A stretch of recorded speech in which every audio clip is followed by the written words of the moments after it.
So it can't be that. Yeah, well, whoever says this, be it the professionals or the commoners, the position is incoherent. I mean, thank you, guys. Like, I just wanted to know what these lights were. But, it's really even hard. It's hard for us to know. But I just proved to you it can't be a satellite if you really think about it. I mean, look at how high they are. Look at how high they are, how big they are, and how fast they move. You can maybe do some math, think about it, and ask yourself if you could see it with the naked eye. Because 17,000 miles per hour, think about how fast that is. And how can you see it with your eye when it's so small and so far?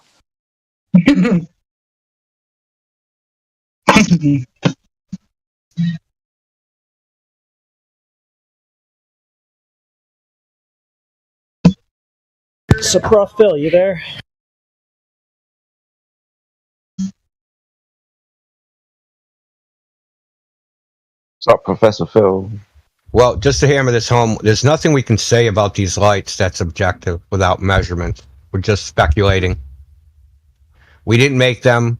We're not flying them. Like, we don't have any firsthand knowledge of their operation or use. We have secondhand claims, self-serving secondhand claims at that, and just seeing a light in the sky. What can be said objectively about it? Not much, other than we see a light in the sky.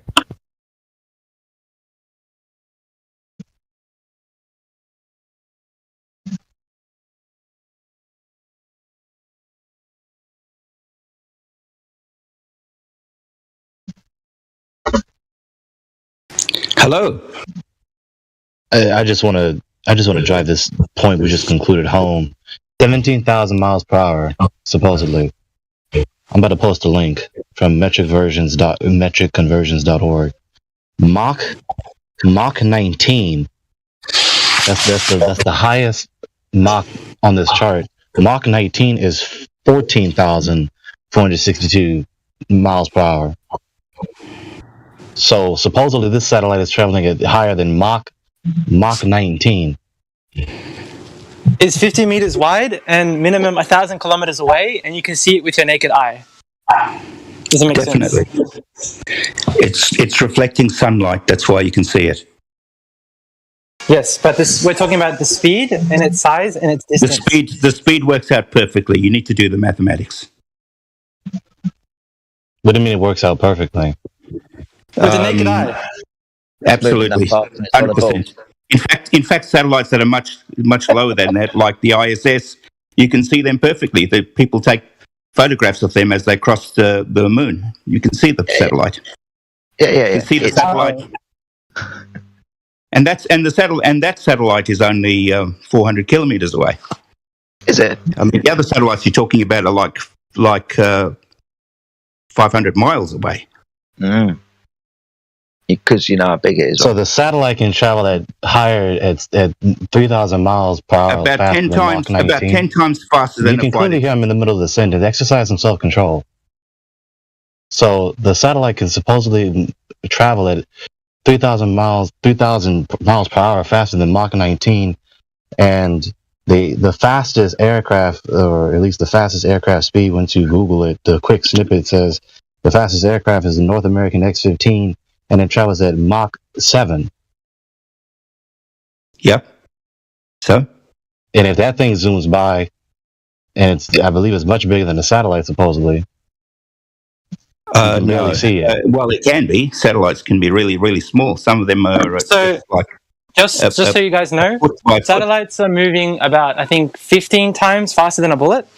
About 10 times faster than a fighter jet. I said, well, let's use bullet as a. All right, fine. Yeah, about 17,500 miles per hour. So what's your justification for saying that? They're very far away. What is your justification for saying that this satellite with these supposed mathematical facts about it would be so conspicuous with the naked eye? Well, I'm not saying it's very conspicuous. You still have to, it takes some effort to see them, and some of them you'll need a telescope or a zoom camera to actually see them. For instance, you can see the ISS very faintly when the sun's shining on it, reflecting light. But hang on, you let me finish now. So So you can see the ISS, but I mean, if you get a zoom camera, you can take a photograph of it. Okay, so you can actually take a photograph of the actual ISS, and not only that, there's many flat earthers who have taken photographs of this ISS passing the moon. You can see how fast it's going. Okay, you're supposing that it is possible. What is your justification? What do you mean the justification? Do you have any additional premises to support your premise? Well, I mean, if you want to, if you don't believe my word for it, call Garmin or TomTom or one of those people that have GPS satellites that are 12,000 kilometers away. They'll tell you where their signals come from for their devices. They're the ones who make who make these devices that you put in your cart so that you can see where you're going. Okay, so you reference me to some other persons to give me the premises I'm asking you to give me. Well, I can only tell you where the satellite is, that it comes from satellite, but they can give you some actual details. They can tell you which K band, which L band, and all that sort of jazz. Those signals come on. I really don't believe you're so deficient in acumen to understand what I just. I don't believe you're so.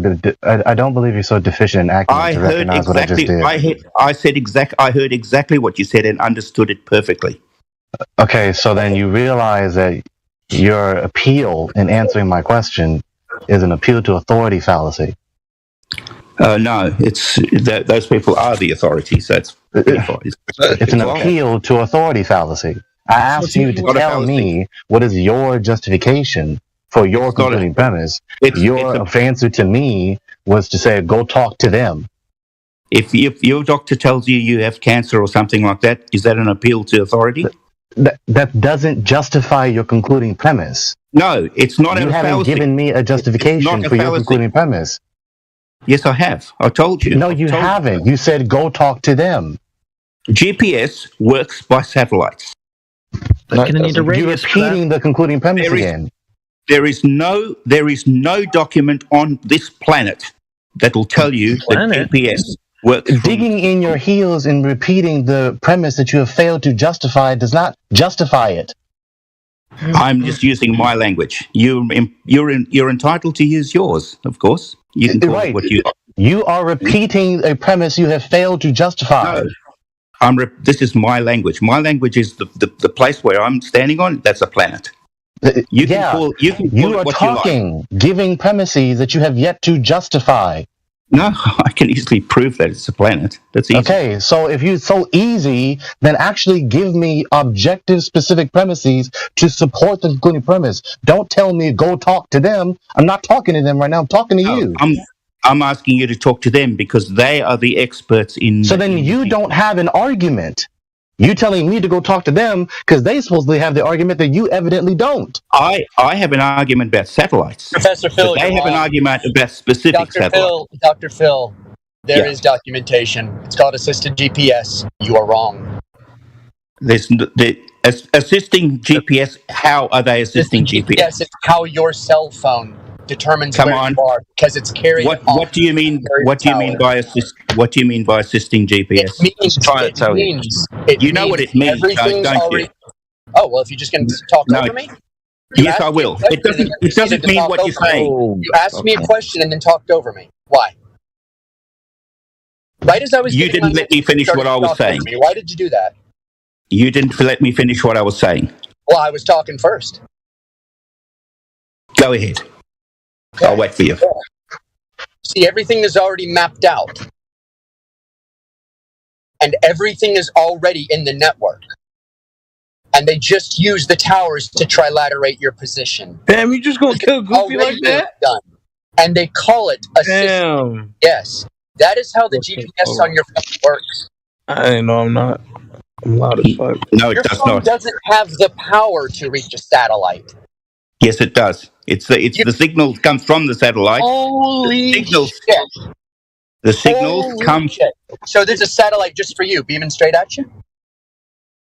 Can I talk now? No. Is there a satellite beaming at you, beaming the signal at you right now? There's satellites beaming the signal all over the world. All over? Oh! Yes. So there's an array up there? Hold on. There's an array up there? Oh, yes. Oh! Show us.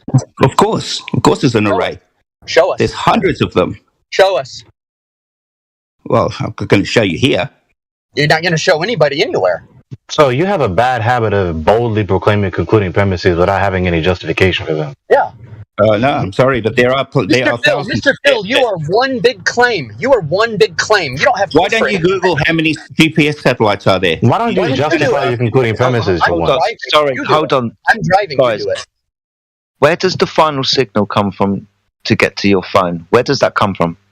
The satellites are always broadcasting their position. No, you're not answering the question. Do you want to just let me finish? Do we need cell phone towers, Phil? Phil, why do we need cell phone towers? For cell phones. Now, well, you just said they're satellites. You just said the cell signal comes from satellites. And they reach all over the world, you said. Can I finish, please? No, I want you to answer that. Do we use cell towers? Are they a conspiracy? Are they fake? What is it? No, cell towers are for cell phones. Really? And, yeah, and what absolutely. What is it that's trilaterating your position through them? A lot more. How do they get your position? How do they know where to send the signal? They don't. They're broadcasting it like a radio. They don't. They don't do the function that they're designed to do. They triangulate the position from the tower. When you go outside in your car and you put your radio on. When you go put your radio on. Can you slow down? Yeah, one at a time. When you go in. Let me finish, please, just for once. Oh. Now, when you go and put your radio on in the car and you put dial in FM or whatever you like, does that signal come directly to you, or is that signal broadcast to everybody simultaneously? Sorry. It's hold on. It's where it's broadcast from. Where's it broadcast from, Phil? Well, in this, if the radio comes from a radio tower, obviously. Awesome. Where does the signal come from? Hold on. I'll be quick. Where does the signal come to reach your phone?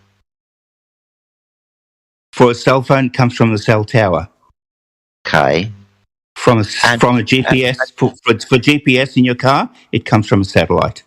No, it works on the same network as your phone. No, it doesn't. Yeah. All the phone does is from time to time. No. Accurate. Phil. Do you understand what trilateral? I guarantee you, if you take Phil, please. Phil, if you take no, listen to me. I didn't finish. You politely. I didn't finish. Okay, I'll let you go. Go on. Thank you. Are we talking about trilateration, Phil? And we're getting signals. There's more than there's four satellites actually to really get you. Okay, but we need to understand where we're sending these signals. All right, the radio is just broadcasting a signal to everybody. Okay. Yeah, so it's satellites. We understand that we're working on a ping premise, right? Sender, receiver, getting signals back, time, and all of that type of stuff. Right? From where's that signal come from to reach its final destination? You. Whatever device you are using, whether it's your radio, tower, mobile phone, tower, final signal comes to you from the tower. No. I don't have a SIM card. Now, because now we're in a car, we're not using the same network that it's always been used and it's based on. We're going to invoke a satellite, right? So when you get in your car, the final signal comes to you from the fucking Earth. You said right. I presume that means you're asking me to respond. Are you? I mean, I'm finished, mate. Okay. How are you going to respond to that? I don't know. Okay, so let me explain. When you get in your car and you forget your mobile phone at home, your cell phone at home, you don't have a SIM card. You've got no way from your car to reach a cell tower. No way. However, your GPS will still work. It's not true. It's not true. What's the thing hanging out the back of most cars these days, or just perched in by the back passenger window? An aerial, right? Now, you telling me that aerial is getting a signal from space because it's different from a phone with a fucking aerial radio with a fucking aerial? That aerial doesn't carry the satellite signal. That comes just straight to your car. through the roof, if you like. Where does the final signal come from, Phil? Why is it different? Why are we now getting signals from space? Why is it when we go out to sea? Hold on, why is it we go out to sea, right? And we're away from coastlines, away from this system, these towers that have always existed, that we've used always, because that's why they're fucking there. Why are you denying that they're fucking there and that we used them? Why have you got to invoke this place called space because of the word satellites? Oh, look, you're getting a bit upset now. You shouldn't be. No, I'm not upset. This is fun. How come how come my GPS doesn't work when I lose cell signal? It does. It does. You're joking. You're dreaming, buddy. Yes, it does. Joking. I'm not. No, you're not. You just made that up. No, I don't. I didn't make that up. Every time I drive from Georgia to South Carolina, there's about a 30-minute gap where there's no signal at all. Zero. There's no chance that there'll be no satellite anywhere on the United States. There is no signal. There is no GPS. United States is seriously covered by GPS. There is no place, no spot on the United States at all where there would not be satellite coverage. Hold on. That is the dumbest thing I've ever heard. It is, because usually, especially in this country, the UK, right, we lose signal because of hills and valleys and shit. Now, you got fucking mountains. Mountains will not stop you from getting a satellite. Oh, yes, they will. When you go into hilly terrain and so on, you will lose fucking signal because you were getting the signal from the fucking ground, which is now getting in the fucking way. No, not a chance. It's got to come from the. So you're obviously blind about your approach to the conversation. You made that up. He's either never been outside or flat Earth. lying. You make up. This is a man in denial. This is a guy in denial. No, you're making it up. Phil, Evidently, Phil, you're blind as to the asinine poor quality of your approach. You're saying people do not lose signal. You're a liar. No, you're making it up. Phil, buddy. you're lying. Shut up, Phil. Shut up, Phil. I mean, Phil, you really you wonder why you've been banned repeatedly. You said that we don't lose signal. You just said we don't lose signal. I did lose signal at my door, at my house. You can lose the signal for a satellite momentarily. Every time I go out to the islands, there's a dead zone. Every single time. It's not a dead zone. If you wait and you get your all 4 satellites, you will get a satellite signal. You know the exact position every time your signal's going to go out every day, any time of day. It's you know exactly where it is. It's the identical spot every single time. It's not your signal. It's broadcast from the satellite. Phil. And when 4 of them get together, and when you sunstroked troglodyte, you're not listening. Okay? Come on, just relax. You're not listening. Phil, repeat back to me what I said. You called me a troglodyte. Okay, but repeat back to me what I said about when the signal I didn't hear the rest of it because I heard that. You didn't hear anything else because you heard that? You forgot? Yeah. You forgot? No, I didn't forget. Didn't hear it. Okay, so you can repeat it back to me what I had said, or you weren't listening. No, you said I was a troglodyte. I didn't hear that. Before that I said, before that, what did I say? A whole bunch of other rubbish. A whole bunch of rubbish. So when I said, what I said was, you said that you don't get a. You said that you don't get a. You can clearly hear him in the middle of his sentence. Why are you so afraid? Why are you so afraid? I'm not. What am I afraid of? Now let me ask you something. Why does the signal cut out at the exact same spot every day, any time of day, day or night? It's always the same spot. Why? It doesn't. It does. Justify saying it doesn't. It does. You prove it to me. No, you prove your concluding premise. Phil, no, why do you I don't have advertise their networks the way they advertise them? Like Verizon has a map of its signal. Sprint has a map of its signal.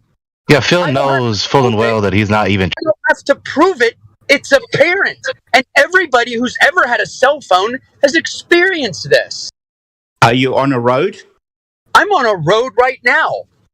Right. Then you're going to have a satellite signal. No, I do not have a satellite signal in my car, buddy. Well, maybe you don't have any satellite device in your car then. I do. Yeah. So what? Yeah. In my Mercedes, I have a satellite device in my car, but I'm in my Ford. Well, good. My Mercedes certainly has a satellite signal, so I would concur with you. Guys, it was like he was trying to get to it. He was trying to get to that part where he can say my Mercedes. Yeah, my Mercedes. Bill, you are such an you're so cringe, man. You are never going to. I was pulling your leg, all right, because you said that. Yeah. No, I said that because I remember you. You took the bait. No. You said. Well, you've got satellite in your car. Of course. And you said, well, in my car, I was saying, who doesn't have satellite in their car?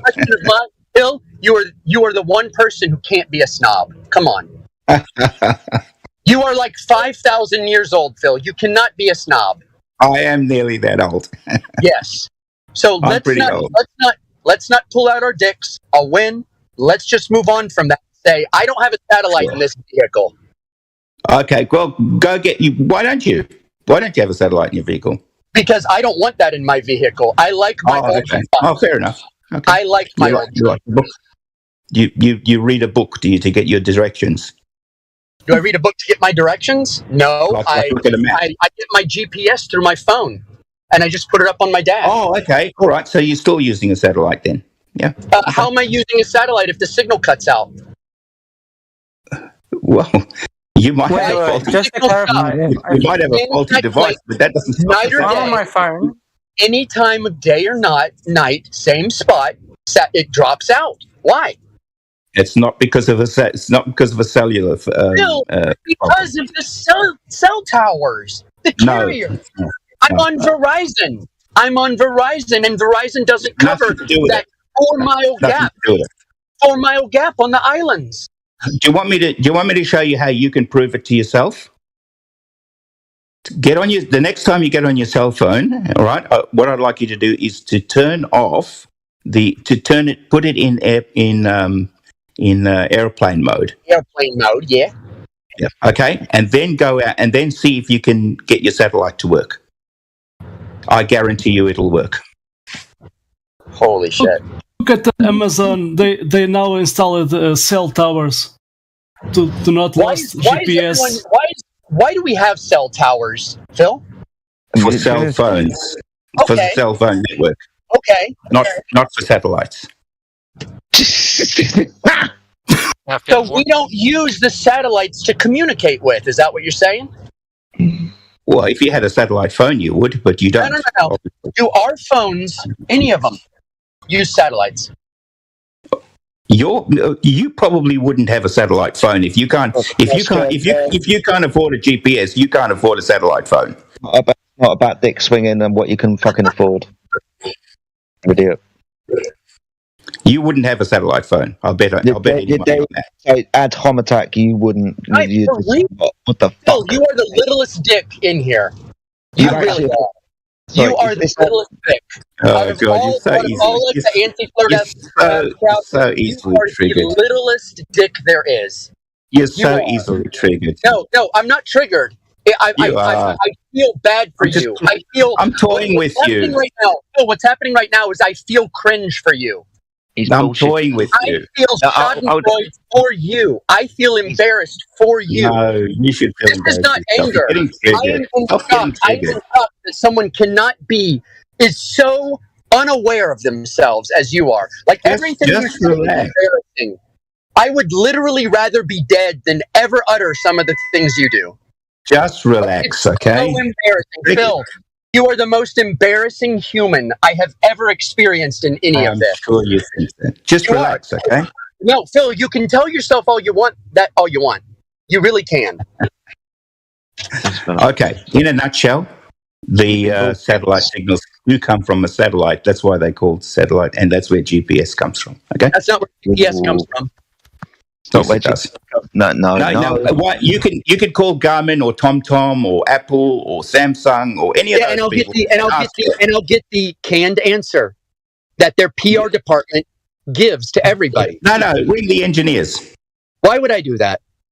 Well, so you can ask them because you're interested in that. Why would I do that when I can measure the surface of the Earth is flat? Why don't you just ring them up and? Why would I do that when I can just measure the surface of the Earth is flat? Why would I do that? Because you can't do that. Oh, we haven't? No. Okay, take some of our results and I saw that. I don't think I haven't looked at your stuff. You guys hearing this guy? He hasn't looked at the stuff.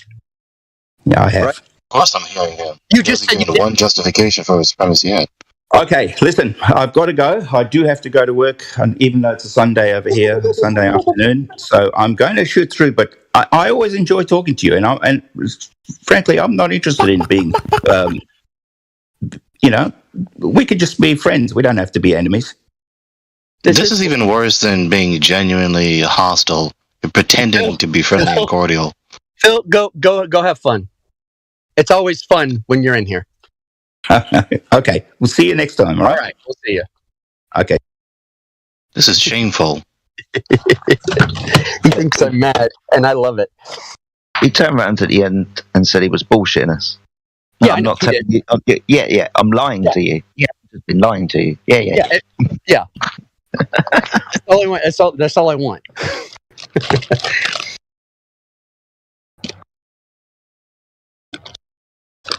I mean, but seriously, what a dick. Yeah, well, just for the record, I posted a differential GPS map in the... It's a coverage map. Differential GPS are ground towers, admittedly. It's a coverage map of the United States. See, guys, I was good. I went to her house, dropped it off, and came back. I didn't stay. You didn't It's just a cop-out answer. Oh, I was just joking. Because he knows full and well, if we gave fallacious arguments that he knew how to refute, he would latch on to them with salivating at the mouth. Yeah, that's what he likes to do. He tries to exasperate you to the point where you're just like just give him an answer, and then he latches. Exasperate. Yeah. Yeah. Oh yeah, exacerbate. Did I say? It's definitely. You were trying to say that. Okay. Exacerbator. I could tell. Little aphasia of the brain there. Hey, Meme, just call Buzz Aldrin and ask him how he went to the moon. Because we didn't go there, and that's the way it happened. Yeah, I'm gonna call Travis Walton and ask him how he was sucked up by aliens. Fire in the sky. Yeah. Hey, you know what? One time I saw a UFO. I don't believe in aliens. I don't know what the hell I saw. Is Professor Phil actually credentialed, or no? Oh, He claims it, but I doubt it. He's made too many errors. Yeah, he's made so many errors. He probably is like it's like some office thing where yes, I'm the assistant manager. You mean assistant to the manager?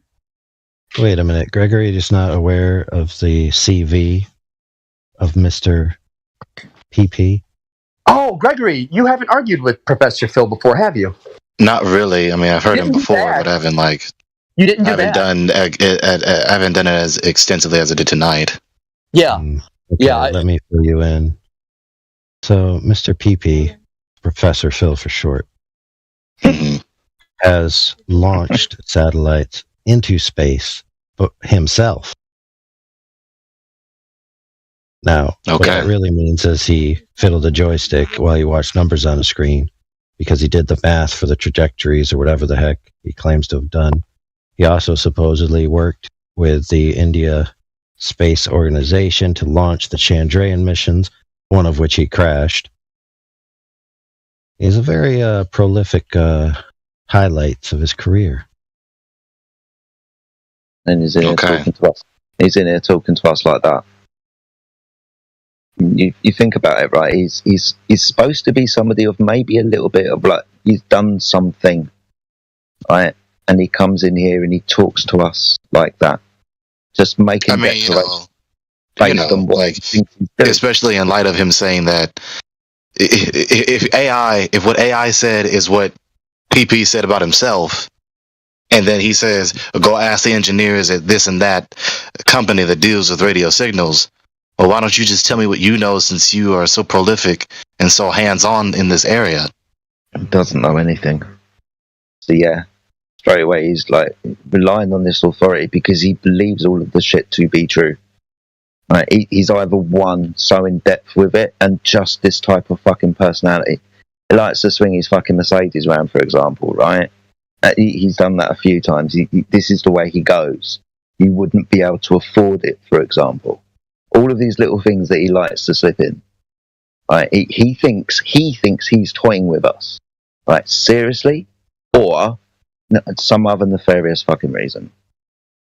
Right? It's either he's got that type of personality, he's in this industry, and this is where this industry will take some people off into this fantasy that to them is, yeah, I'll buy into this 100%. It's kind of like the delusional rhetoric when someone has their favorite sports team and they talk about we, but they aren't on the field or the court or the ice. Yeah, he's a fucking supporter. Yes, but you see, what you forget is that if you create a fantasy league, then you pick the players that are on your team. And so then the real players that are out there do their thing, and then you apply them to your fantasy team, and then it becomes yours, like a LARP. So my theory is that Professor Phil is just a high-class LARPer. I concur, based upon the things he said that are just so wrong. The Julia Roberts of LARPing. Yeah, the pretty woman. You know that movie, The Ringer, where what's his name? Johnny Knoxville pretends to be a tard. It's kind of like that. And I can safely assume that he's attempted multiple times over the past several years to give genuine arguments in a genuine effort to refute flat earthers, right?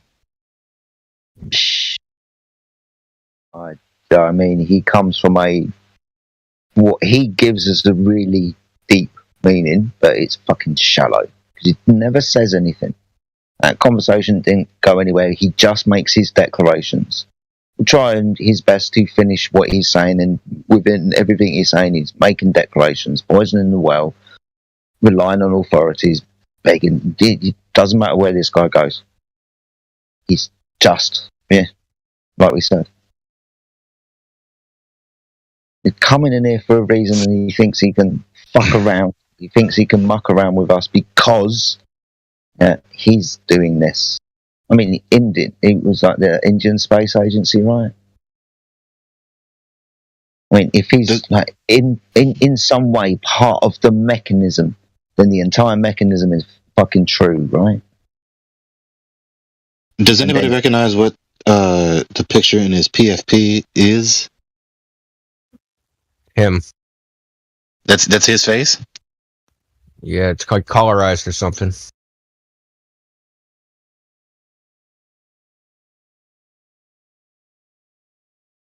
Yeah, he's got a YouTube channel. You could go watch some of his commentary or critiques. Yeah, bring a barf bag. If you were so inclined, you could also theoretically enroll in one of his courses online. He teaches online courses to international students through an e-university or on behalf of universities that have e-programs. See, we're not his target. Globers are his target. He's making sure people don't leave the cult, and he's like part of their little Glober anti-flat earther clique, where because they believe that he is a professor of something. They follow him around like little puppies. They're trying to latch on, like, oh, this is an authority. I'm going to latch on to him and use his authority by proxy or something. If I remember correctly, that's how his attitude when he first came into the server. He was trying to, and I think he still does in the way that he speaks to some people, tries to educate. Right, whether it was first with us. Right, he was turning around trying to educate us, coming from this authoritative standpoint, and it wasn't working. And then he kind of changed into this. I don't know. He started the whole topic this way. He started his YouTube channel this way. I remember when he, like, quote unquote, came onto the scene, and it was the same thing. But whatever, dude. His little act, whatever. Mm-hmm. He lost me when he said Rayleigh's criterion had nothing to do with angles, and when he said that, it's literally the first variable in the formula is the angle. The angle equals, wavelength times 1.66 divided by the diameter of a lens, right? He said it had nothing to do with angles, even though that's exactly what you're trying to figure out in the first place. So, when you say you make a very fundamental error like that, and you're supposed to have a PhD in physics, come on, man. Mm-hmm. You just lost all credibility. It's like a baseball player not knowing what a baseball bat is. Yeah. And that's what he does as well. He denies anything that we, flat earthers, would necessarily ever say to him. So, no, listen to me. No, not even listen to me, listen to them. And reading Professor Phil trying to explain GPS to Kevin is painful.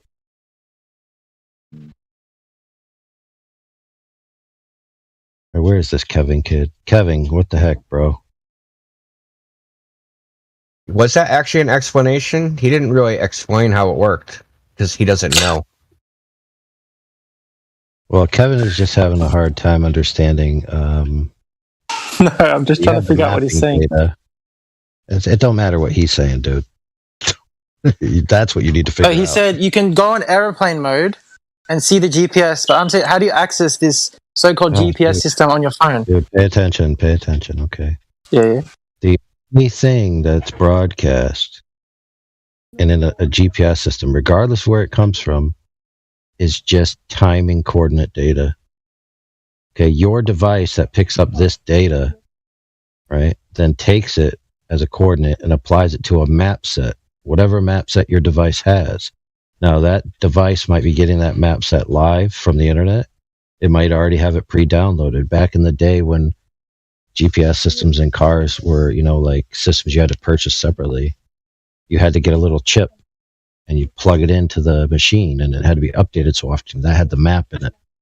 So it just takes that coordinate data, applies it to the map data, and then gives you a graphical representation of where you are.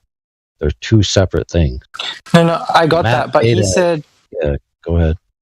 He said that Google Maps uses the internet. It doesn't use GPS. So I asked him, what other app actually uses GPS? I'm just calling him out on what he said. He said Google Maps doesn't use GPS? It uses the internet. So I said, okay, what mapping system what app on my phone do I need to use for it to be GPS based? I'm just trying to figure out what he's saying. There's a false dichotomy in that assertion. It's freaking wrong too. So what if I use a VPN that leaves the that goes onto the internet from Singapore? Am I going to get like my GPS coordinates in Singapore? He doesn't know what he's talking about. He's saying you can be on airplane mode and access the GPS system, and then when I ask him, then he says Google Maps uses internet. Well, if Google Maps uses internet, how's it going to work on airplane mode? And then what do I use then? What mapping system on the phone? That's what I was asking him, and he gave me some random app that I'm going to check out. Well, it depends on what airplane mode in your phone does. If airplane mode shuts down all the receivers and broadcasters, then you couldn't be using GPS. If it shuts down only the broadcasters, then you could receive passive GPS signal. But some phones won't let you even access the GPS chip at all. Certain versions of Android operating system, and I don't think Apple will let you access the GPS chip directly.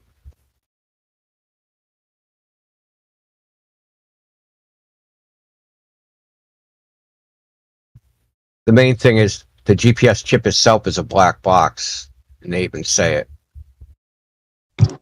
Yeah, it's proprietary.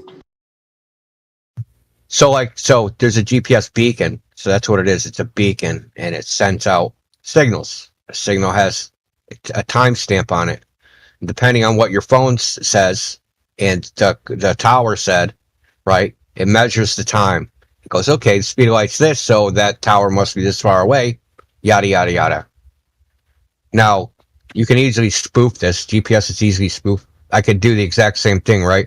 So I take 3 towers instead of saying on the ground, right? I just add an arbitrary elevation to each one of them, like 1,000 feet. Then I do the hypotenuse of the triangle and say, this is my distance instead of that distance. right? And they're just straight on the ground. This isn't difficult. It's simple fucking math, dude. Because GPS uses Earth-centered, Earth-fixed coordinates, which is a plane that is tangent to a sphere. So your coordinates are on a plane. They're not on a sphere. They're converted into latitude and longitude through a geometric transformation.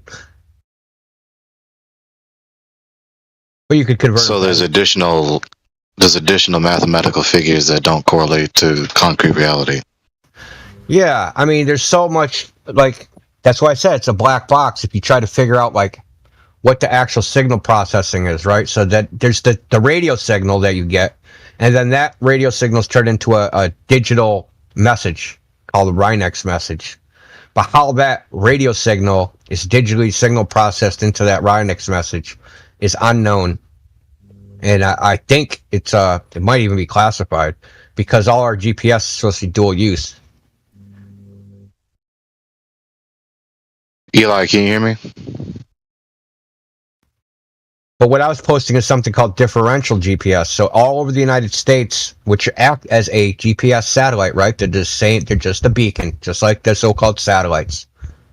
And they're all over the United States. The one near me is in Quincy. It's like 8 miles away from me. These are all over the United States, and they're supposed to provide, quote unquote, more accuracy than traditional GPS. So on top of this, the USGS, which is the U.S. Geological Survey, is getting rid of GPS for their coordinate. This is what they say. It's on their website. It's called CORS, C-O-R-S. Mm-hmm. So they're going to be putting up even more towers, little concrete base stations that set out a signal that have a coordinate, and that you can get your so-called latitude and longitude based upon a GPS receiver for any coordinate. It's supposed to have sub-millimeter precision. Has nothing to do with satellites. Has nothing to do with anything in space. Yeah.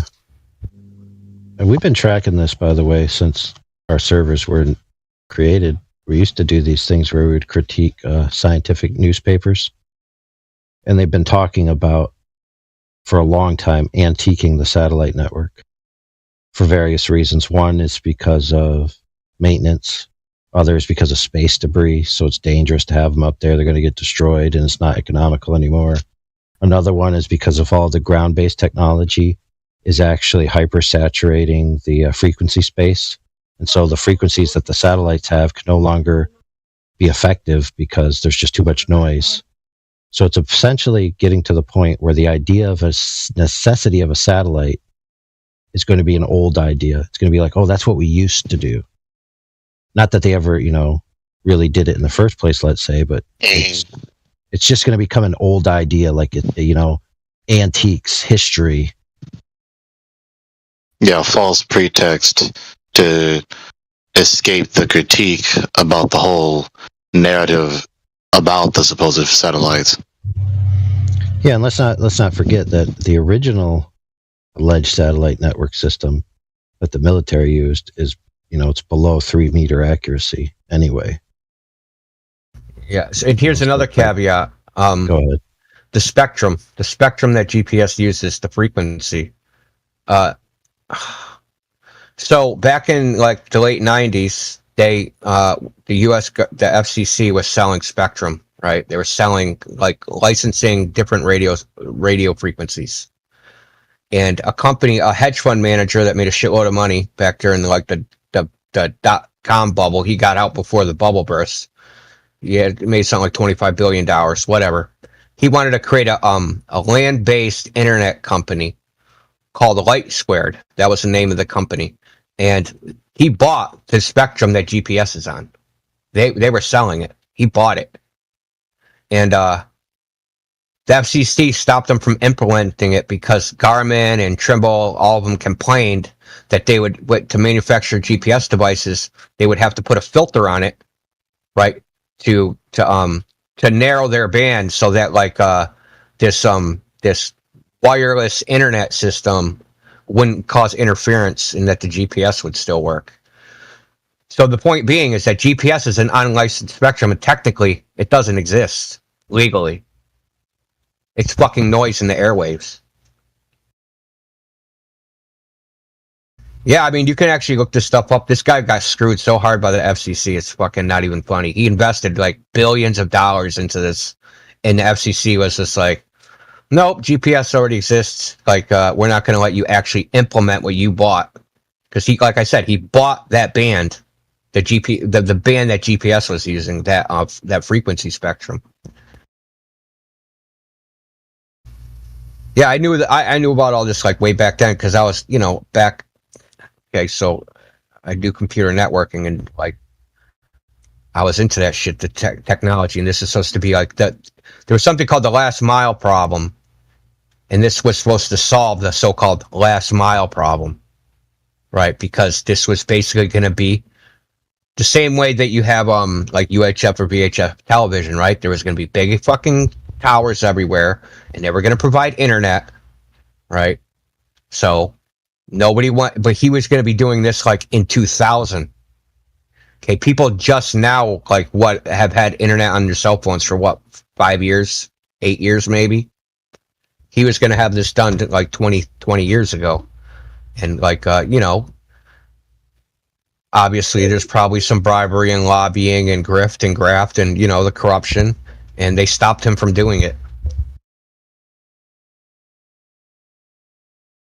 And this is also when Microsoft put up their fake satellites. They were supposed to make a satellite internet like Elon Musk. They were supposed to make a geodesic dome around the planet and frickin' have satellite everywhere. They actually launched a couple of them, and then Microsoft changed their mind. So, yeah. There's a whole, there's more to this story than, there's satellites in space, and they just send a signal, and you pick it up, and you can do whatever, this, that, and the other thing. There's more to the story than that. A lot more.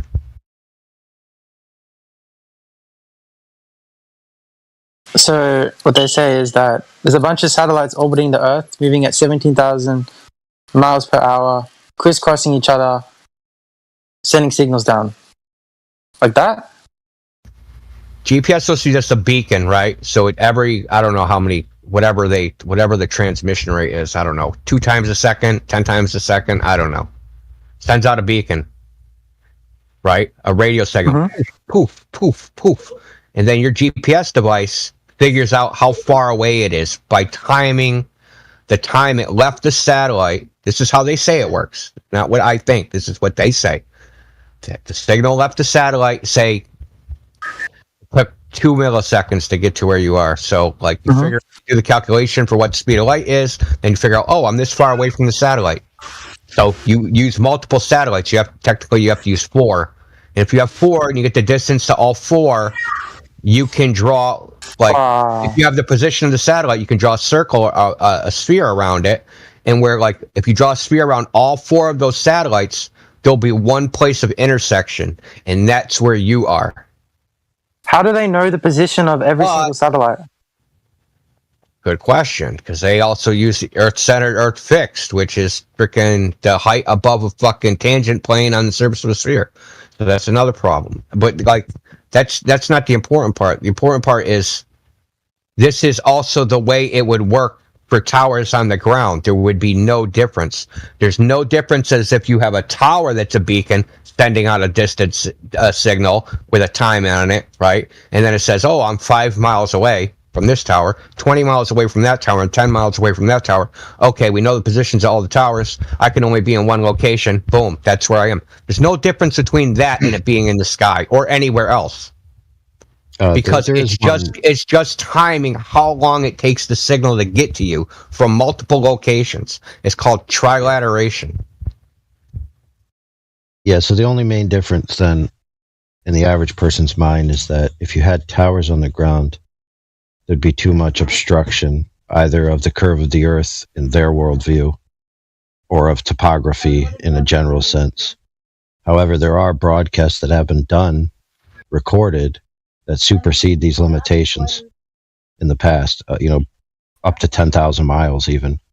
So if you can get a signal from 10,000 miles away, then there's no problem in getting a signal from, California or the Rockies or the East Coast, et cetera, et cetera. Yeah, and with the satellites, are they saying that they're orbiting above America exactly at the same rate that the Earth is spinning? or they're moving above it in their own speeds, just doing circles. See, this For is the GPS ones. this is where the problem is, right? So remember how earlier he was trying to tell me that there's never a point when my GPS won't work, right? Even though I have GPS on my phone. Well, how come it is that I only lose signal no matter what time of day at this exact point every single time? Everyone in here has experienced signal drop at the exact same place every single time, right? Went into the mountains. Yeah, and it's gonna almost like, when I get on that bend of that road, I know the signal drops out for like 8 or 9 minutes there. And now there's one really bad spot that I go through every single time, doesn't matter if it's daytime, nighttime.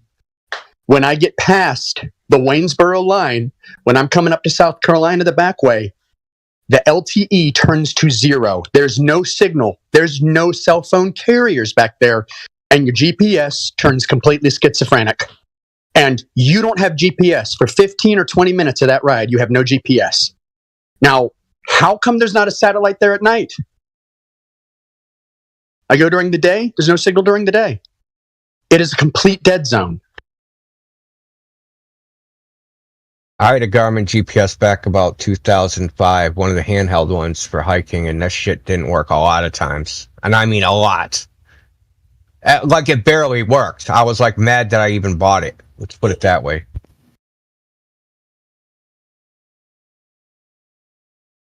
There's also the problem. Sorry, I'm eating. So he says, no, your cell phone is a receiver, right? Mm-hmm. Wait a minute. Do you have an individual satellite beaming down on you? Mm-hmm. Like, where's this? Is it just following you?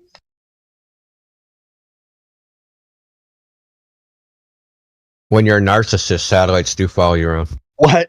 Yeah, you're right. Maybe he's like a gang stalker and it's just satellites following him. Or he's got a gang stalking fantasy. It's like, I know there are satellites following me everywhere. I don't believe Phil believes any of this. I think Phil is just messing around. Honestly, I do. Mocking people who have exploded his world, yeah. Yeah, I think he was much angrier in the past. He was much angrier, like extremely emotional. And now he's like, I don't know. I think he's I'm going to seek retribution and do unto them as they did unto me. Yeah, he's just in I hate them mode, and so I'm just gonna say whatever. How old is this guy? Like 1,000. Wow. Said this so quickly. My guess is 65-ish. Yeah, he's 65, 68-ish. Too old to be acting like this. Yeah. I mean, I'm too old to act the way I do, but I feel 24. So what I'm Any age is too old to act like that. Well, yeah, it is. Yeah. Well, if I'm wrong about something, I'll take an L. And that way I don't have to be wrong about it anymore. Like, for me, it's just, okay, rip off the Band-Aid. I was wrong about something. Bam. I'm a man. I move on. Wait, you mean you don't double, quadruple, triple down? It just causes more trouble. It's a lot easier to admit I was wrong and then move on to something I'm right about. It's not very Glober of you, Mimus. Huh? That's not very Glober of you. Well, not really much of a Glober type. Somebody does have a quiet mic who keeps jumping in. Is that me? No, not you. Okay. Would that be me? Yes, it was you. Sometimes it's quiet, sometimes it's not.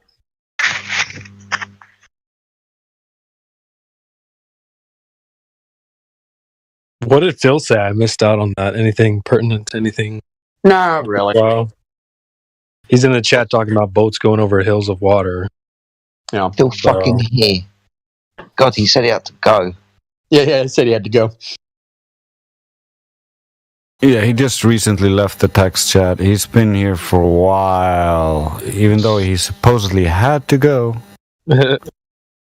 Look, that's not an interesting point. So, hill of water in front of you, right?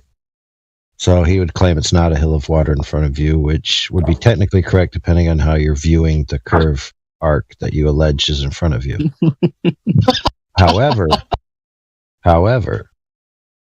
we had Jesse Gordon come in here and with his theodolite prove that there is a hill of water in front of you by tracking a boat as it leaves from him.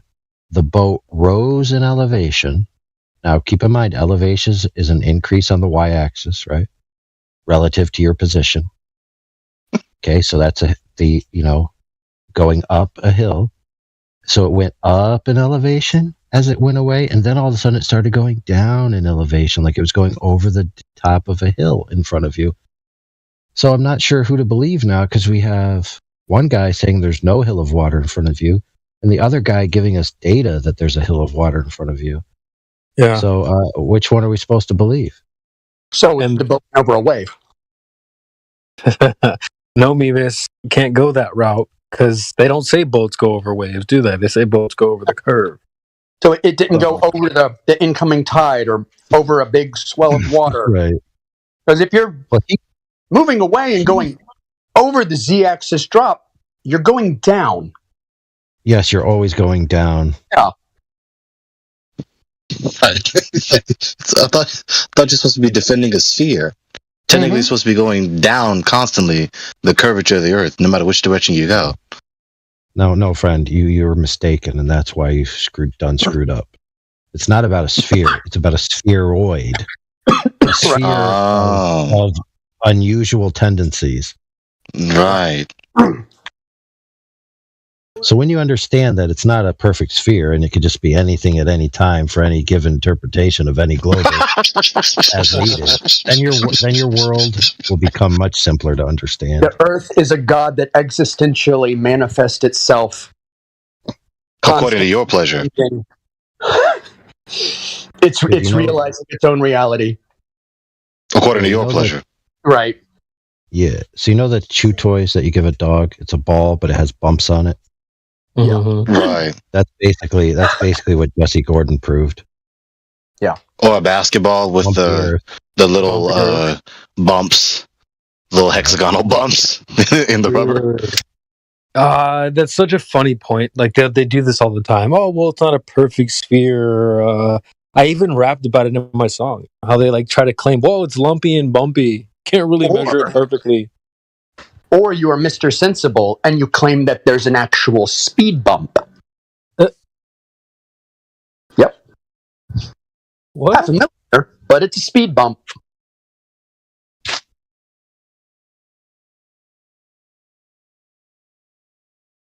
How does that? What does he mean by that? Okay, so, sorry, I had to burp. So, there's these Brits who dug this hole, threw some water in it, and then they put some concrete in it, put some rails on the side, right? And it's supposed to be perfectly level, yada, yada, yada, 138 meters long. Now, somewhere, there is supposedly, he claimed, because there wasn't, he claimed there was a 0.5 millimeter rise on a rail in the center of 138 meters. And that proves we're on a ball, because he said that the rail was measured up from the water level. Now, there's a big problem with that, because if you're measuring up from the water level, you will not have any variation in the rail, even if you're on a ball, because you will always be measuring equal everywhere. In other words, it'll bend in a parallel around. So all he's done is prove that, or said that there may be a bump in the rail because the water's flat. It's great. Plus, there was no bump in the rail. because it's not in the paper anywhere that he showed us. So, was it not even there? My God, That's No, what it wasn't even- That's what's it's not funny. even there. They said they would allow for a 0.6 mm variation, but but yeah, they didn't say they found it. They just said they would allow. Back to our tolerances and errors. Yeah, and adjustments. This picture, this info meme I call it, from Miguel, the Glober's Dilemma. This, I'm not gonna say it. Gregory, don't say that. But this is poignant. Where is it? Let me see. What time is it? I can repost it. It's the one that says it's two arrows, the Glober's Dilemma. Boats go over the curve. It's too big to see the curve. I'll repost Just it. made it convenient. Oh, Earth too big, or ships go over. Yes, that was always the question. Like years ago, when I was like first formulating like all my arguments and like trying to form all my traps to see what worked the best, I would ask them if you could see, or if you could, see Earth curvature, and they'd say no. And I'd say, do boats go over the horizon? And they'd say yes. I'd say, so you can see boats go over so you can see the curve. And they'd say no. I'd say, then what are boats going over? They're like the horizon. I'm saying, so you can see it. And it was literally like watching someone break. There's a reason why I keep mentioning the work of Dr. John Frame. That is what is called a dialectical tension in someone's position. That rhymes. The reason I keep emphasizing that is because it keeps happening so frequently. Just when I come, in here and discuss this subject. Yeah, good luck with that. I mean, they're I can't see that they've gotten any smarter. I think they've gotten worse. Normal people that you talk to about this, like in daily life, they don't react like this. They usually, you show them a contradiction politely, and they're like, oh, wow, that is really interesting. And then maybe they go on back with their lives, right? I was saying earlier, the people we deal with are the people who are coming into someone else's house to yell at them. Yes. That's why they act like this. This is not how normal people act. This is the internet. They're banging on the front door to get in. Yeah. And then hate that they're in here. Mm-hmm. Trying to make their own front door. And then don't want to leave. Yeah. It's like even when they excuse themselves. Yeah. It's like the atheist standing outside the church or the mosque or the synagogue protesting, and they want to get inside and they just want to cause trouble. What kind of person does that? Go live your own life. Right? Normal people don't. And normal people dislike them. That is madness and insanity infected with hatred. Yeah. That's why I don't seek out people on the internet to debate. I let them come here. Because I am not going to invest my time into them. That's my approach exactly. Like, the guru doesn't seek you out. Right. You go and seek him. Oh, you don't... he doesn't come looking for you. So... I'm not claiming to be a guru or the expert, but it's just the analogy fits well. He's waiting in a jungle. He's done his work. He's sitting cross-legged in the jungle, and you go to him. He's not going to come and seek you out. Here, let me help enlighten you. Yeah. Well, it's a good thing to do that. It's charitable, but of course, when they demonstrate, conspicuously and undeniably that they are vehemently rejecting with the light that you have to offer, then move on. Right. Yeah. But like, if they come to this house, I let them stay, because I'm kind to refugees, and and because for me, I think a lot of them are like putting themselves into like this therapy. Because why would you go to pick a fight about this specific subject unless you want to pick a fight? Yeah, well, it's not just that. I'd say that's most of it, but there's a part of it where they're insecure about their position. And they're really here to reinforce what they believe. Why would you need to reinforce what you believe unless something hit?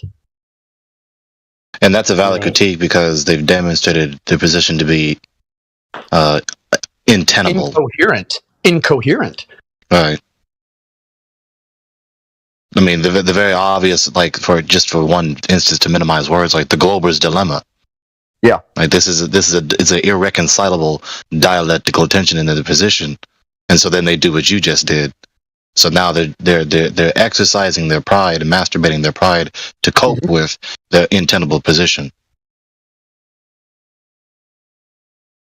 Yeah. Rather than just ripping off the Band-Aid, forsaking this untenable position and seeking the truth.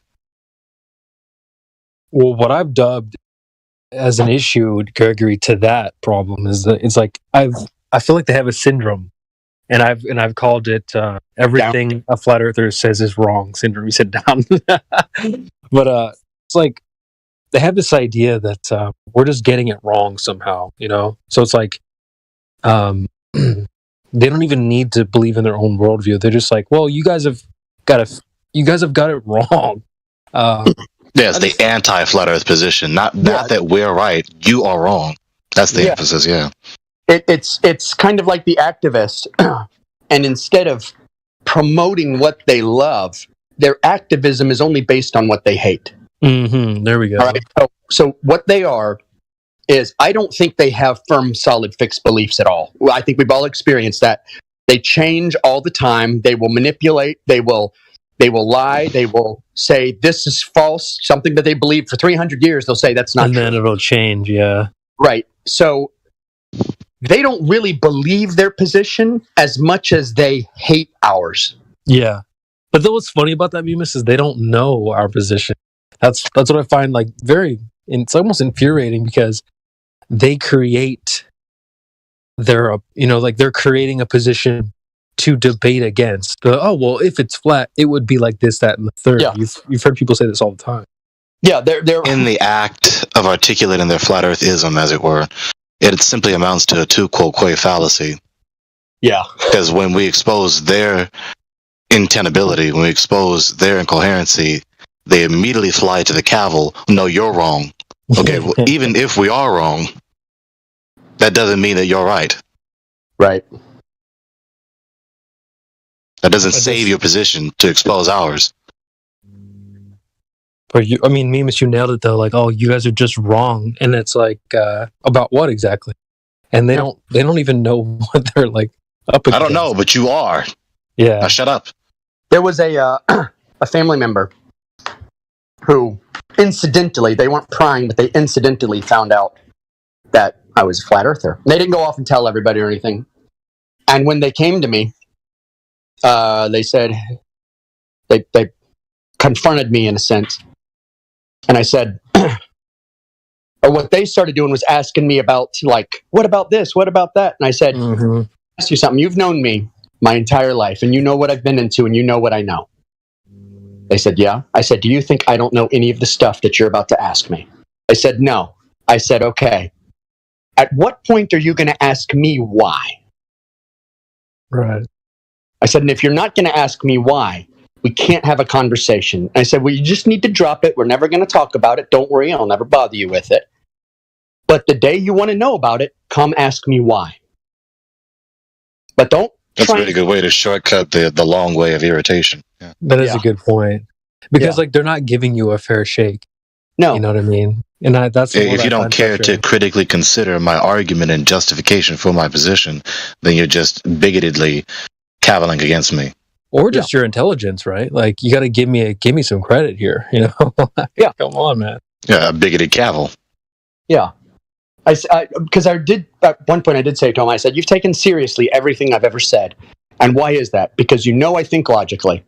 You know that this one thing, anything, I will reject it. You know how I feel about the government. You know how I feel about guns. You know how I feel about society. We agree on absolutely everything. I said, but the moment something doesn't logically fit, you know that I'm going to reject it outright because it's incoherent. And there's no contradictions in nature. You know me. So you know I know this. You know I know all the things you're about to ask me. When you're ready, come ask me why. But don't ask me anything else. Mm-hmm. Yeah, this is another. You give me another. Like I've talked about how new people trying to have the conversation with a flat earther is like the show called Dancing with the Stars. It's like people go onto the show and they're paired up with these experts who have done the dance many, many times. They teach, these B-listers, these D-listers, celebrities how to do the tango, merengue, and all this stuff. So it's like you're right to call out your friend and say, you don't get to sit here and lead the dance and ask all these questions as if, like, no, I've done this rodeo many times, so I'll be leading the dance, not you. Yeah. It's my position, not yours. Why are you going to ask me things that you don't possibly know that I've considered? Right. Why don't That was a well put analogy, CB. I like that. Yeah. I said it in one of my songs. Cobra came into debate, but this is Dancing with the Stars, something like that. Gotcha. Yeah. Best half black rapper ever. But did he say half black? I said half black. It's good advice for anyone. I think there was someone here the other day. There was like someone new, and we had some new flat earthers, and he was like, "Please, like, put me in. Let me say something. I want to go first." But when he got the mic, he goes, "So what do you want to talk about?" And I think Jedi was like, "Are you serious?" Because that's exactly the wrong approach. You should be leading the dance. Show them how to rock side to side, and then maybe two-step or whatever, and show them how to do the moves. Don't let them lead the dance. They don't know what they're doing. They've got two left feet. Did you have to lean like a cholo? Yeah. I guess it was about. That was cute. About a week lean ago. like a cello. That was good. It was about a week ago that Crypto called me a chaotic good. The chaotic good, huh? I don't know what that means, but it's if you go look at the old Dungeons and Dragons personality chart, there's the 9 personalities. Okay. There was and at the very center is called the true neutral. At the bottom, top is good, and on the left hand side, there's you know what? I'm just going to get it and post it. I think I kind of get it. There's two different. Has it all hand. You have good chaos and bad chaos. You're like the good chaos. I think I kind of get that. Chaotic good. Yeah, it's the moral alignment. Hold on, I'm saving a picture. I know where to get it from. Add to photos.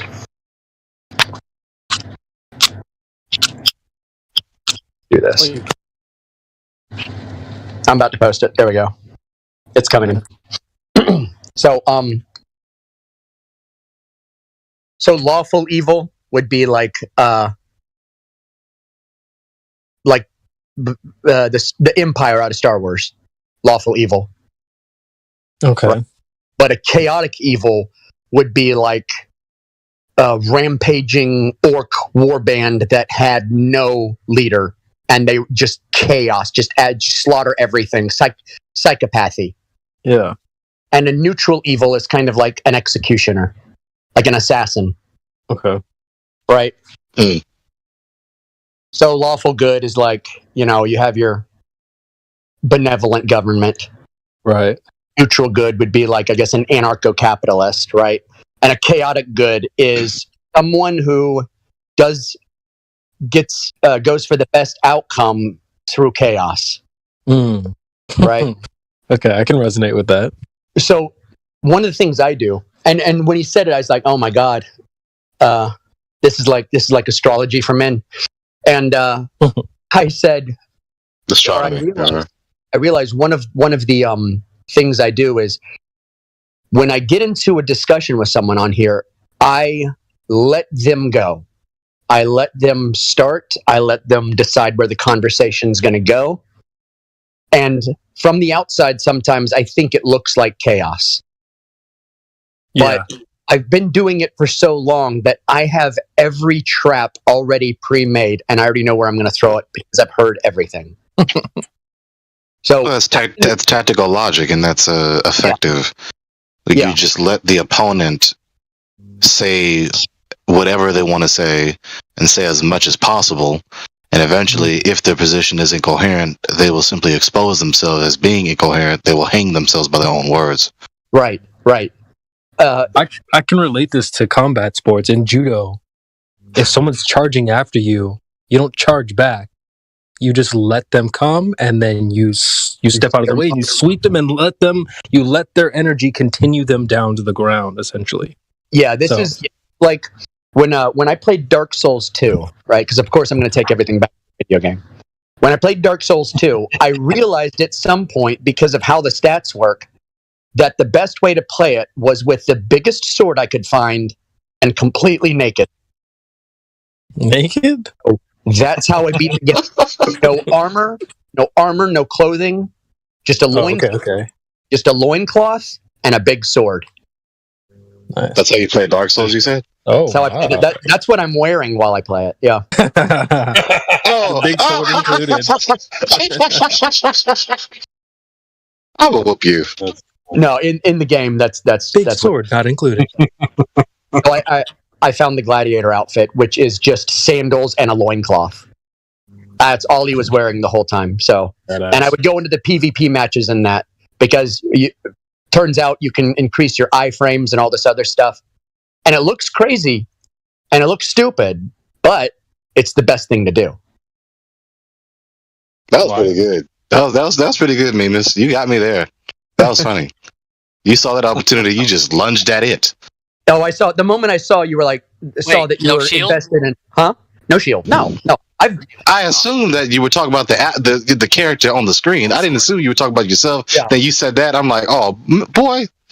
Let me tell you something. No shield. No shield. Let me tell you something. I have never parried in a Souls game. Ever. Never parried. Never blocked. You just took the hit, or you dodged it. Dodged. Learned it. You gotta learn. You gotta learn to love the You gotta learn to love the dodge. The method of the maneuver. I like that too. Yeah. You gotta love the hardest thing, and that way everything. That's what I do too. Yeah. Yeah, that makes sense. Yeah. And they say video games can't teach you anything. I mean, art imitates life. You have to have concrete reality first in order to make the simulation thereof. Right. But yeah, so that's how that's my tactics in life are kind of look like chaos, be confusing, but always know what's going on.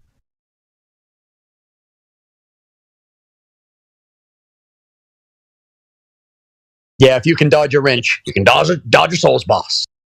Why did you think of the name Mimus Aurelius? What is that a play off of? Because my favorite philosopher is Marcus Aurelius. Oh, okay, the emperor. Master of Stoicism. So, love his musings. He didn't write a single scroll, but they collected all of them together, and it's the musings of Marcus Aurelius. It's just the best thing. I know something better. Yeah. Well, I mean, apart from that, this is for like if you're a young. I encourage young men to read it because it's good to learn to control your emotions and to think more, internally, and to be able to That panda is adorable. They do that. Are you talking about the meditations? Because that's a great book. Yeah, the meditations. Do all bears do that, or is that unique to pandas? When I borrowed it. Yeah, meditation. Recommend it. You see the GIF from AI? Yeah, the panda. Yeah, pandas roll. Not a viable species, though.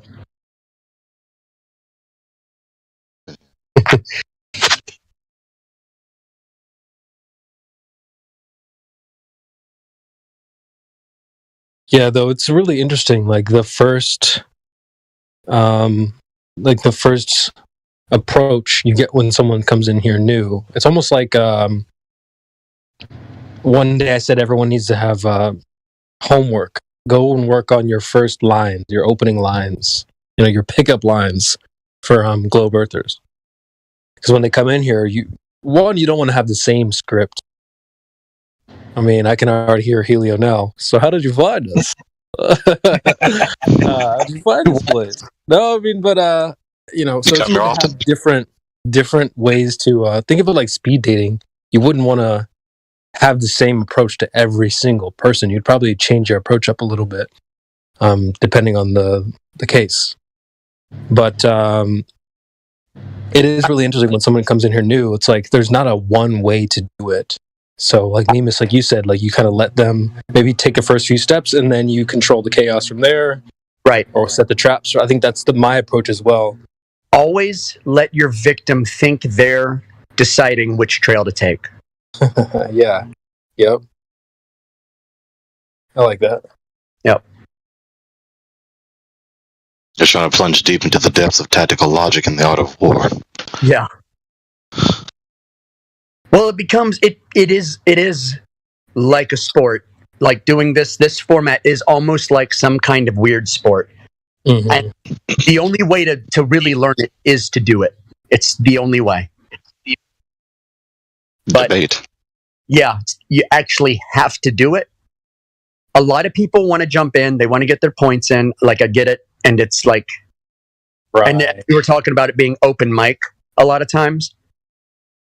And you do have to go through that. But at the same time, you've got to learn to be able to have the energy to get in and maintain and then like have that stamina. I know what you mean. Grows and grows. You get more and more used to it. While simultaneously maintaining critical consideration and self-scrutiny. Because one can be determined to withstand unto the end and have the last word, but they've forsaken critical consideration and now have fallen into the depths of fallacy and bigotry. Right. The last thing you want is just attrition. And that's what happens when you get to that point where we're just talking about is you just get into this war of attrition with the person, and whoever gives up first has the last word or whatever. Right. And you don't want that. You want to be able to control it to a point where they're just making contradictions. My goal is not to win. And it's almost like the soldier who accepts his death makes the best soldier. So what I do is my goal is not to win an argument. It is just to find the points of geometry that are flashing to glitch out. That's the contradiction.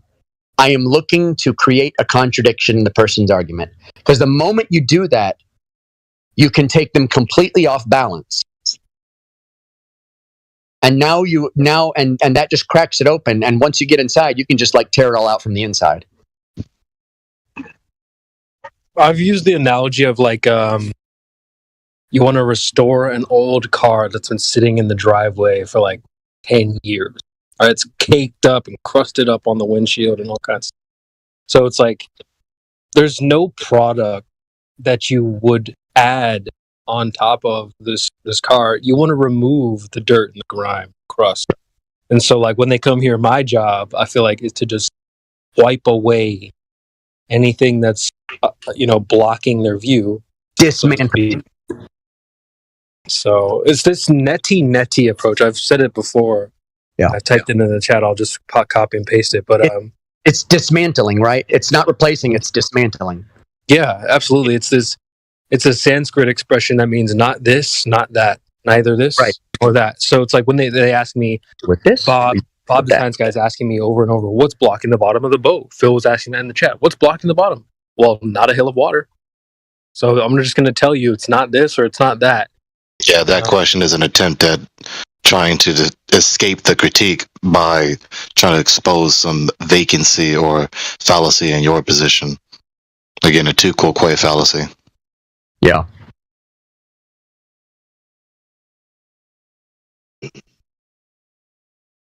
It's like the guru in the jungle analogy. He doesn't, when you go to see him, he doesn't have like a brochure. Like he's gonna work with you and try to get rid of any like ideas that may be blocking up crossing up your perception or whatever that's blocking your mental. So that's what I do when people come here. I'm just gonna help you remove things that are like impeding your ability to think properly. And just to expand on your metaphor, that when you finally find the guru on the mountain, is he going to tell you a bunch of things, or is he just going to ask you a bunch of questions? Yeah, exactly. He's not going to be like, so listen, it's going to be X blue black. Like, he's not going to spell it out for you. You have to rub your brain cells together and figure it out. Yeah, it's why are you here?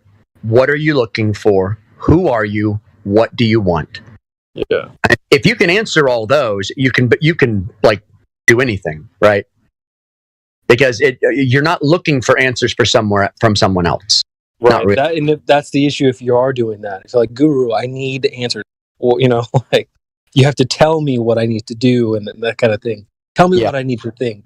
How often do people come here? They're like, oh, well, give me a map or tell me what it looks like. Well, dude, just go outside. What the hell? You want me to tell you how to use your eyeballs? Like, what's going on?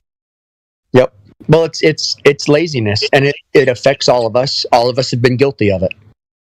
Yeah. But here's the thing: if you are someone who's going to accept answers, and you are someone who just is going to believe what they tell you, then you at least have to have the awareness, right, that you shouldn't argue about it.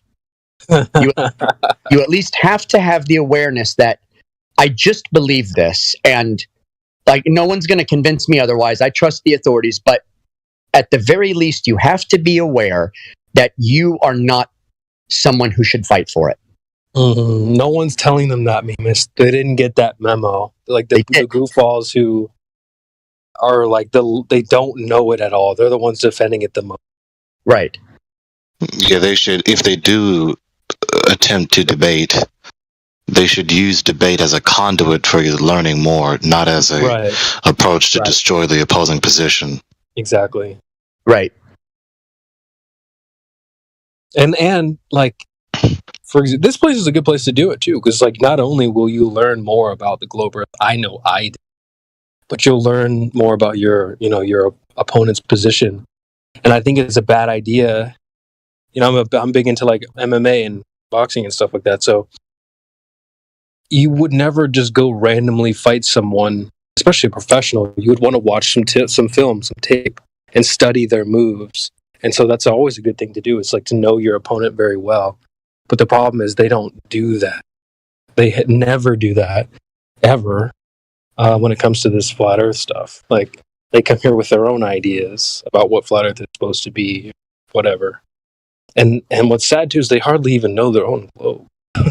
I was going to say, they neither know themselves nor do they know their enemy.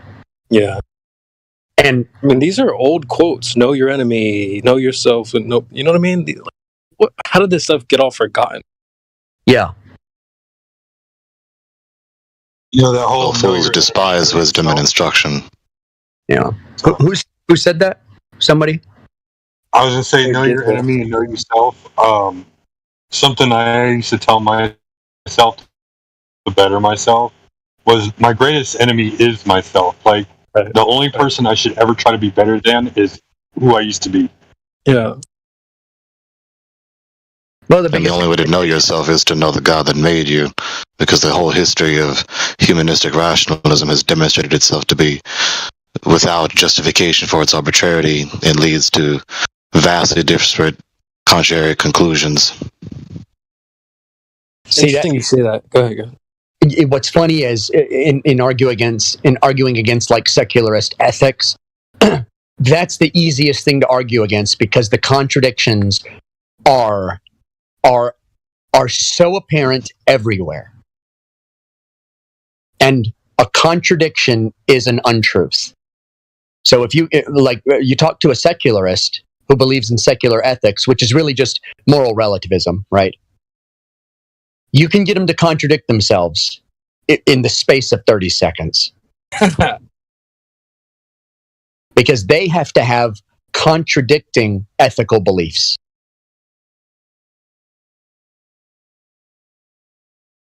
Which is an inevitable consequence. Yeah. Because when you start from a beginning point that is insufficient, both materially and logically, then what do you think is going to be produced from that? Yeah. You know, what's funny is the whole reason I got into like more a lot of existential philosophy and like research on like the consciousness and stuff is because it becomes extremely easy to use that against materialists. Materialism is a joke. It is. It's just a reification of half of all reality. Yeah. Because if you're a materialist, you can't even believe in concepts because concepts come from the mind. And then you can't even believe in the mind because the mind is immaterial. Right. And then you can't even have beliefs because beliefs are immaterial. Right. Then you can't even speak words because words are immaterial. Yeah. Oh, They're just. I had a friend like this in high school.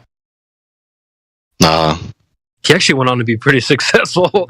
Worked for Tesla and SpaceX. So I wonder, probably a big globe head now, but yeah, I remember we had issues. Like he would say, no, the mind is in the brain and stuff like that.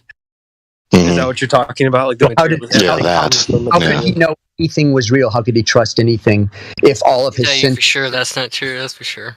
If all of his senses and all of his experiences and everything only existed as chemical reactions in his brain. What senses? Senses aren't material. You're right. They're not even material. How can he validate? He doesn't have senses. How could he have validated that his mind was material? What empirical data to interpret? There's no empirical data. Yeah. You see how silly it gets once you really deep down, when you dive into this incoherency of materialism. It's just a reification of half of all reality. It's untenable. When you are a materialist, you literally have negated all the prerequisites for truth. I am convinced that the materialist atheist is just plain lying. I am utterly convinced. I do not believe they exist. I believe truly that they are just lying. And there are no atheists. Huh? There are no atheists, yeah. There are no atheists. And that's why when somebody admits that they are... Now, I always ask them because I want to find out if they're an atheist or if they're really an agnostic, right? Because a lot of people call themselves an atheist, but it turns out they're agnostic after just a few questions. So what I'm talking about is anytime I meet an atheist materialist, I treat them like shit because the first thing they've done to me is lie. And I will not be lied to. Yeah.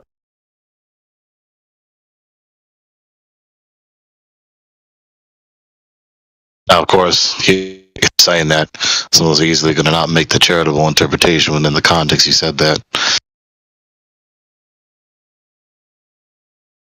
You gotta make it difficult for some folks sometimes, me, Miss Bud. Hey. Can't change me now. Sometimes I do. Sometimes I do. No, you're a sweetheart deep down, and tough love is an important thing. I think a lot of people need the tough love. People are so used to like the sugar-coated speech that just speaking directly to someone in 2023 is like offensive for some reason. Yeah. Crazy. Like, how many times, either you or Indio, someone's been like, why are you yelling? It's like, they're not yelling, dude. First of all, Indio's just got a Boston accent. Like, yeah, he's from Boston. He yells how they communicate. What are you talking about? It's like, they're just speaking from their chest directly, okay? Yeah. Do I need to speak in a little baby voice? Because people are... Yeah, it's called testosterone. Yeah. Yeah, right. That's another thing, though. It's like... That's called my voice. Yeah, right. People are, like, raising children to be, like, little Mickey Mouses and stuff. Right. It's like, people are used to this nowadays. Like, you can't even speak to someone just like a regular person. While at the same time, they're the same persons that bark like mad dogs in the streets against anything they disagree with and dislike. Right, yeah. That Zon guy we spoke to last night. It's a good example. You want to talk about another contradiction in their position, both in principle and in practice. Right. The moment, like, that's one reason I was so impatient with him today, because it was Zon from last night. He came back? Yeah, he came back as debate god. And of course, he's a degenerate, so he had an anime PFP. But, hi. He was instantly caught being untruthful, obfuscating, and he was, or I should say, obfuscating, and he was, when the contradictions were shown, he would continue. And this kid's just a liar, and this is, I'm getting rid of him, and I banned him. He seemed like a waste anyway. Like, I don't know why he was so emotionally charged up either. Like, who got you? He had the fake laugh, bro. The fake laugh, yeah. He had the streamer laugh. You know how the streamers will fake laugh? Yeah. That shit pisses me off. Are y'all talking about PP? No, we're talking about this other guy. Debate God. It was before PP. Yeah. Mr. Height of the Earth. Yes. Oh my god. And R isn't radius, and H stands for height.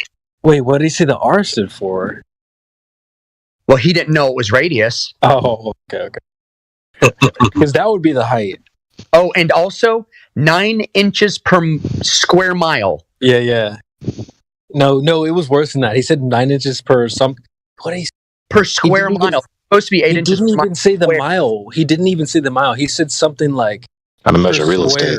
He just said per squared or something like that. I was like, dude. Per squared. He didn't even say per mile squared. He was like 8 inches is per squared. It's worse. Every squared. As Zon, every instance of squaring. He typed out 9 inches per mile per square mile. He typed it out. Yes, I did see that. This is what I mean when I say that they've got a case of everything a flat earther says is wrong syndrome. They've heard somewhere someone say that flat earthers say 8 inches per mile squared. So by their standard, their syndrome, they've got to be wrong somehow. You notice how we gave him 3 different formulas. I presented him to the 1.22 times the square root of the observer's height in feet. Indio was giving him some way more like advanced formula, and he was like, "You guys just keep using the parabola formula." No, we're not, dude. Like he kept trying to tie different formulas. Everything was 8 inches per mile squared now, dude. Yo, he came fresh from a Professor David. Sure. Yeah. To what distance is the 8 inches per mile squared accurate? Up to 250, or is it 1,000? I think it's close to 1,000. Well, let me change my question. At what distance is the accuracy differential greater than 1/100%? 1,000 miles? 1,000 miles, I think. For 1,400 miles. 1,400 miles. I don't know. But 1,400 miles, the accuracy is in the decimal points differential, right? So like 100, what did I say? 1/100%? Yeah, so in other words, perfect. Yeah. That's the thing though, AI. You just go to a Professor Dave video and he just goes, they say 8 inches per mile squared. They are wrong. Anyone who says that is dumb. Like that's all they're hearing. Here's the thing. If all the people who ask conclusions from AI. Yeah. If all the people who watch his videos come in here and get obliterated, at what point are they going to realize he's a moron? All right. Why hasn't he come in here? Right. By the way, you don't have to give everyone the answer. If anybody claims anything about the differentials between the equations, just ask them at what range is the accuracy less than 1/100%? What range is the accuracy less than 1/100%? Answer is 1,000. Since you're asking the accuracy, it actually have to be a greater number. It means a greater number, right? So you already got 2 things that can throw them for a loop.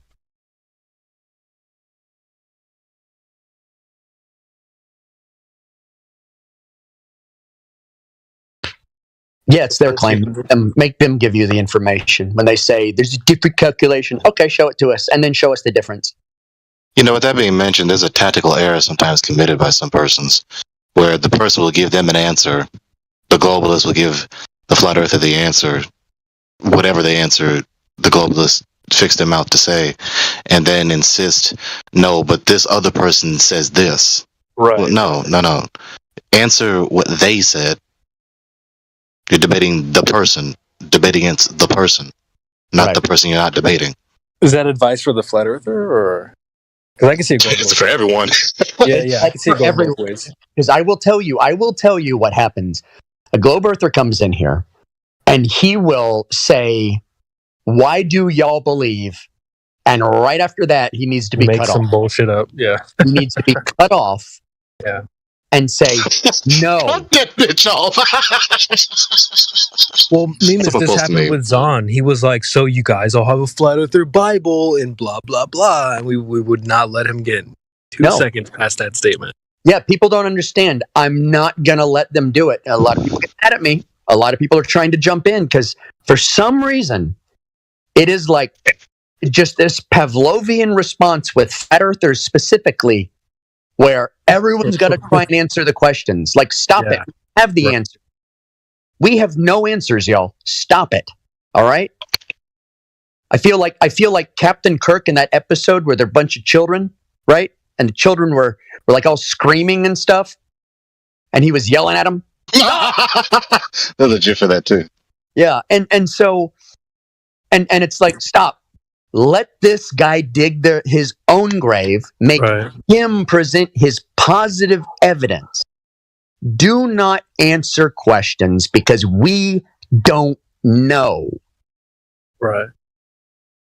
Yeah, you can tell some of the guys that have maybe a little still green. They will typically like, oh, I want to answer this and try to give these textbook answers, but man. But the whole premise of the Glober asking the question is to ask from the point of him building a straw man. Right, exactly. He's not really trying to get an answer, really. Right. Yeah. If his only question that is valid is, why do you believe in flat Earth? In essence, you're falling for his burden of proof reversal, even though he's not quite at that point yet. Mm-hmm. Well, I've said it before. They hire clowns to go to little birthday parties and blow up balloon of little figures. That's me. That's me every time. Yep. I couldn't find the one with the children, but I went with what was what I had. Okay. All right, let me just spit this out because I think you'll like it. But it's like, you don't want to be the guy that's blowing up little cartoon balloons, like clown figure balloons, for your opponent to take away and show other people. I think that's what Mimas is getting at. You don't have to answer questions because typically they're going to take your answer and treat it like you're a clown and you just blew up a little like balloon, like freaking in a hot dog. They're looking for things to go and make Flat Earth look ridiculous. So be very careful about the stuff you give them anyway. Yeah. Yeah, you got to be careful about what you tell them and what answer you give. For sure. Yeah, what's his name in the chat? Phil. Give me an answer. What is blocking the bottom of the boat? And my answer is going to be the same always. It is just not a hill of water, dude. So, that's as long as exactly it's what not it is. that, then if it's not that, then it doesn't matter. Because that's what you're supposed to be debating that it is. So if it's not that, then who cares? I mean, Sebe, what do you mean? I'm king of the hell. I found it, Gregory. And it's a big GIF. Oh. There you go. Okay. What did you type in? Kirk Miri episode GIF. Oh my God, that's hella specific. Hey, I know every single episode. I can talk along with these episodes. So you're kind of similar to me with Stargate. Well, I mean, you're much worse than me with Stargate. I can't recite the lines, but I did see every season. SG-1. Yeah. Oh, I love SG-1. That was great. It's corny, but it felt like Star Trek. That's why I loved it. And they conceded what you just said at the last episode. You remember that? What was that? It was the very last episode, and it was a brown-skinned man. He had a deep, resonant voice, and he's speaking very solemn and profound. And science fiction is an expression of the human condition and the hopes that humans aspire to. Right, the guy who was blah, blah, supposed to be playing Teal'c in the show about them making a show about the show. Yeah, it was the dude playing Teal'c. Yeah, playing super Teal'c. meta. I met him. You met the dude playing Teal'c? No, I met the dude who played Christopher Judge. Christopher Judge, yeah. Nice guy. You met him and forgot his name. Yeah, Christopher Judge. Really nice guy. Really nice. Massive. Interesting. He is a giant. You know him. You know he's in God of War, right? Yeah, the latest too. Yeah. Yeah, he does great in it. But what's funny is, you know how he looks tall in the show? He's not very tall. He's not as tall as he seems. No. He looks tall in the show, and when you meet him in real life, he's taller. Oh, he's taller. Oh. Yes. I met Kevin Sorbo also at the Masters 1 year, and I know they always said Kevin Sorbo is a tall dude. I thought the man was Goliath. He is so tall, it's like Lurch. So, he is very tall. So, but yeah, we're talking. It says 6'3". How tall are you? 30. Someone's in California. I'm sorry. No, how tall are you? How tall am I? I'm right at 6 foot. Let's go. You thought he was that tall? Did he see that tall to you? No, look, I don't know if his presence, he felt really tall. I can understand that. He felt really tall. Christopher Judge, it says he's only 6'4"? Yeah, Kevin Sorbo, 6'3". 6'3". Okay, is the meme true that the moment you're over 6 foot, it's like a foot per inch? Because it's a joke on the fit board. Like it says 4 foot, 5 foot, and there's no difference between 4 foot, 5 foot, and like 5'11". And then it says 6'2", and it's got this giant who's 15 times taller than everybody. 99th percentile of men, 6'3.5". So I'll say this: I've met Sean Bradley before, and he didn't look 7'6". He looked like he was maybe 6'8". But he's 7'6". But I kid you not, his arms were like as long as I was tall. Oh, okay, Sean Bradley. 6'2" is 95th percentile. 6'3.5" is 99th percentile. Sheesh. I'm pretty sure my son is going to be 6'3" because he's 10 years old. He's over 5 foot, and the uncle that he looks like is 6'4". Did they really call Sean Bradley the Stormin' Mormon? Stormin' Mormon. yeah, I think they did. Pretty good. Wow. Gonna go all Joseph Smith. But yeah, actually, he's a nice guy too. He's a nice guy. Yeah, so anyway, before we got off on this tangent, I was talking about, we were looking for the Star Trek gift because that's how I felt, right? Right. When a Glober starts asking what is about to be the worst straw man question you could imagine, already everyone in the chat's like, "Ooh, I can answer this." Yeah. Well, the brochure says, it's like, no, dude, don't read out of the brochure. The brochure says. Yeah. More accurately, let's just call this a loaded question fallacy. Yes. Yeah. And they're like, wait, I've got the perfect canned answer. Like, guys, right. We got so many canned answers, and it's like, we shouldn't have any answers because that's not what we're looking for. We're looking for truth. So how can we look for truth while we're trying to give answers?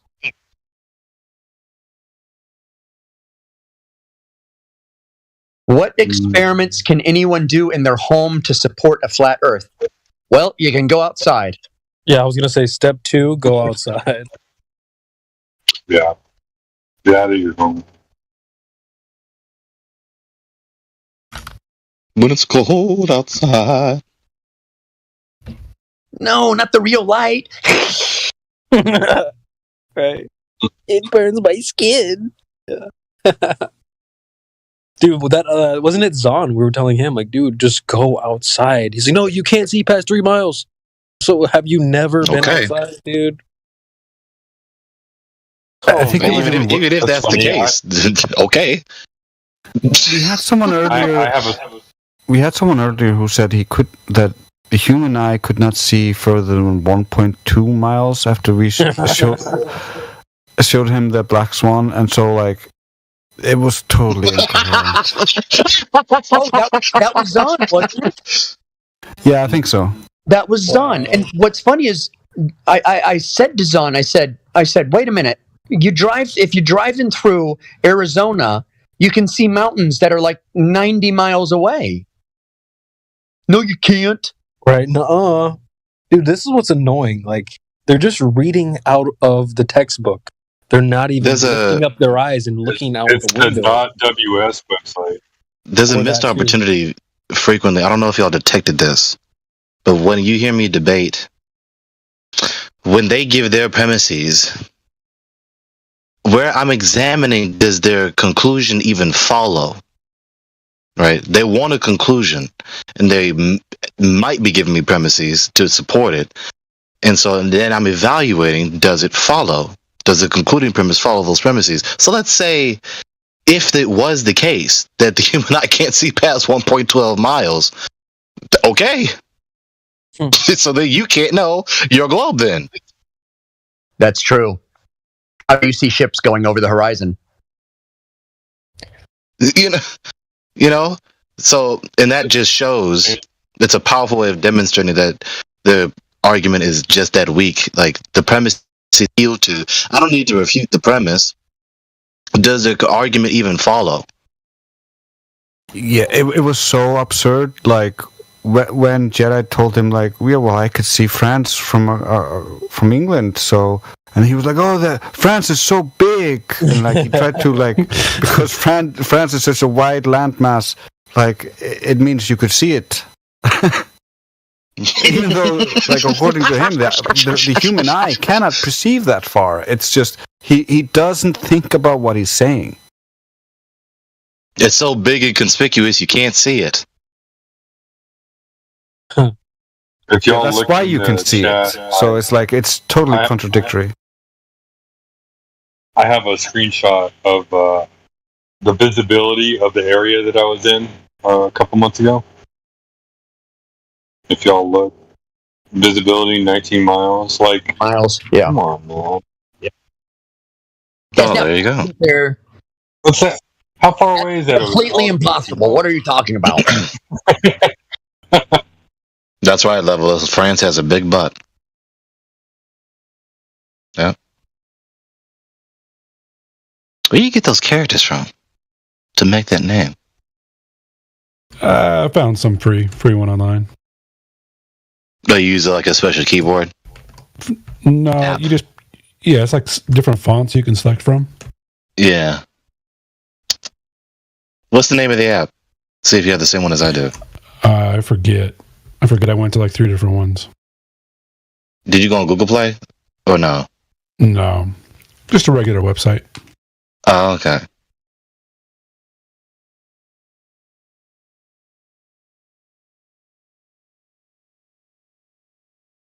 What is that? Yeah, we need to get some more really like experienced debaters like present in like the live stream more often. Yeah. It'd be really cool if we could find a way to dust off the arena somehow. Or maybe I'm just nostalgic. That was cute the way you said that, dust off the arena. Yeah, dust off the arena. Sweep it out. Yeah, it's been collecting dust a little. It's been collecting dust for a little while. I think we're going to be doing some restructuring here soon. and we're gonna probably make some changes, major ones and minor ones. But what I'm wanting to do is I'm wanting to get a lot more people involved in getting good, so to speak. Mm-hmm. Because a lot of people don't have the chance to get good. It's like if the OG guys are here, everyone does kind of step aside. They do step aside, and I mean I get it. And it's hard for me to listen in when people are doing a bad job too. I know. So it's like that's the thing. We're being represented by everyone here. So it's like if you're hammered on the live stream, I don't know if I necessarily want you representing me, but or if you're like trying to give the opposition a model, or if you're trying to give them some answer, like maybe we're in an electric universe. It's like please, right. Because you're opening up more worms, opening up more cans, and spilling them out, and going crazy. You're opening up avenues of attack for them when you should be the one attacking. Right. We have Miggy says it all the time. We have an offensive position because we don't have any beliefs. So there's nothing for them to attack. Well, there's a balance, Mimus. Like sometimes, even I feel like when I'm hosting and maybe a couple guys roll in, I'm looking through the channel to see, all right, who's the best among us? Who could we tag in if we need to? So there is always that element of like, all right, well, someone's there to plug in if we need to. We can hand the ball off.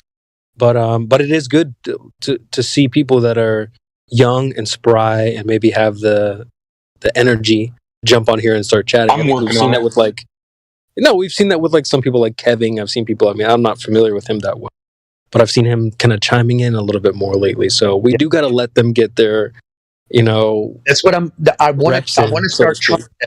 That's exactly what I want to do.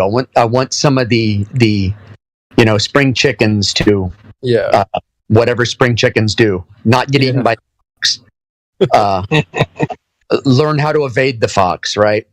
Right. And that's a good way to put it. And what was that one chicken? Egbert or something like that? I have no idea. I know the name. Foghorn Leghorn and the Egbert. I was going to say, is it Foghorn Leghorn? Yeah. Let me see if I can find him.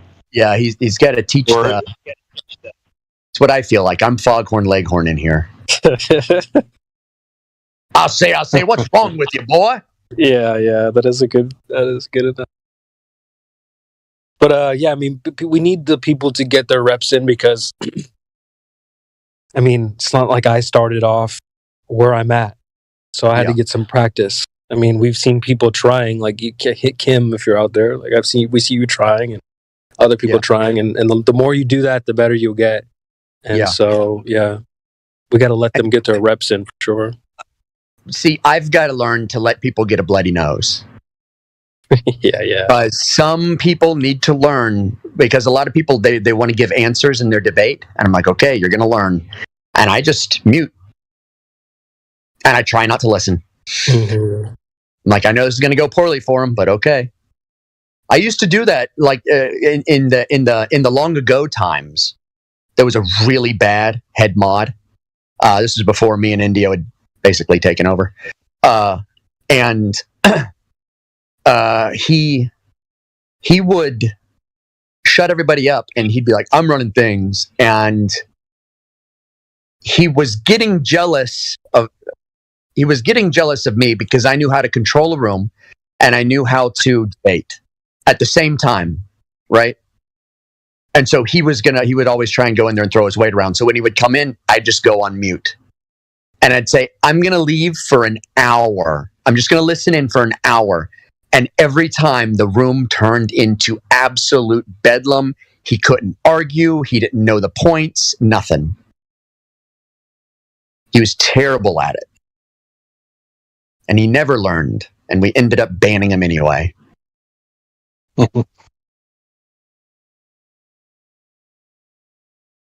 But yeah, a lot of people...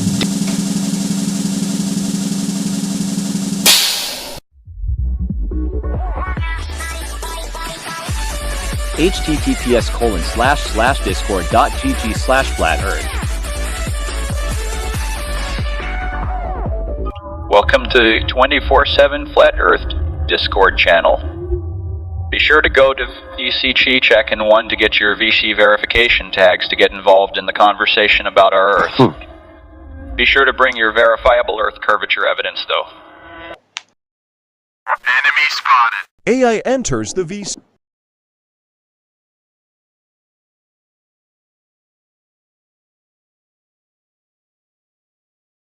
So we're what, like 18 days out from the election?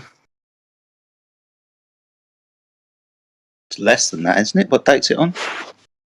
Is it less than that now? Is it 17? Is it what was it on the 6th? No, it's on the 5th. It's on the 5th. Yeah. It's 12 days. 12 days. So, oh.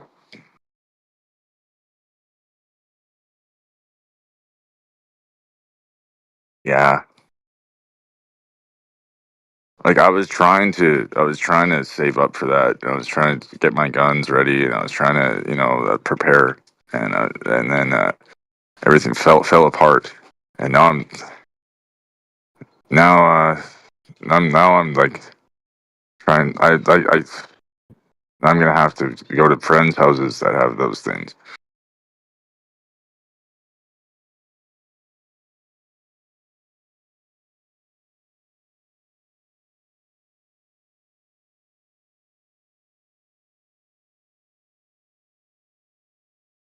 Oh.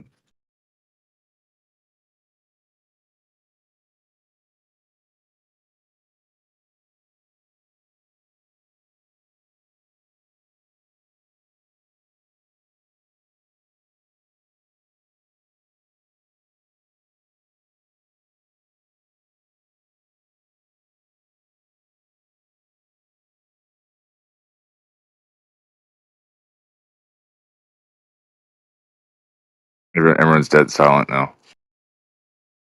I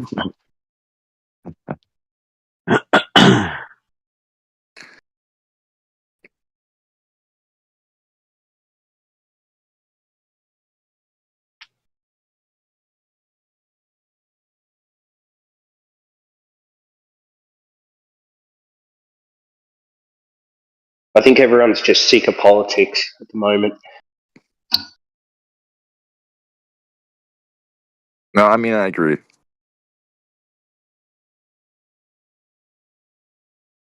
But you can't just ignore it.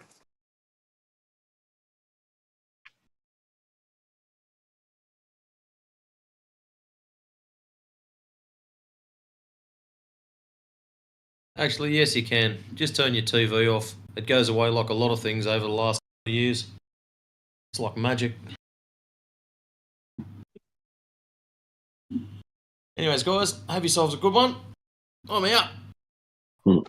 Thanks, everyone. Right. See you soon.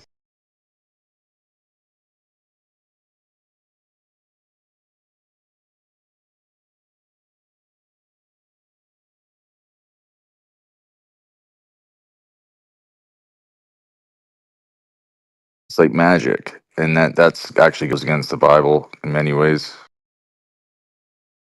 What? What goes against or magic, or the dark arts, or idolatry, or like anyone that practices sorcery? They're going to be condemned to hell.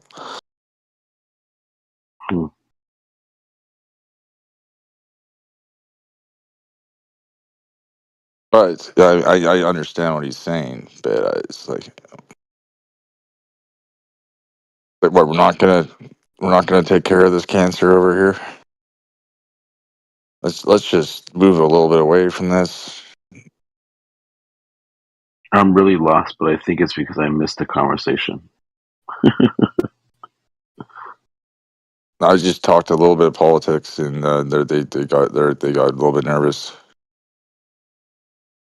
Oh, you're saying that the politics is like a cancer. Well, yeah, I said the election's coming up pretty soon here. That's all I had to say. I think it's because they were talking about like No. Then I said like we better get our guns and you better get ready, prepared, and I was doing that, and Oh, was that before what they were saying? it was after. It was after. It was, they weren't talking anymore. But. Oh, okay. And they understood. They know. They completely understand what I'm talking about. What's going on? Yeah. And then No, they got a little bit nervous. Well, just because usually the topic is different than what the room is. So, like when people do mention politics, it's kind of like people just kind of stay away from it, like because they're talking about other things. But I get what you're saying, though. No, all I said is the election's coming up, and I mentioned something really quickly. It does actually have something to do with the topic of the room, because we were talking about biblical things as well. But, yeah. Oh, yeah. I get what you're saying. Yeah. Well, I think dogs are gods. I don't think he believes in the scriptures and the. I mean, I could be wrong, but I don't think he believes in them.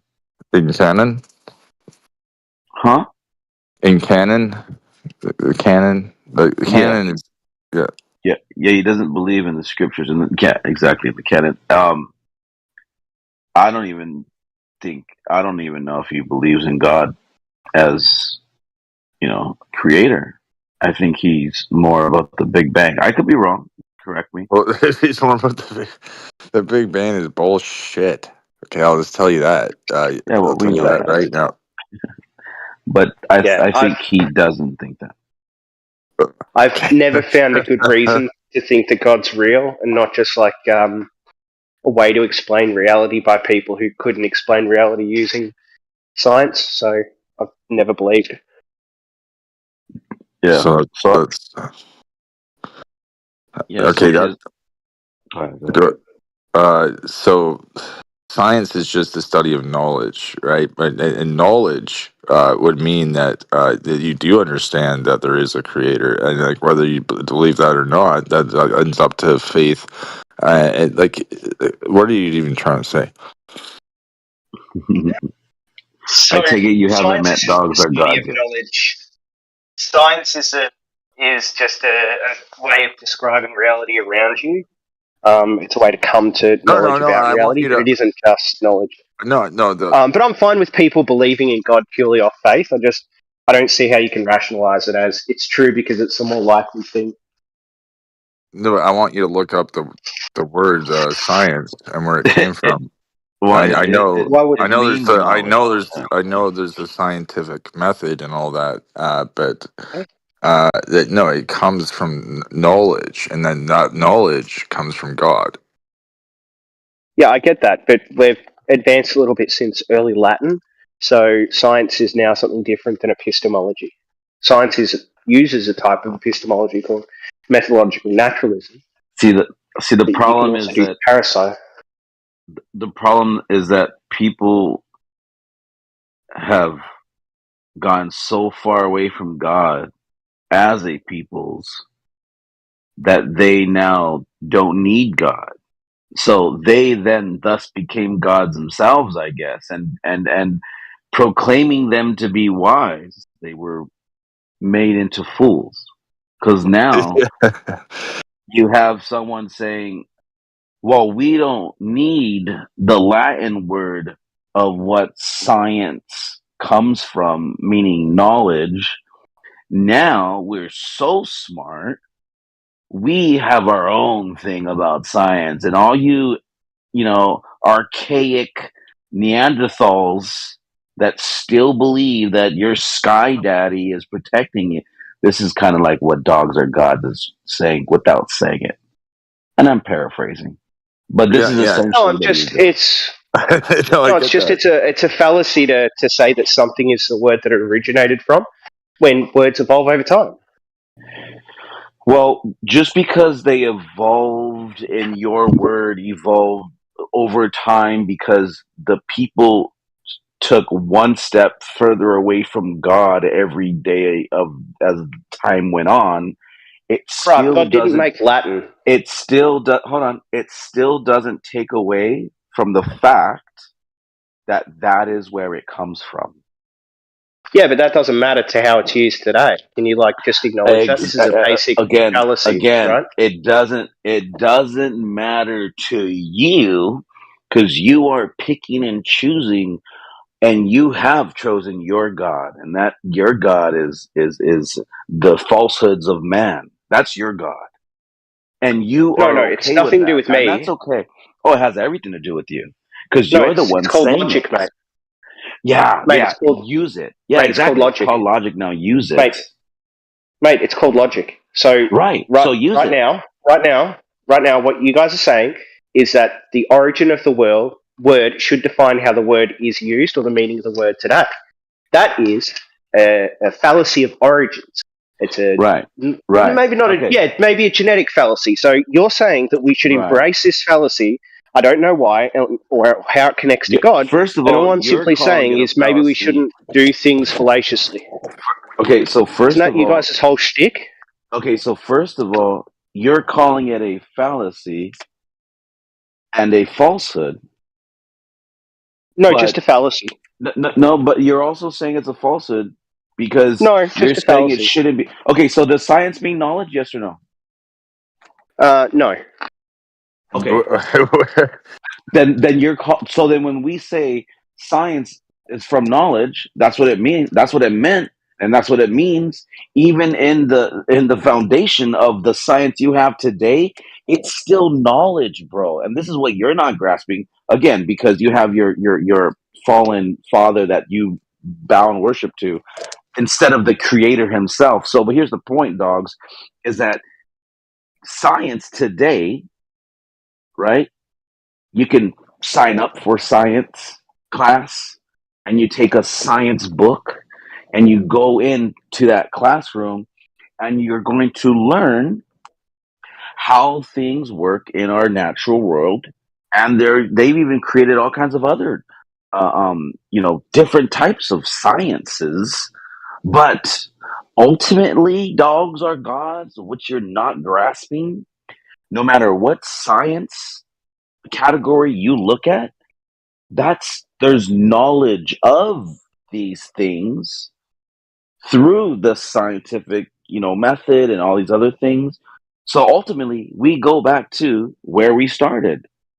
All this was knowledge, and that's just what they called science. And then there was a pursuit to try to figure out how these things work, so that way we have a better understanding and more knowledge of what is that can be derived from our senses around us, how we see things, hear things, feel things, touch things, and taste things. Yeah. You understand that? Yeah. So yeah. Yeah. Great. So no. So you're trying to. It's just a perversion of knowledge. That's so you're fine. calling it. You're calling it something else, right? So it's just the study of knowledge, and you're calling it something else. As they perverse keep interrupting each other so you can ramble instead of just letting me get my thing out. They perverse everything in this world. All right, you guys are perverted. So, yo guys, can I just say a word, please? I listened to the whole thing. So here's the thing, right? If I draw a map, that map's not the thing itself. Or how about this? If I sit down at a typewriter and I go through the method of typing, does that mean I've written Shakespeare? No, it just means I'm going through the method of typing.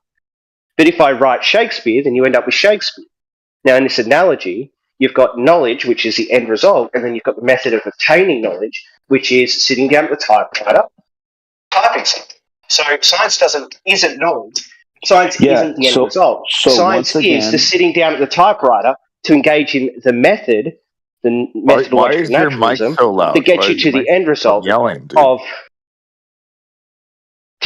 end result of knowledge.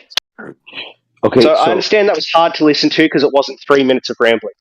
So, dogs, what's your problem here is that you, just as he said, you guys pervert everything. Good. I'm glad you said that too, because even listeners have to be reminded These people, and I say these people with exactly the way I'm making it sound, they pervert everything in this world using the very said thing that he just did, because he then used. You're rambling to what, a congregation apocryphon, or you're talking to me? Why are you trying so hard to pervert everything, man? I'm not. I'm trying to have a conversation with another human being instead of like proselytizing all the time. He then said, "Well, this is knowledge." Shakespeare and typing and just completely. Wait, did you not follow that analogy? You can just ask about the analogy. Completely missing the forest through the trees. Completely missing the point. If you don't understand something apocryphon, you can just ask a question about it. So the analogy was sitting down at a typewriter is a methodology. That doesn't mean that you end up with the end result of Shakespeare. He's just not getting it. In your case, you're saying science is knowledge, but science is sitting down at the typewriter. Knowledge would be the Shakespeare, but you don't. That's all. Bruh, what has happened to your apocryphon? You've just fallen to pieces lately. Why do you like perverting the truth? Yeah, you're just perverting the truth again, bro. To fit your narrative, you're perverting the truth. What has happened to apocryphon? Like, you're interrupting yourself all the time. You can't finish like a full thought. You're rambling constantly, and like you can't engage with what people. What's happened to you? Now you used to be able to have conversations. You're still missing the point. We haven't made a point. You just accused me of perverting things. You haven't given me a reason. Hey man, you're getting emotional. Keep your voice down, okay? Yeah. So, like, what have I perverted? What have we perverted? The truth. How? By speaking a falsehood. What's false? What did I say that was false? By saying science isn't knowledge. Okay, find me a source that says science is knowledge. It's even on Satan's Google. It's amazing how people don't know this. They not know this. Yeah, where's the science? Where's the thing that says science is knowledge? Wow. You guys don't know that? Okay, here let me break it down. The origin of the word doesn't mean that is the meaning of the word now. Let me break it down. Is science? No, I want a source apocryphon, please. Okay, hold on. Let me go to your the Google, the information, right? The place where everyone goes to, where everything can be perverted.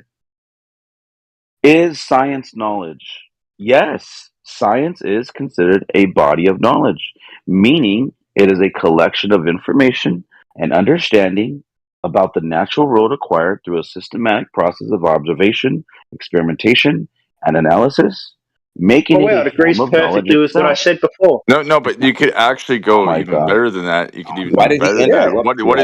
Where did that was excellent. Thank you for saying exactly what I said. Where was the word? It's always funny how you guys do that. Where was the word science derived from? And it was derived. I already explained that's a fallacy, buddy. Buddy, can you just close your ears for 2 seconds so you don't have to listen to this? So I just want to. It's a fallacy. Real quick, dogs. Can you please be quiet? I want to point this out real quick. You asked me, where does it say that science is knowledge? I pointed it out to you. Then you have the audacity to say, "Oh, it's proving what I said." Bro, no, it's actually, you didn't agree with what I just said. It's actually proving what we were saying. What do you think what you said means? What do you think it means? The thing you read out. A body of knowledge. What is that? Does that mean it is knowledge? Or is it a collection of pieces of knowledge? Unbelievable. Do you remember Apocryphon, I'm going to ask you the same question in like 30 seconds when you're done rambling. He does this a lot. He's so brick that he resets. When you're done rambling, I'm just going to ask you the same question. Well, if you remember, I actually told you about a good. Yeah, but you're wrong about shit, so I don't care what you told me. 4 minutes ago, I told you that science, which is also knowledge, is just. Oh no, that's not what your thing said. Why does he keep interrupting? Because that's dogs are gods. See, what happens is when the truth is being spoken, the demons inside of him hate it. I And they're know like they don't like it. scratching, They bro. really don't like it. Yeah, they're scratching. Look at him. He'll do it They're, again. Trust me. I trust you. I trust they're you. squirming. Yeah.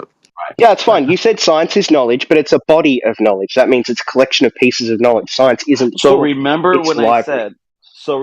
I said that there are even in today's world different forms of science, and then so bodies of knowledge, and then I said you learn about them. You learn about these things in science by studying it, observing it, experiments. I told you this already, that we have science, of which is the pursuit of knowledge. Yeah, that's the key. It's the pursuit of knowledge. And Correct. All right, guys. I you know this understand that? conversation's gotten away from you, but the thing that I contested was that he science does this is all the time. knowledge. The thing I contested was that science is knowledge. It isn't. It's a body of knowledge, Yes, which means it's a it is collection of knowledge. pieces of Oh my knowledge god, bro. that science uses a Amazing. method to gather. So it's not knowledge itself. That's called Science is epistemology. knowledge. Do you want to look up epistemology? Science is knowledge, bro. That's literally Dude, you guys why are just so philosophically illiterate. It's amazing. It's amazing how lost you are in the woods right now, missing the forest through the trees. That's exactly what you're doing. You're confusing like the thing for what it does. Okay, so when you have science, right, which is knowledge, because without knowing what is going on in the world around you, which was derived from the studying of it and the pursuing of it, and then so guess what? So you have this word saying, "Hey, this right here, this is knowledge." Oh, really? What's knowledge? Well, the fact that we can study this and observe it and we can learn about it. Oh, okay. So if I take a science class, I'm going to be gaining knowledge. And you say, that's right, little Johnny. You're going to gain knowledge of the world that we live in by studying it through this system we have called science, because science is knowledge in itself. So because when you do science, hey, just hold on, dogs. When you do science, you learn about the world around you. That's Wait a knowledge, sec. bro. Wait a sec. You said you get knowledge from your science classes. How do you get something from science when it is that thing itself? So, Oh, now you're learning what get does that begets make now, sense? right? Now you're learning what get begets now. You get it because that's the source of it. That's how you're getting it. Hey, So do you know have what knowledge. intuition is? Ocrophon? Ocrophon, do you know what intuition is? Intuition, yeah. Yeah. Do you think it's true? Yeah, it could be. Yeah. Does it follow the scientific method? Not sure. Not What about sure just if an observation? Like, what if I step outside and I see a black cat walk past? Do I now have knowledge that there's a black cat? you do have knowledge that there's a black cat because you can see it, and you know that that's called a black cat because you know color and you know right. what kind of animal it is. So that's knowledge, right? Yeah. So when I step outside and I just see the black cat, is that me doing science? No, see, and that's where you're. Wow. Okay. End of case. That's Congratulations. where you're, no. I'm so glad you did this because that's exactly where you're perverting it, dogs. You are taking one thing and trying to make it strawman our position of what No. I've what cucked it is. you on this. You're cucked. Oh Be my cucked. goodness! Oh my goodness! It's so simple. If You there are perverted other it. things, if there are Because other I things know that give that's you a knowledge, cat, I'm a scientist. that aren't No, science, that's ridiculous. those other things that give you knowledge that aren't science, You're mean that like science isn't knowledge. Because dogs. intuition would give you science following your definitions. Dogs, this is you right now. Because I know it's I've cucked you. Wednesday, I'm a scientist. No, we're not saying that, dude. But we're No, saying I've cucked you on this. you what? So I have cucked you. I've had sex with your wife in front of you about so this topic. now he's doing Now, that. here we yeah. go to even more. Now he's getting out of control. More perversions. Yeah. No, Right, no. it's so His demon. He's the demon. Yeah, you're a fucking demon. I stepped man. outside and I demon- saw a black cat. That gave me knowledge that there was a black cat. Oh, but it Demons wasn't can't science. handle it, So bro. how can it be knowledge if it's not science? Because science is knowledge and knowledge is Here we science. go. His Oh my God, demons I've cut. just can't grasp the truth, bro. Is he having a meltdown? Yeah, He's having a meltdown. His demons are just scared, bro. I've cucked you on this. More perversions, by the way. Bro, I've cucked you. Yeah, More stop, perversions. stop dog. perverting the truth. You're not going to get away with that, and we're coming after you. Do you understand that? We've all had sex before. Calm down, guys. Yeah, you're perverting things, bro. Not only did you pervert the truth, trying to create a straw man that because we are saying What was my straw which man? a fact, I'm saying it right now. We said as a fact that the word science originally meant knowledge, comes from that word that meant knowledge, and then you try to pervert that truth by saying, oh, because I know it's a cat, does that mean I'm doing science? No, you are perverting the truth. Ruh-roh, you're walking back everything, aren't you, buddy? Because I didn't disagree that it originally meant science. I just think that science doesn't equal knowledge now. The definition we use for science now Oh my is knowledge. goodness, the irony. You just said I'm walking everything back when you literally just walked back. Dude, this is the hypocrisy. The hypocrisy. Everyone listening right now, Apocryphon, knows that you're about to lie, and it's amazing. Really? Okay, Yeah. well let's take a poll. Let's take a poll. Who just heard him in real time backpedal? And now all of a sudden he has the position that we were From saying the earlier. very beginning, my position was He just that backpedaled. science originally meant In knowledge, real time as he but it interrupted. doesn't now. That's why I talked about the fallacy again and again and again. Remember the fallacy of origins? Right, dogs. What you're not ever going to get, dogs, is that your non-created world by a creator, but Bruh, built just by grow up and science. admit. Just You're admit not you were going wrong to about it. ever You're going to wrong. understand. Because that's what he does. You're not going to it's the demons. Just know that it's his demons. You're not going. But there's no such thing as demons. If you're controlled by me having demons, then you're the one controlled by demons. Yeah, Well, There's no such- Are you that? You're that naive? we how's that naive? Kids are told stories You're at bedtime naive. about demons, but somehow I'm naive because I grew up. Yeah, you are. You're naive. Yeah, dogs. You're not going to even hear the words that we say that are truth because the demons are going to let you. That's why you're so bricked and you reset all the time.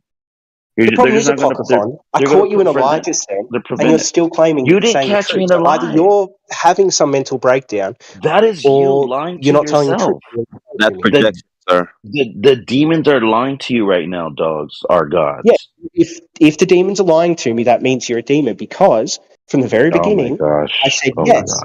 The origin of the word science was the same as knowledge in Latin. But it Oh, so isn't now you're anymore. saying that science is And so knowledge. it's a fallacy to claim that something is what its origin Yeah, how do we originally get rid of was. these Do you remember demons? that We just fallacy throw I brought some up again garlic and again at and them, again? or like some vinegar or I'm something. not going to move You on until you gotta just pray admit for you were them. wrong and that you're trying to lie about this. Dogs are gods. Are you saying now that science is knowledge? It originally was, but it isn't at the moment because words change their meaning. Okay. So when we said it, it wasn't. But now that you're saying it, now it is. Got What it. does that even mean? Because that's what we were saying. That's what you were arguing against. Yes, I was arguing that the origin of the word, You even said while it yes. is true that it meant Amazing. knowledge, doesn't mean the word is used that way now. Can you fucking understand that, Apocryphon? Okay. So dogs are gods. Pay attention. Okay. Yes or no? Can you understand what I said? Why don't you repeat it back to me? So pay attention. Dogs are gods. Okay. No, I'm not going to pay attention to you You repeat have- back to me what I just said to you because Why I don't won't think he you've been shut up? listening. He can't. Well, because he can't control Apocryphon is himself. being disingenuous, a He liar, can't control bearing false himself. witness like a bad Christian boy. Okay. You are the so, liar. Go ahead. You talk about science. How can you have science if you cannot test it? You can test it, but that doesn't mean you have to manipulate it. That means that you can just predict something in the future, and if that's true, that's a valid test. That's How not do you science. predict? Predicting Well, I'm something sorry in the if you future. don't understand science. If you've got like a first do you grade What is understanding of science? science, that's a you What is problem. science? What is science?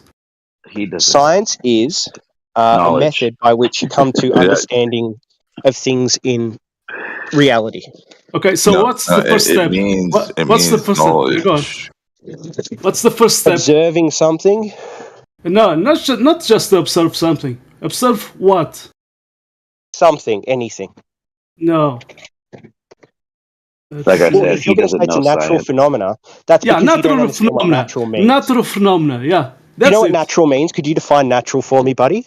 Something that was not manipulated by men. Oh, that's incorrect.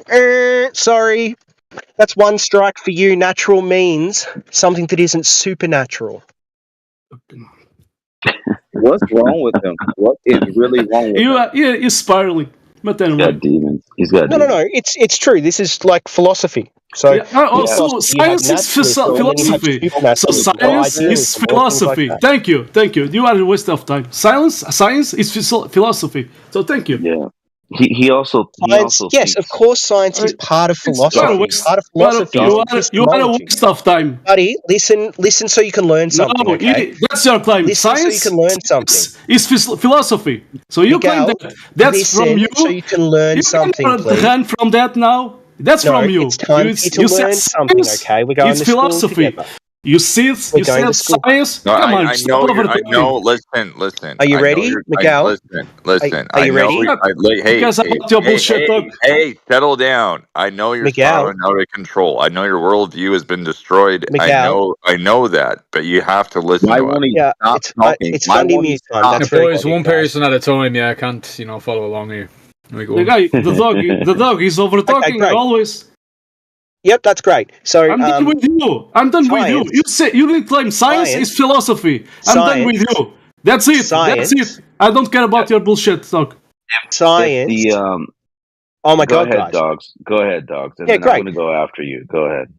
Philosophy is broken down into epistemology and ontology. Ontology is just the foundation of things. Epistemology is how you come to knowledge, the study of knowledge. That's why it's dumb to say science is knowledge. Science is a subclass of epistemology. It's a method by which you can obtain knowledge. So once again, same as your instincts can give you knowledge, or even just base observations give you knowledge, but they're not knowledge themselves. They're just a way of obtaining knowledge. So science is part of philosophy under the subheading of epistemology, the study of knowledge. There, you learn something, Miguel. Okay, all right, just stop. Okay, so look, when you try to tell us about science and that we don't understand science, but you have a falsehood that you believe in that deals with things that science, even in today's world, what it should be at least, not the accepted new age modern science that you believe in. When you have something at a certain distance, are you calling that science? I have no idea what you're referencing. When you have a star and a galaxy and a distance of 14 billion light years. Oh yeah, if you want me to explain how any of that's science, I can. Hold on. Yeah. Just is it yes or no? Is that science? Yeah, it's science. No? Yeah, it's science. Okay. No, okay. It's not. So, yes, I know. We know. We know it's not. You ready? Do you want me to explain it to you? He's ready to pervert it. Go ahead. Pervert science. Go ahead. So all right. So that'd be false knowledge. Yeah, it'd be exactly. So the 14 billion year old Earth thing, right? The way that works is we had some observation of distant objects seeming to change in their light wavelength. The further out we looked into space. So if we looked at something that seemed to be more distance, it would be a different color in the wavelength of light that comes off it. And from that, we did a little test to see whether the underlying theory of there being a change to the color, to wavelength of light with distance and time, whether that was true. Found out it was true. And then we made a prediction that if we looked even further away, if we looked like with a stronger telescope to empty bits of space and saw things that we couldn't see now, they would be even deeper red than what we'd currently seen. And then using that, we were able to go, okay, if there's this consistent law that the further back we look, there's different colors, then we know that at a certain point, it'll have to end. And and that end point will have this sort of color scheme, and then we hit that color scheme kind of near the end. You can tell it's science because he won't stop. You guys want to No, know I'm done, guys. I finished my sentence, okay? Yeah, all you had to I do know, was listen, but and now in the middle of your give a sentence, substantive critique. But do you guys Middle- you guys want to know some knowledge? You can only see like less than 10% of what's going around you. Like less than 10%. But see, they've created a world where they can tell you we're looking at something that's 70 trillion miles away, and we made the equipment for that. And trust us, we understand it because we see light waves and we see color in this lens that we built. So this glass right here that I put my eye up to allows me to see into the past. I can time travel when I look through this by seeing a color on the lens that I get, which is going to be light hitting it and then bouncing into my eyeball, my brain, telling me that I know how old that thing is. It's amazing the amount. Ignoring the inverse square law of light and all type of things. Right. They have. He's convinced that he's cut the universe. What was that? I said he's convinced himself that he's cut the universe. Right. And the problem though is he's calling this science, even though there's nothing you can do to prove what they're saying other than validate would be the right word. Hey, does science prove things apocryphon? Sorry, validate. He corrected me. Oh, okay, and that was great. right. So how do you validate things? Could you give a couple of ways you could validate There's something? no way you can validate a light in the sky being 13 billion light years as opposed to 4 billion light years. There's no way to validate that. What do you mean there's no way? All you're seeing, because there's no way. You can't even so if you say there's a hypothesis, you can't even validate how far the moon is. You can't. Right. So if you say there's a hypothesis, and this hypothesis generates a prediction that we'll be able to see something we have not seen yet, if the universe That's is not the measurement of it. and then you look, you see that thing you haven't seen before, wouldn't that validate your hypothesis? Yes or no? No. Why not? Yeah. You have to validate the distance. How are you able to validate 10 years ago. That's a good point. 10 years ago. That's a good point. They told us this very minute it would hit our sky. And you'd see us in that particular country, not that one. They knew exactly, like, out of movement. That's how. Yeah, like I was saying, can you validate that distance that they claim these stars are? Or can you try to repeat that by maybe turning the telescope horizontal and trying to look as far as you can? Yeah, you won't be able to see a million miles away. So the way you... Just like you can't see a million miles away if you point it up looking at the celestial bodies. So all of that's claims you can't validate yourself in any way whatsoever. Wow. The way You want us to believe your using science, the way you validate it, guys, the way you validate it is by making a prediction that you don't know if it's going to come true or not, but your hypothesis says it will come true, and then you test that prediction, and if the prediction is true, then you've validated your hypothesis. Congratulations, we've all learned the thing. So let me get this right. Some lab coat dude was like, I'm going to hypothesize that is 14 billion years, light years away from us. Okay, and then next year, this time, I'm going to look and see if it's there again. And if I see it, then I just validated it's 14.6 billion. Dude, do you understand how? No, because that's not a prediction. That's called a post-diction. Do you not understand the English language?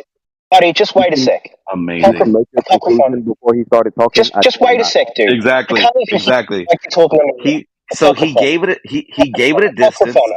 Hold on, dogs. Apocryphon. You gave it a done, dog. yeah, dogs. Stop just talking, listen. dog. Let him talk. Dogs.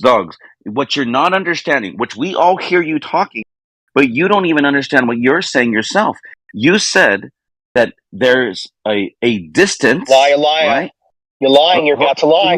Stop over talking, moron. Let him finish and then respond. Be reasonable. He's about to lie, though, guys. Stop over And you guys just talking, moron. Stop over talking, moron. built the living Let him talk. shit out of me before. Right now, there's someone shouting over me right now. Get the fuck off. Who cares about you over talking?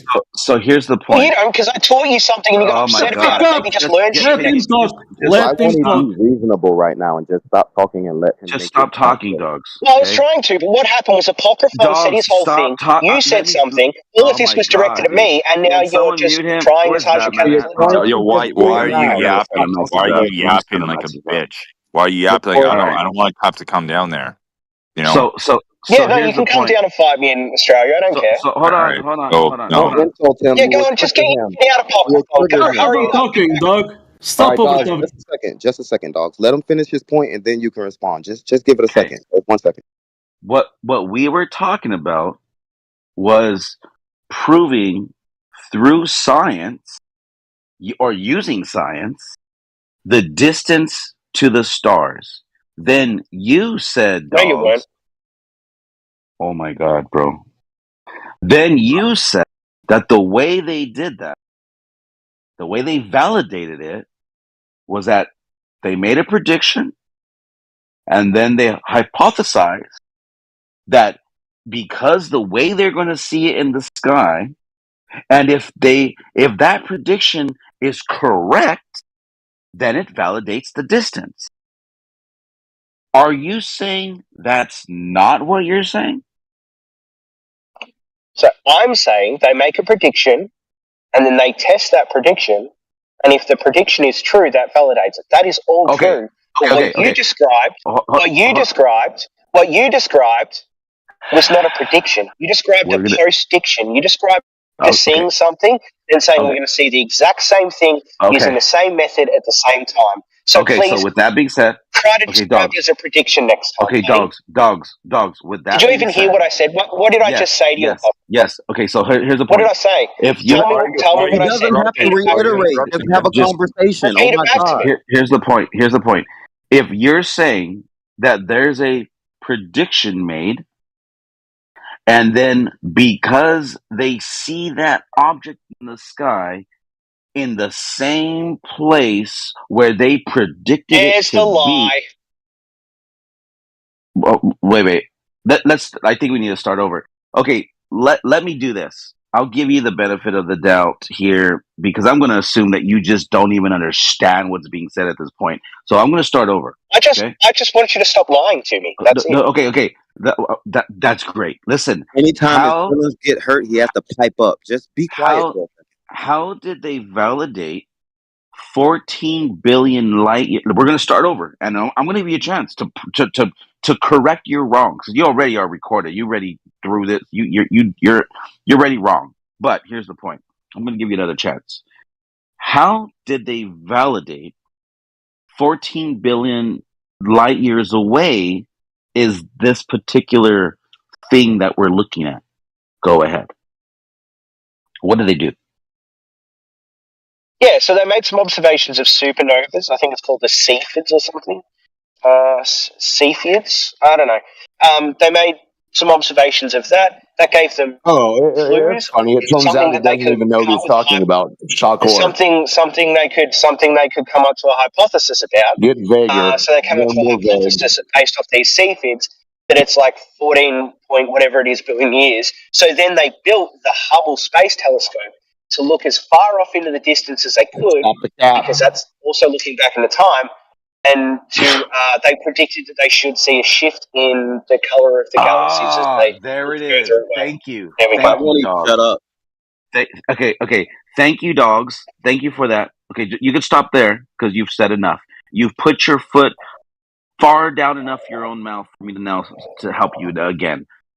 So let me just recap for the audience. Just a couple minutes ago, he was calling me a liar. He was saying that Yeah, you I was are. being Yeah, you're about to truthful. lie again. It's going to be amazing. Just get to the Now point. he's Tell me what talking I'm. through you like he's been Can doing. Why someone won't he please stop? mute him? Can Yeah, someone please mute the guy. Oh, Haas, are you here? Can you just mute him and just put him? He needs to be on timeout for a minute because he's Yeah, not going to let me say I'll be his listening ears for him.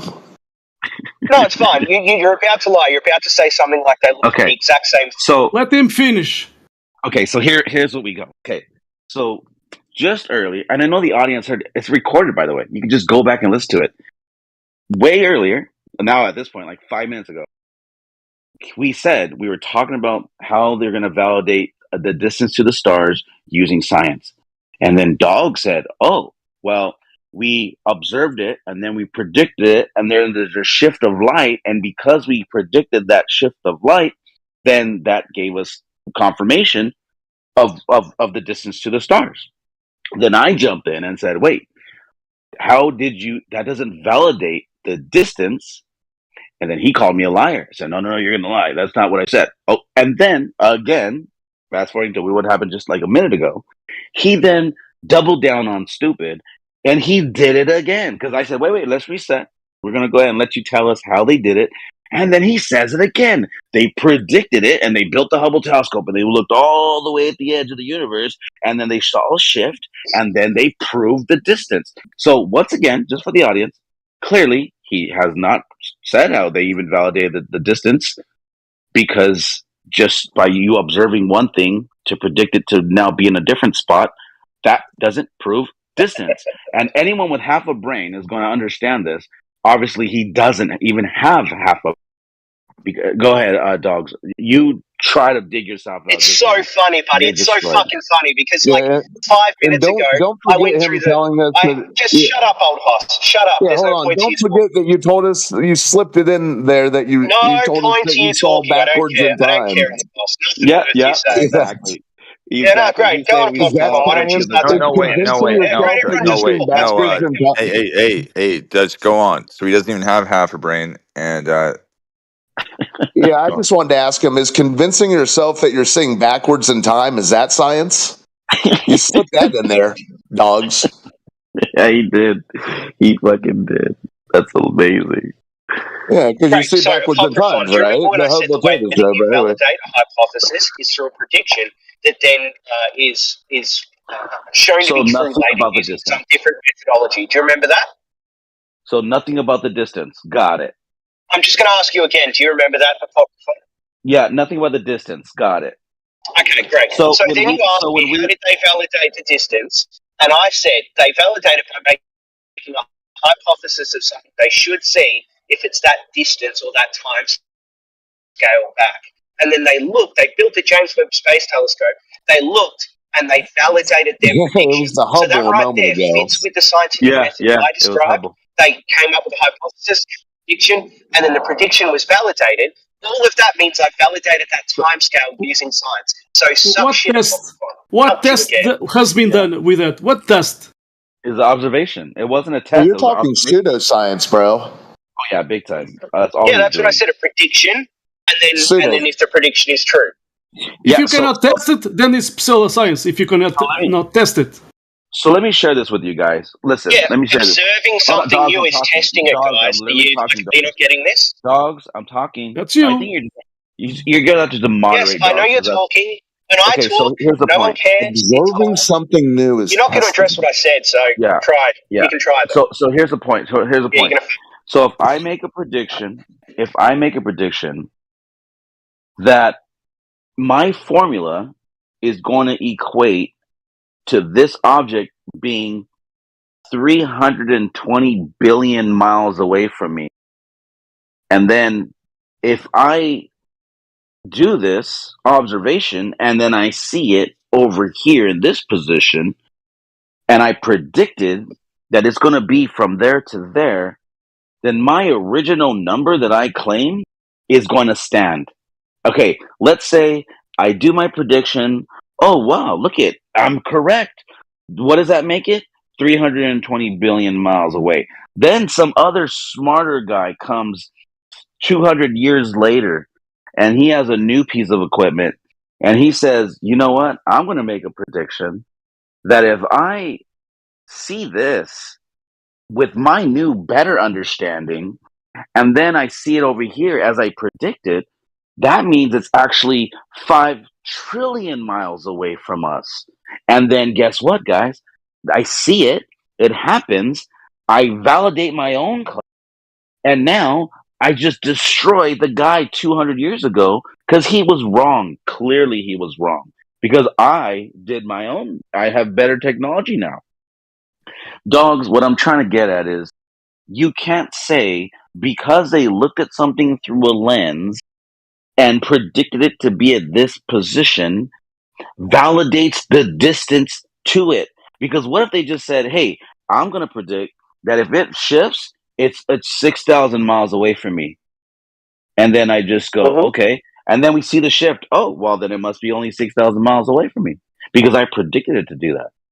So that number is that's arbitrary. not great. That number just doesn't matter. It's not arbitrary. It could be anything. It could be any number. It could be any It's number. not arbitrary. You just don't understand it. It's not arbitrary. You Just just like don't the understand. You distance don't to the understand. sun. You don't understand. You Just don't understand. You don't understand. You don't understand redshift. You just don't understand it. Just like the distance to the sun has been repeatedly disproven. Yeah, you just don't understand that.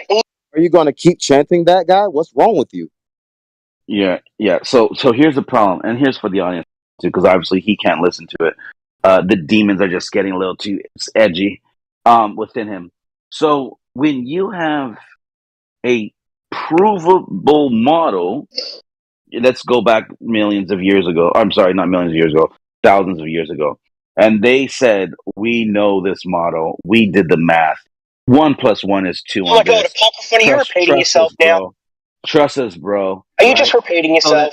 Who keeps on muting this guy? Like, shut the fuck up. Dude, he's literally he's been talking for like 5 Shut the minutes and fuck now up. he's just Who cares about you over talking? Okay, so let me just continue while he's muted real quick. So they have a model that's mathematical, and we all know, guys, that 1 + 1 is 2 and 2 + 2 is 4, and that's it.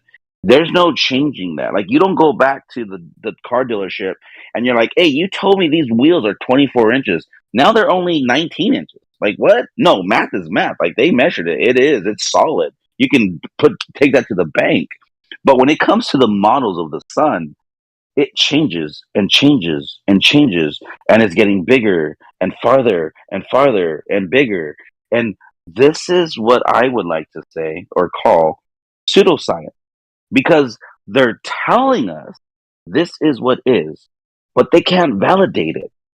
And they just make a mathematical claim, just like he said earlier. You can look into the history of time with his type of science. But just for the audience, this is the nonsense we deal with. And these are the zealots, the religious, heliocentric zealots that come out of the woodworks. Dogs are gods. Go ahead. On cue, go ahead. Let them hear who you are. Go ahead. Are we actively ignoring the fact that there's science that's provable, repeatable, testable, observable, validatable for everyone, and then there's pseudoscience, the things that... Yeah, great. So now that I'm unmuted, hopefully Apocryphon won't take 10 minutes to repeat the same thing 3 times like he just did. But the problem is, all Apocryphon's saying is that potentially, in his fairy tale imagination, flat Earth science, someone will have made the prediction that the universe is only 6,000 miles across or some shit like that. But no one's ever actually done that. And then his criticism of science is that we made predictions for how far away the sun was, and then we've refined it over time and over time and over time. And that's because the margin of error for all of our techniques keeps getting smaller and smaller and smaller and smaller. We keep getting new techniques to measure, to come up with to verify our hypotheses. So all he's saying is like, yeah, if I use like just a random stick and I say this building is going to be measured off this one random stick, it's going to be a pretty fucking wonky building. But if I get like a precision laser to measure everything for this building, the building's going to be really, really well made because everything will have a very small margin of error for the cut stone. That's all he's saying here. He's just failing to understand the concept of validating a hypothesis by making a prediction, by just Dogs. making up bullshit stories. Hey, dogs, let me ask you a question. I'm going to ask you this right now. Here, it's 2024. How far is the sun? I don't know off the top of my head. Okay. Okay, I'm going to give you multiple choice. Is it 40 million miles away?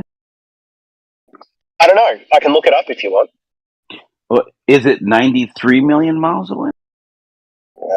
Distance to... Or is it 190 million miles away? I just want to know the answer today, 2024. But when you look it up, how do you know that search engine isn't biased? I don't care if the search engine's biased. They're all going to say the same thing. Dogs. Like it's meta-crawling to collect the data to ask a question of lots of different things. But Apocryphon, you clearly didn't listen to my critique. That's why I asked you to repeat things back. So can you repeat back to me my whole thing about measuring? What's the distance to the sun? Go ahead. 93 million miles. Okay, so let's say you were taking a test and you're in school, right? Grade school, right? Then let's say you're really going to fucking do this. Just hear me out. Now, little Johnny has a test paper in front of him, and it says, "How far is the sun?" Answer A is 40 million miles away. Answer B is 93 million miles away, and answer C is 200 million miles away. What's the correct answer? Dogs are gods. 93 million miles. Okay, now if that same test was drawn up in the year, 100 BC. Oh my god, are you retarded? Just spit out your problem. I've already dealt with this 10 minutes ago. What would be the answer on that test back then? Dogs are gods. Whatever the idea of the distance to the sun was, then it'd be correct for Johnny to say that, but it wouldn't be the actual distance. We've refined it over time, and you just wait. I won't be long. Just wait. Okay. I dealt with this 5 minutes ago. All of our measuring tools have become precise over time. So when you say things like, "Oh, we measured it as something different, now we're measuring it as something completely different," that's because instead of using just your guesstimates or your paces to pace out a plot of land, now we're using specific laser tools to get us the distance of specific plots of land. So instead of it just being 50 paces, everyone's got a different pace. It could be completely different. Now we have a definitive number for the distance to things. Okay, do you understand that? Yes. Holy. You so don't get it, dog. What do you mean I don't fucking get it, Apocryphon? I just explained it to you, dumb. Let me explain to you. Let me explain to you what you're not emotional. Getting. I'm trying to get through to I explained this issue to him 5 minutes ago, and he's somehow... Dogs, let me explain to you what you're not getting, okay? What you're not getting is that you are admitting that that answer has changed over years. And now you are in today's world saying, now we know how far it is. The same way 600 years ago, they said, now we know how far it is. And all those people died thinking that it was only 3 million miles away or 50 million or 52 million, whatever it was. It takes you so long to say anything, so even though you're just repeating yourself. So here's you the think point, you learn to say things when you die. Dogs are God. Put a sock in it. Dogs, when you die, you're going to die believing.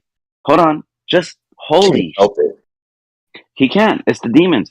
So look at when you die, you're going to die believing that it was 93 million miles away because the great science God told you that this is what it is. Your heliocentric, priest told you this is what it is. But I'll tell you what, though, using your same logic, 300 years from now, we're going to have this new device, and we're just going to call it the Great Oompa Loompa.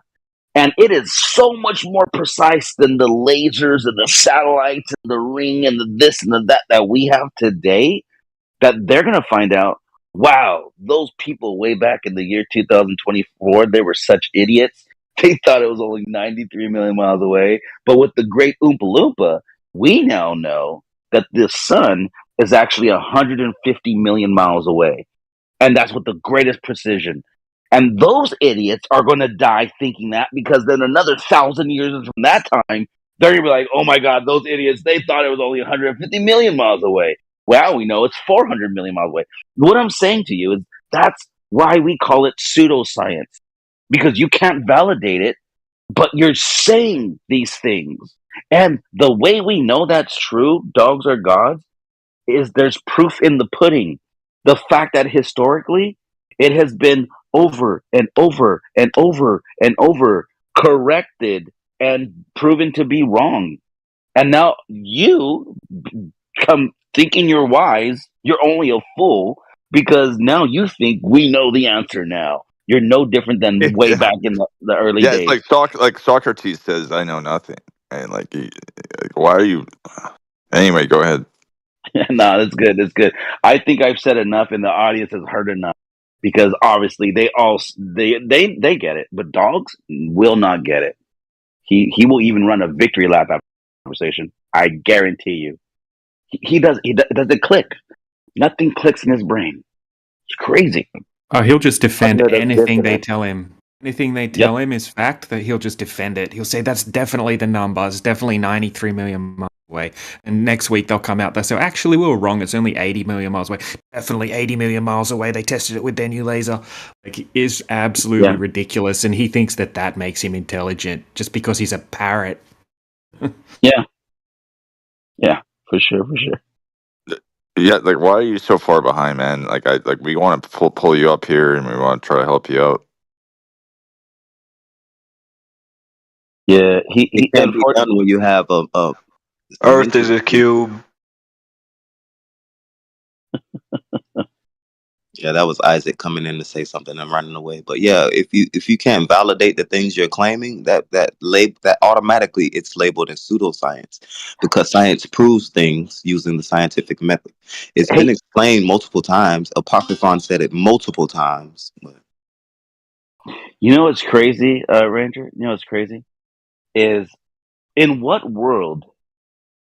Oh, great. I'm unmuted, so I'm going to talk now, Pop, because it's been, what, 4 people talking about this exact subject. Can you just wait like 2 minutes and let me actually say something, please? Just Yeah, great. let me finish, and then you Great. can speak. Apocryphon. Thank you. Great. You can just wait. I listen to you. I was talking.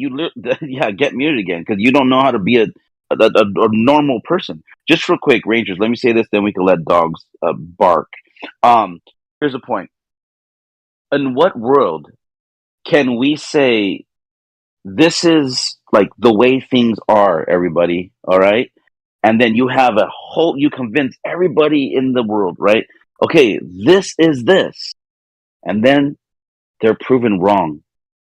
And then how do they get away with it? By just saying, oh, wait, oh, my bad, we were wrong, but hey, silly us, we got better equipment now.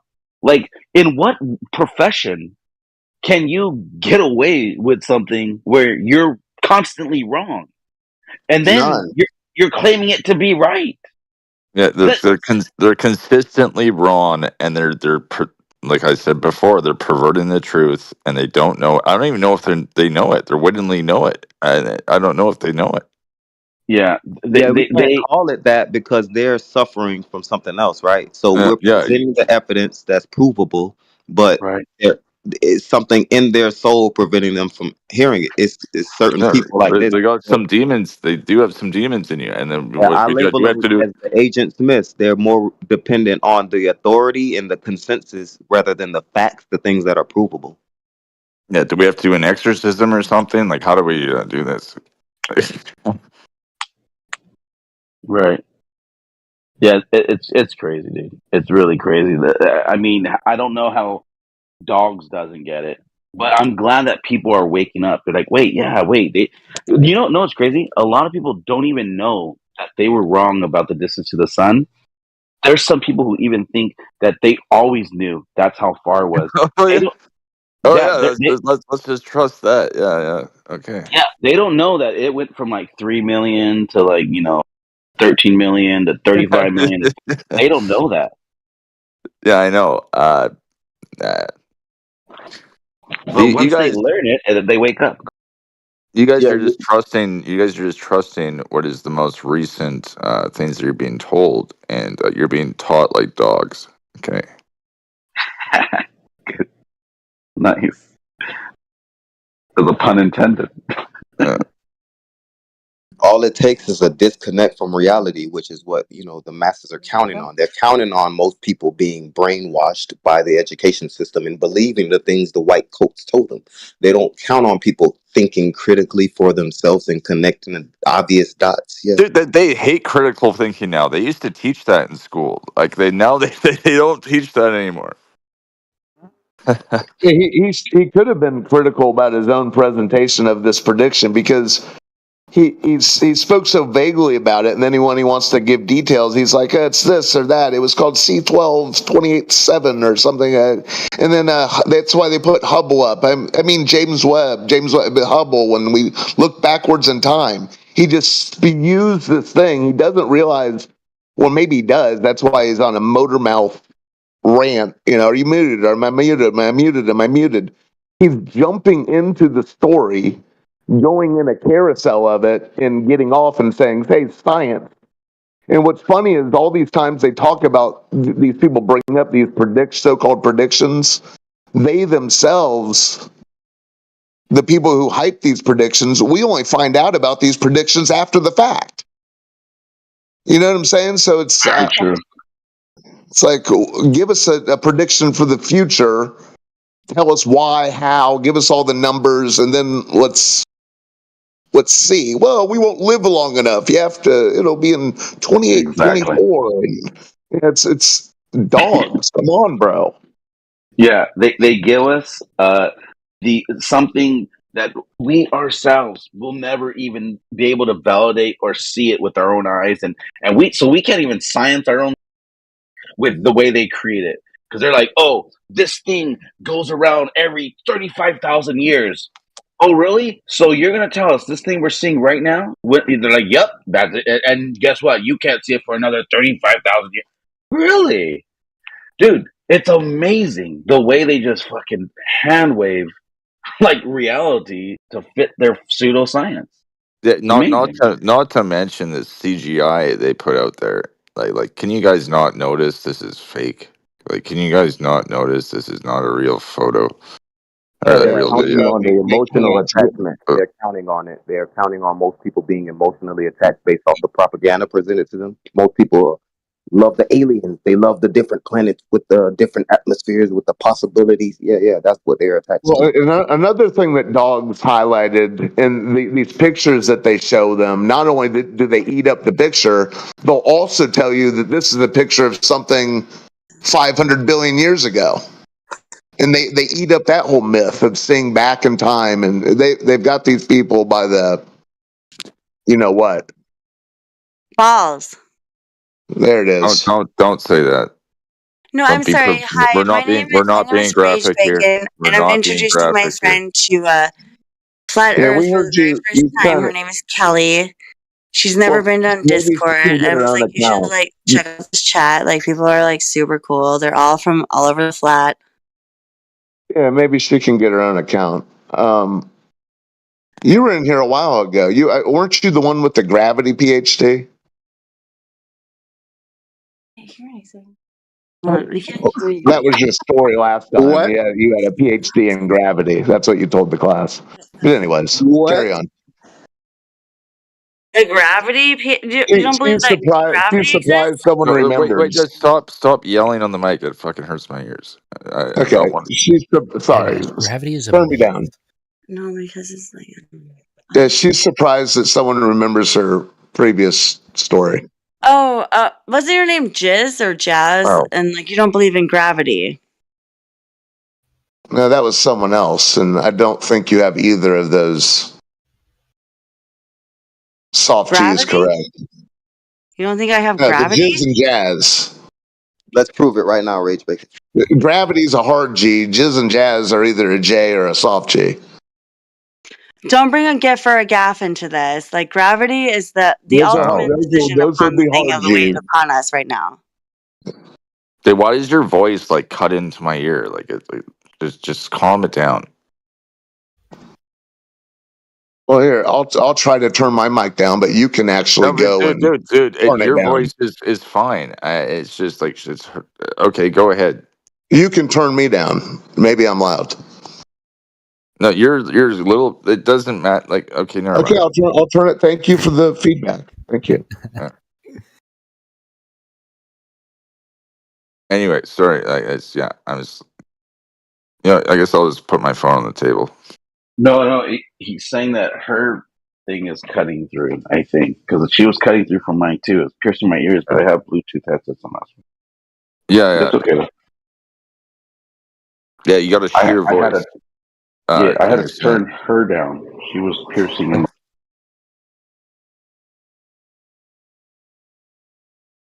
Anyway, go ahead.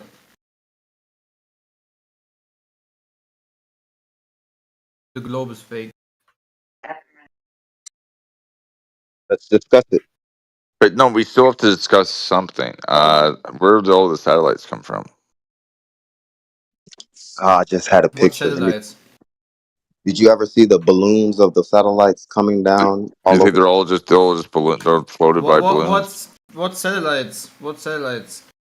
Well, the ones that are controlling our cell phones, or like not just the cell phone towers, but like the ones that take reconnaissance of. Are you aware that that's based off the? One second. No. 1 second. ground Before you cable? get there, how do you know what is giving information to your phone? Where do you get that information from? Who told you that? I'm not going to tell you who told me that, but like I know that there is reconnaissance that goes up from the sky. We've done this for a long time. We used to do it from airplanes, and now we How do do have. you know? Right. But How do you know? How do I know? Things are in the sky. You're trying to infer that things are in orbit. We don't Sounds need to like. go there and help him to I can explain it to him, with the military background and using radar. Why do you wanna help him first? Let him first No, understand that he doesn't know. I'm not No, telling he's a you. cool guy. He's cool. We can explain it to him. We don't have to do. I mean, I have nothing against that, but I want him to understand that he doesn't know what is connected to his phone. Right, Otherwise, he we can get would there. shoot it out We instantly can get if he there. would know. We can get there. We can get there. Yeah. So I was just wondering about the reconnaissance. Okay, so you understand that we have the undersea cables and the ground communication which connects everything. Yeah, so we have the ground sea cables. Loading, unloading trucks at 8 in the morning. You get a Oh, okay. I got to turn this off. Give me a second. Yeah, can I finish my sentence? I have a question about flat Earth. After I finish my sentence, maybe. Oh yeah, cool. Right. So we could appeal to satellites, right? And we understand that there are things on balloons which come down, which they claim to be satellites. All right, we can connect those dots, right? But we can also give credence to the undersea cables and the ground-based communication systems that we use. Yeah. So if I was in Iraq and we have to use the satellite phone, we understand that that's not using a satellite in the sky that may be orbiting. We still have the connection worldwide on the ground and undersea.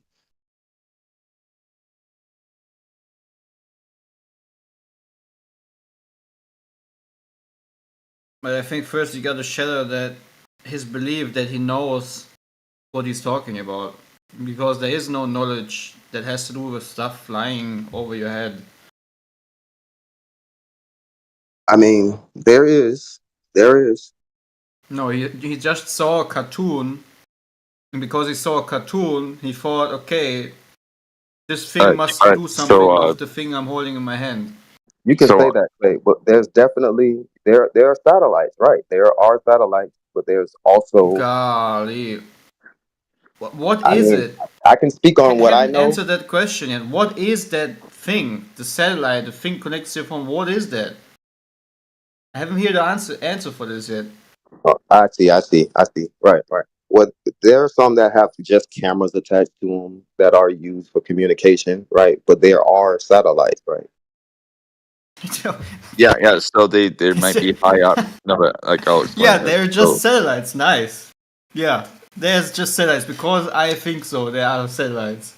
Wow. No, that they are. I'm not disputing that they are the communication grid that we use, right? But I understand that I'm in Florida. There's a satellite. They make these things, and that they're up there. Not all the time. Am I wrong? Maybe not orbiting the way they think, right? I'm agreeing with you. Maybe not the way we fully think that they are happening, but there's something up there. No, it's kind of like a drone. Okay, right? You know, a drone that has a camera on it, and it goes up like far enough, and like it may not be way up in the ionosphere, but like they're far enough up, and like I just wanted you guys to think about that. Like it is ancient. So there's been nights where I've been, overseas, and I had the nods, the night optical devices on, and we can use our phones and track and say, oh, there's a satellite there, and we can see these things with the night vision that we can't see it with our regular eyes, right? So there's obviously something there. It's obviously not as far as they say it is, not doing exactly what they say it's doing, but the fact is there's something there. But we could ignore that, right? Because we have the solid proof of the undersea cables and the ground communication towers that connect the grid worldwide, right? Yeah, so I kind of agree with that. I think that it's both. So they're going high up as far as they can, and then they're going then they have the underground cables. Right. As long as we understand that they're not orbiting the way they say that they do, and most of them don't do the things that they say they do. But but the weather balloon thing, like that's bullshit. Like these things aren't on balloons. That's a joke. Right. Why are you saying right? He's not Because true. The only it is thing that true. the meteorologists do, they send up a balloon every day in the morning. Okay, all right. that- Well, that maybe collects some data. some low tech people do that, but we don't do that anymore. No, not with low tech. We actually had a flat Earth meteorologist in here to explain it in detail, and they also use a flat map or flat Earth model because it's just easier to predict weather. Right. You're 100% correct also, but yeah. Well, it sounds like he's just sort of underselling the technology in balloons. They've been working on balloons a long time. 100%, especially in the You can military. see some That's one balloons of from the jobs they make some balloons from the 50s that look like they're out of a sci-fi. Is that why those? That was 75 years ago. Is that why those balloons fell like a few years ago? I'm just saying. Check. Hold on. How's my voice? Is it better? I tried to tinker with it. Is it too loud? Shrill? It's still a bit loud, but it's moving in the right direction. Okay, I know what to modify. But yeah, they could have all kinds of balloons of sizes and materials that could blow your mind at this point. So yeah, something streaking across the sky at night could be a balloon. But anyways, that's my point, right? We know that they're not those things that they say orbiting by themselves in the atmosphere, right? We know those. No, but you can't be naive. That's not an effing balloon, okay? Well, hold on. You're the one being a naive by seeing something in the sky and tying it to some sort of orbit around a spherical Earth. So if you brought up the satellites in any sort of way, I know you brought up the satellites. You said, where did the satellites come from? Well, if you brought them up in relation to the conversation that we're having, flat Earth versus globe, well, you would first have to show us that there's a ball. Okay. Because otherwise you're going into the leaps of logic and the pseudoscience and that's why nonsense of dogs. That's why I'm saying that old house, so we can understand that yes, we have those things, but it's still flat. You still have to hang them on balloons to keep them suspended, which means they aren't orbiting, right? So yeah. On balloons, could we have better technology than that now though? We still can't have things orbiting 17,000 miles an hour around a globe. That still doesn't happen. No, I'm not saying that does happen, but I'm just saying we don't need the balloon too much anymore. But sometimes we do. Like maybe that's why some. Do you remember when the balloons, like they said, they were Chinese, like spy balloons? Do you remember that? It's a few years ago. Yeah. And then they fell down. We had to shoot it down. When their own balloon just got less helium, so it just got less altitude, and when it was visible to people, they just said, "Oh, look, it's a Chinese one." Yeah, I know. So that's a little Right. bit of evidence for I that. agree, So Necro. that's a little bit of evidence. But you guys have to be. You can't be like that. Like we do have a bit better technology than that now. Right. But the thing is, from someone working directly with these balloons that they have to fill up and test and make sure they can withstand a certain altitude, yeah, there's still the fact that they're operating on a stationary plane because they have to suspend them from balloons or drones or whatever, right? Yeah. Because they aren't orbiting a ball. I'm not saying they are. I'm just saying what are these? I'll just reiterate.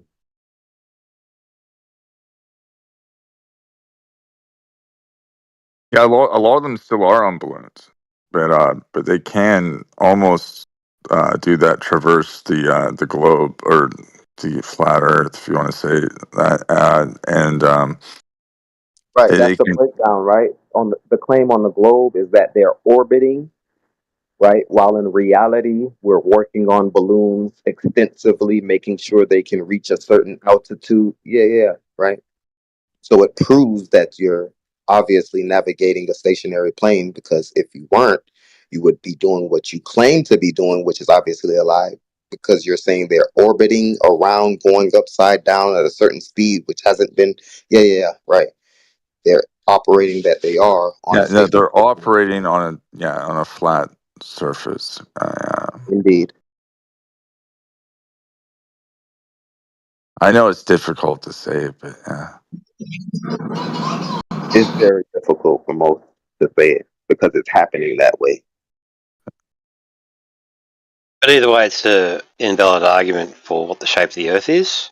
1000%. Whether it's flat or round. Yeah. So when you go up to the sky to try and prove it's ground, it's usually begging the question. Fallacy. 1000%. Hmm. You know, one time I was on TikTok and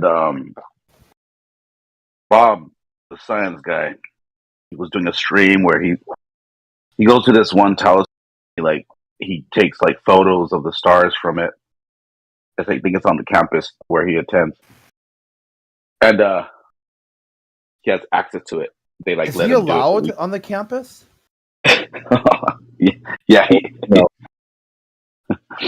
he goes to this like one observatory or whatever, and and he gets photos, and he said that there's a lot of, you know, in every country that they get to do this. They use equipment and they help, because when they take the pictures of it, they file it, and then it gets to like whatever, I don't know, just whoever's in charge of all of it overall. But anyways, one time he was taking a photo, and he goes, "Oh look, there's the satellite. We caught it in our in our screen." And he goes, "I could find out which one that is." And he says, "Oh, that's this so and so satellite, and it's at this distance, traveling at this speed." And the ironic thing is that it was just a light that popped up on the photo, and it's no different than than any of the other lights. And You know what's even more stranger, Apocrypha? It was smaller. What was that? You know what's even more stranger? That if you use these apps where they can track the satellites and you can look them up, they always show you a picture of the satellite, right? But Yeah. then when you type that satellite in a website associated with the company that made it, let's say it's NASA, you see a totally different thing. You see something hanging from a balloon, not the thing from the app that's floating around. Yeah, no. So, but the thing was that so like because they're thin lines. Are you serious? They're still using balloons? They use them every day for correct. for weather It's more research. reliable. It's more reliable. So then, but the funny thing was like, okay, so imagine you take a photo and you see the lights in the sky, and then you have this one thing that's just reflecting light, from the sun, same way everything else would be, I guess, in the sky, and or maybe they're their own lights, but anyways, but it's like you can't say what that distance is of that satellite, quote unquote, in the sky. You can't say, other than when you look it up, they tell you this is how far it is. And that's kind of the point I'm getting to. All we have is them telling us this is what is. Trust me, bro, and deal with it, because you can't say otherwise. 1,000%. Not only that, they can't validate it. They have to ignore some fundamental laws, like things farther away shrink in the distance. That in the square law, they have to ignore that completely to make these claims. Yeah, for sure. They're definitely ignoring a lot.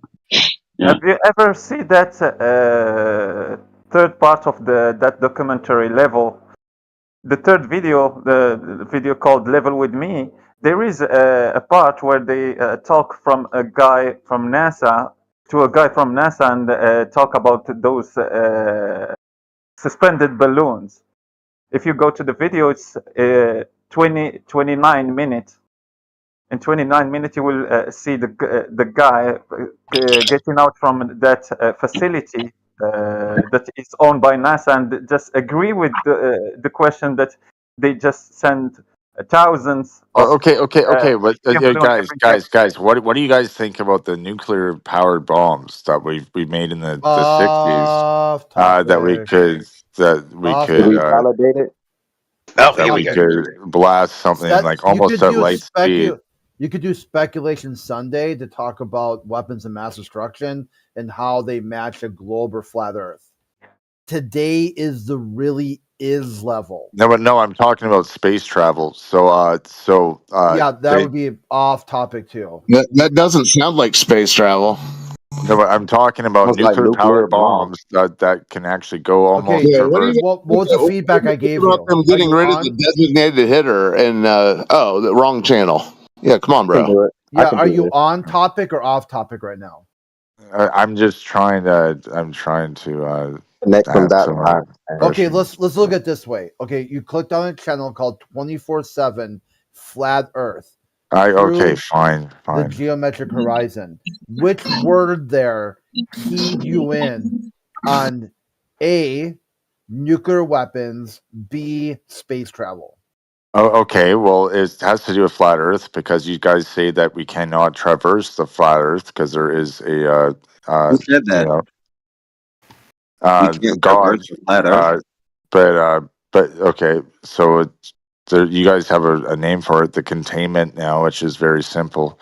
But you can get out of this containment through these nuclear powered bombs that we've done in the 60s, and we can actually go almost the space-time, or not space-time, light speed. You're getting goofy, bro.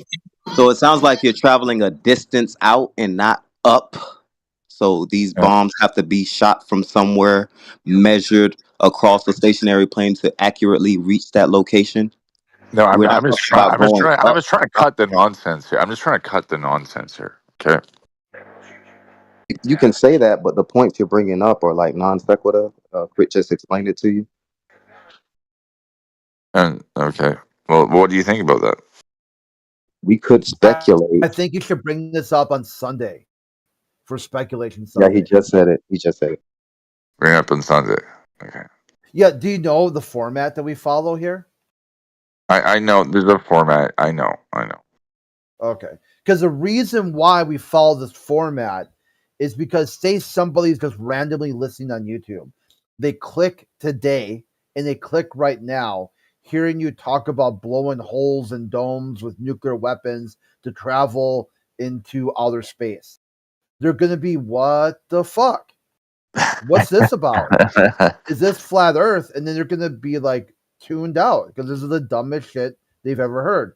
Unless you frame it as a speculation, which happens on which day?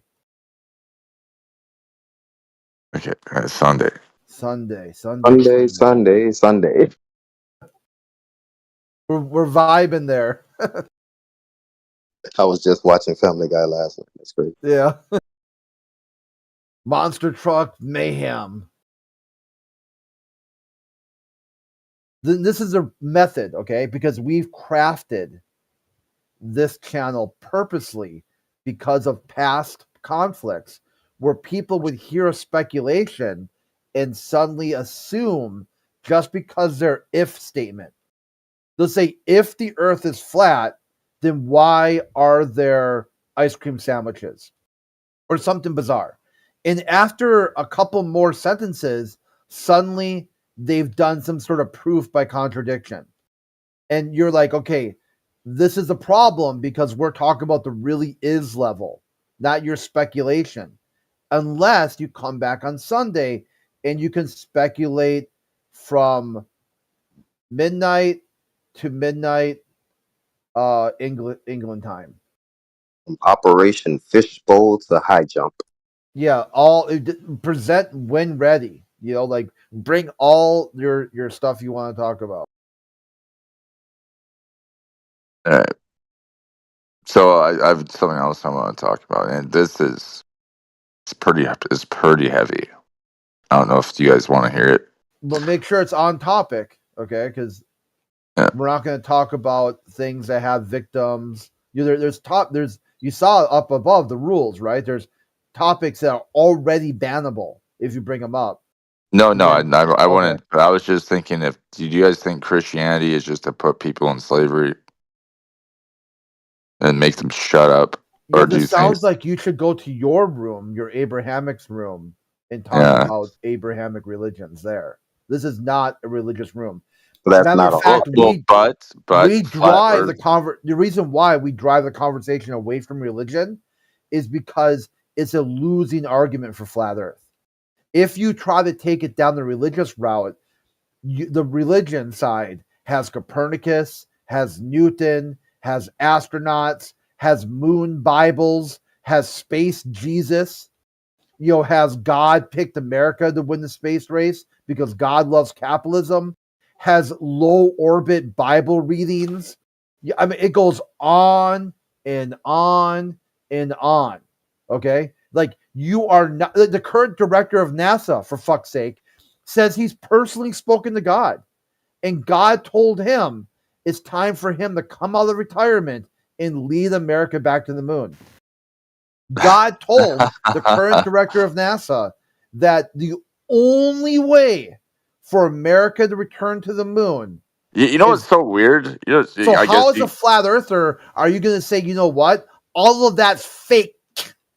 All of it. All of it's fake. You know what's weird? I'll give you guys something. You probably already know this, but we're like, why haven't we been back to the moon in like 40 years? And they're like, we just don't have the technology anymore. Is what they actually said. Like, he said it on video. He's like, we lost that technology. We just can't go back. Let's track logically the timeline. They say they went to the moon. Okay, a bunch of people come out and say, yeah, that's obviously BS. Then a couple of years later, almost, 60 years later, the Chinese go to the moon and it obviously looks fake and like Galaga from 1980. Can't you track the logic of they weren't able to do it for this amount of time? They pushed the propaganda for all of those 60 years, having people believe that it happened in movies about what could be up there. And then now we still haven't done it. No one's been able to validate the first one. The second one's obviously fake. So what should it be? Yeah, but the director himself is like, we don't have the technology to do this anymore. It's like, what are you talking about? Like, well, you lost it? You lost the paperwork? Is that very telling for you? Yeah. You think we went to the moon? Right. Raven? No. See, my take on that is generally this is just Nixon era capitalist. No, it's not even. Basically, this is what. Okay, let me cut it down really quick. The executive government at that time was especially scummy. Nothing they did was above board. Everything they did was criminal. It was so bad that they removed the president at the time from office. He resigned in disgrace to avoid any sort of punishments for his crimes. And the Apollo program is not an exception. That's par for the course. I'm telling you, this isn't even Nixon. This is recent. It's still very. It's worse now. It's worse. That they are faking everything. Everything. I see it as an obvious scramble. They're obviously scrambling because too many people are calling them out on their obvious lies. Like it's obvious that it's not Nixon, dude. I'm blaming this on Nixon. Yeah, that's our best part. Who was the shot caller for every single part of the Apollo program? Was it Nixon or not Nixon? Okay. Listen, the entire thing was a fraud, and it was that's how you knew that it started with Nixon and it ended with Nixon. As soon as Nixon leaves office, the Apollo program ends. It was even more funny if you dial back the clock. NASA was founded by Eisenhower. Guess. I'll give you just guess in case maybe you don't know American history or whatever. Who was Eisenhower's vice president? Eisenhower's vice president. I can't remember. Drum roll. Richard Nixon. No way. What a coincidence. I can't believe something like that would happen. The same asshole that Eisenhower warned us about. Beware of the military-industrial complex. These fuckers are working behind the scenes doing all kinds of notorious shit. Oh, your vice president's running for president? Eisenhower, do you endorse Nixon? Fuck no. Yeah, they didn't call him Tricky Dick for nothing. Tricky Dick. If that's your nickname, yikes. I mean, it's like the globalists are just amazing when you try to talk to them about this. Can you connect Richard Nixon to Richard Nixon? Nope, can't do it. I can't. I just can't do it. Dude, Watergate was bullshit too. Like what are you guys talking about? Well, it's always a cover-up. That's the thing. The cover-up is always worse than the crime. I mean, you might not know this, but Watergate was not just about, vandalism or, like political espionage. They did some crazy ass shit to suppress witnesses. Okay, I mean, I'm not going to go into it because it is off topic. It's more for like a political channel. But just look at some of the things they did. They had a group of people called the Cleaners that were basically off the book CIA agents. Just dive down that rabbit hole when you feel comfortable about the crazy shit that Richard Nixon did. All right, guys. So, when do you think the corruption began? Was it as soon as Adam said it wasn't his fault? It's Eve's that fault. far?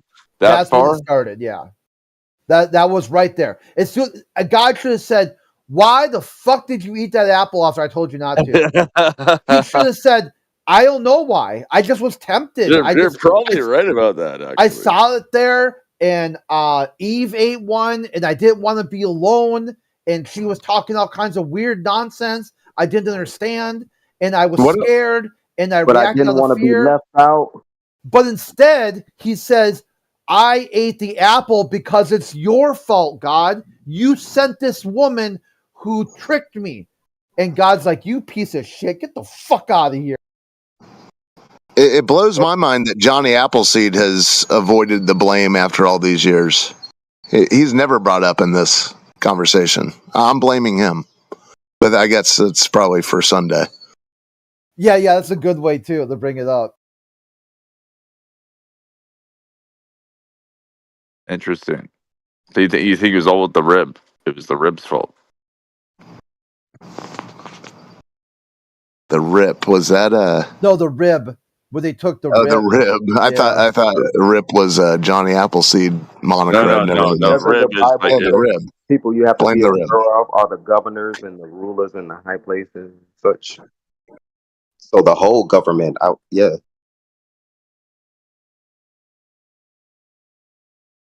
Whenever government started, that's when the problem started. Thousands of years ago. Yeah, Billy Joel wrote a song about this once.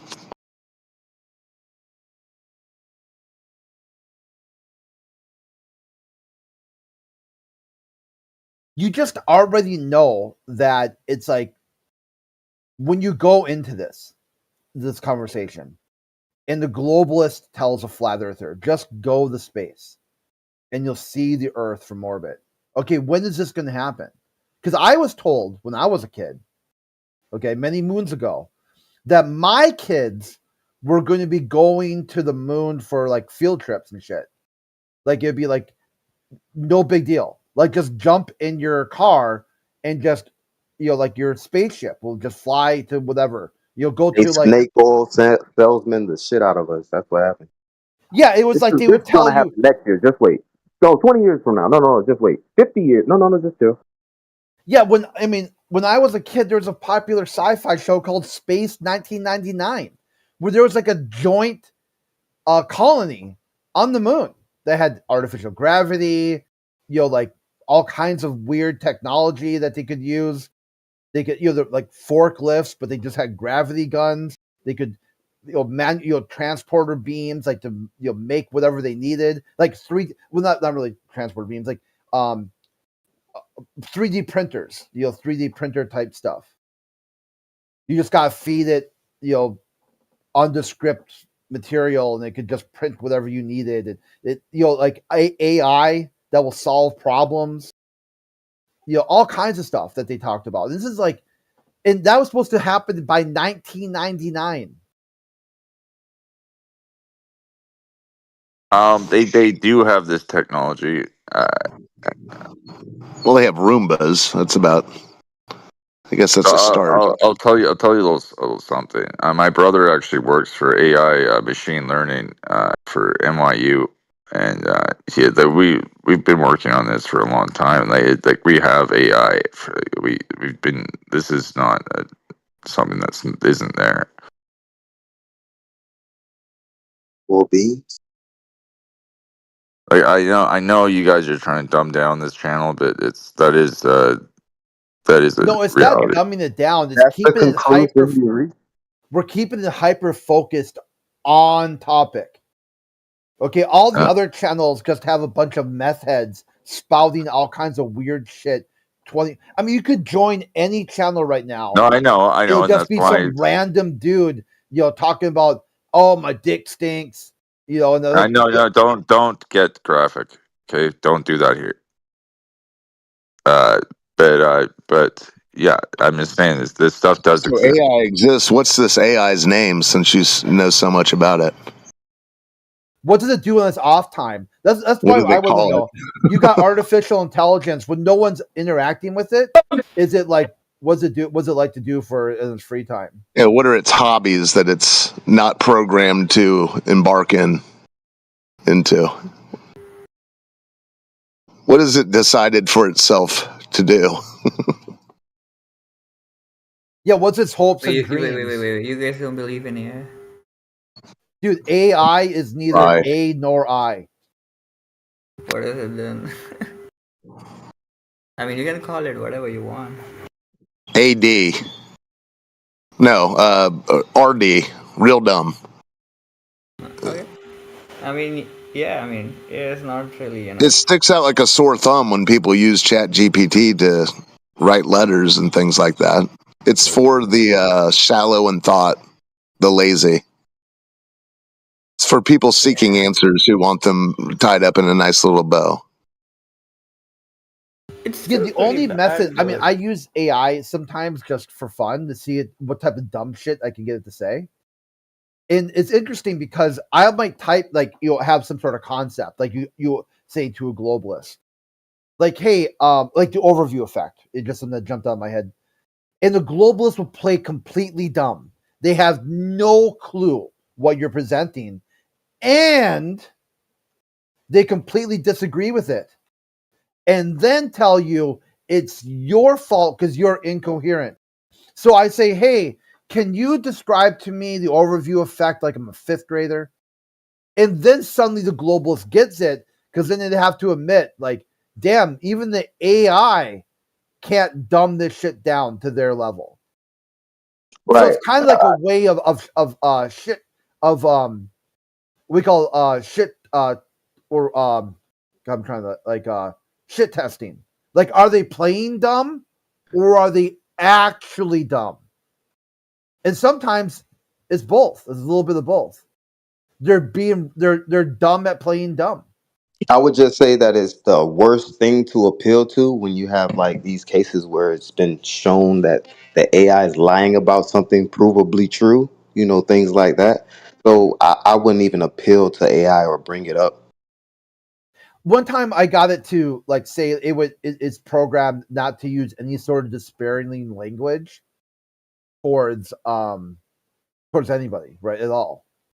And it was like, I said, so at first I said, hey, what's a flurfer or what's a flurman? No, but why are you doing that instead of asking your dad or your brethren? Because to get to like basically the test, like, is it actually intelligent? No, but you should put down your fucking phone and just ask like I'm saying, it's like a novelty item just for entertainment purposes. I don't use AI for any sort of knowledge-based idea.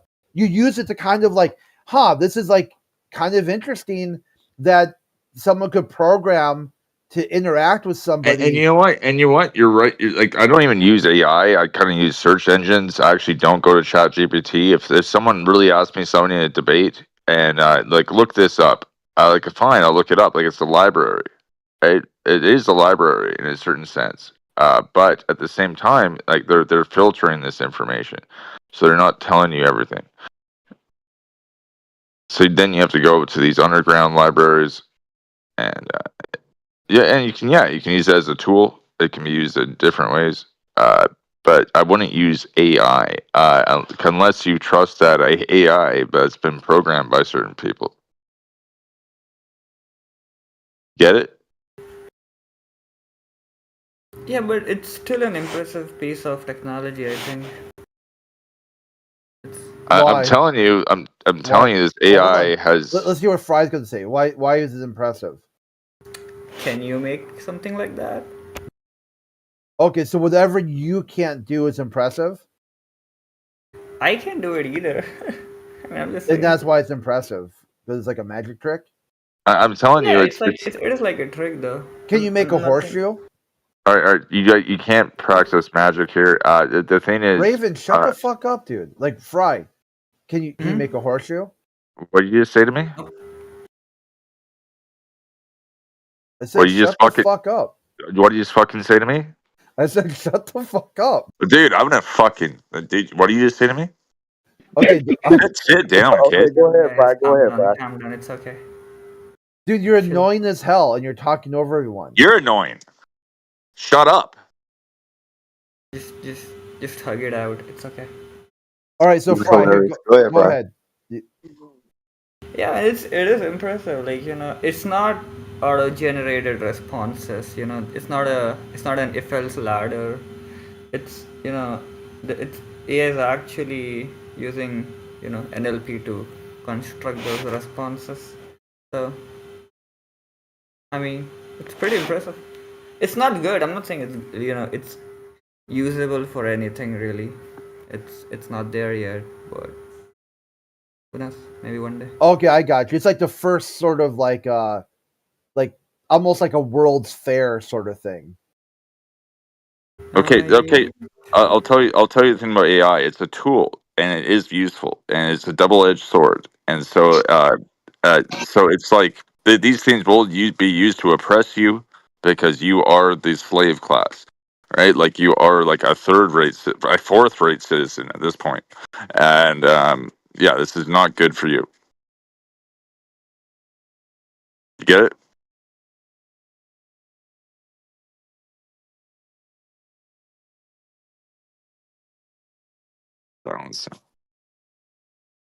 Yeah. So you guys don't realize that they're utilizing these tools. They're tools, just like a hammer or a shovel. Yeah, I wonder if people went this wild over the unveiling of the Dewey Decimal System.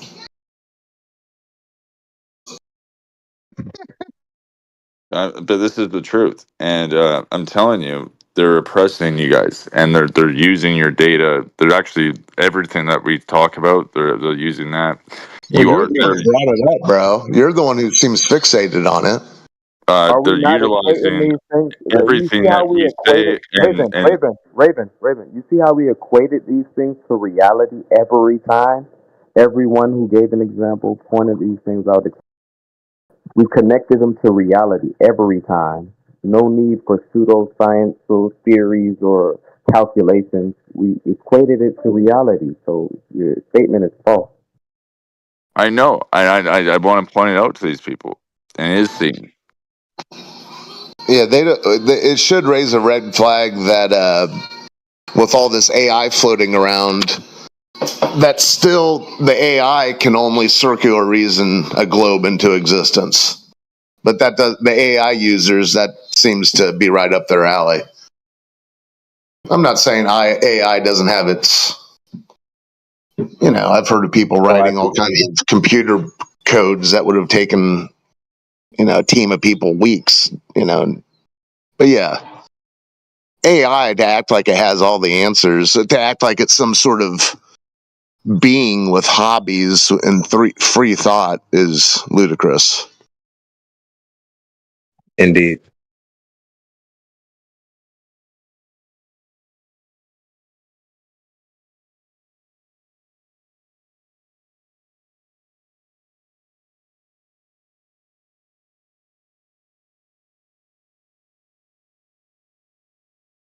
I heard something crazy, and they even had like my voice, like a copy of my voice on like Infowars, and they're kind of using it as like something as like they could use it as a broadcaster. And I was like, what? They're using my voice, and it was a compilation of different voices like combined with mine, with Alex Jones, and yeah, it is crazy, man. Are they sending you royalties? Maybe ask AI to advise you as to how to get your royalty checks. Yeah. Where are my royalty checks? No, they don't want to give me any of those. They're like, no, I'm for humanity.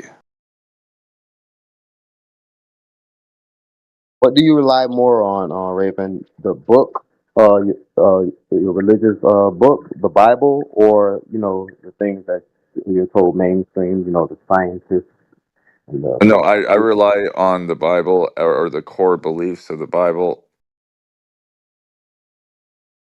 Does it describe a flat Earth being created? They do describe it in the Bible. Okay.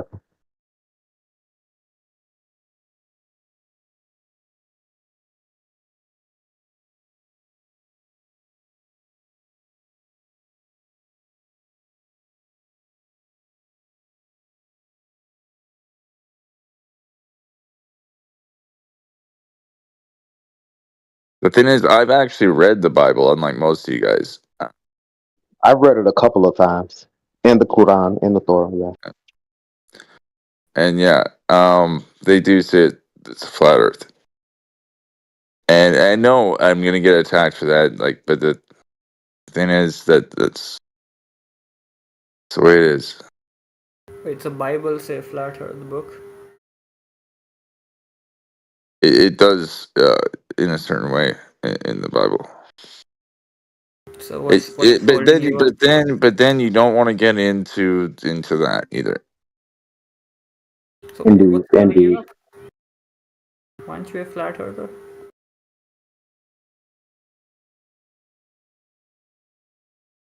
I'm not going to label myself as anything. Oh, so you're not a glober? I'm not labeling myself as anything. It's a secret. Secret. Oh yeah. Well, no, it's not a secret. I just praise God. Well, I'll take a wild guess. Do you think Australians are upside down to you? What's that? Do you think Australians are standing upside down to you? Standing upside down to me? Like in relation with you, yeah. Yeah, the antipodal people. Oh, It's a secret.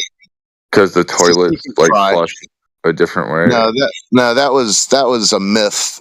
That was Yeah, even globals don't hold to yeah, that. that was on The Simpsons 25 years ago. Yeah, I used to have a double-sided sink that one half went clockwise and the other half drained counterclockwise. So that's urban I'm legend. experiencing that as we speak right now, Old Hoss.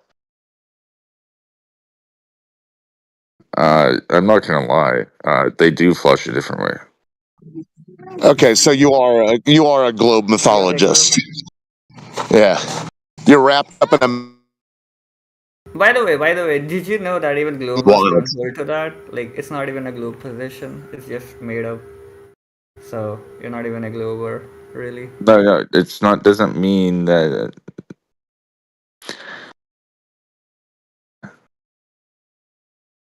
But You forget can. about the toilet. Like, what do you think about people? Like, do they stand anti-portal or whatever to you? What do I think about what? Like, are people in Australia upside down compared, like, in relation to you? In relation to me, well, you know what? They were criminals that we sent to this island. Like I know history, and Answer the question. Is he ignoring the question? No, I'm answering the question, and they were criminals that were sent to this island for a reason, and eventually they made a civilization, and good for them. It's probably because they have our genetics. And when you say they're upside down, I don't really know what you mean by that. Maybe they are a little upside down. Yeah, he's a glober. He said, in relative to your position specifically. Australians, what politically? In relative to your position, you standing on the ground, are you being insinuous right now? Are you being disingenuous? His LARP is upon re-entry. Yeah, you know, these flat earthers, they're pretty good at smelling out globers. Like, they're They coming a stink. mile away.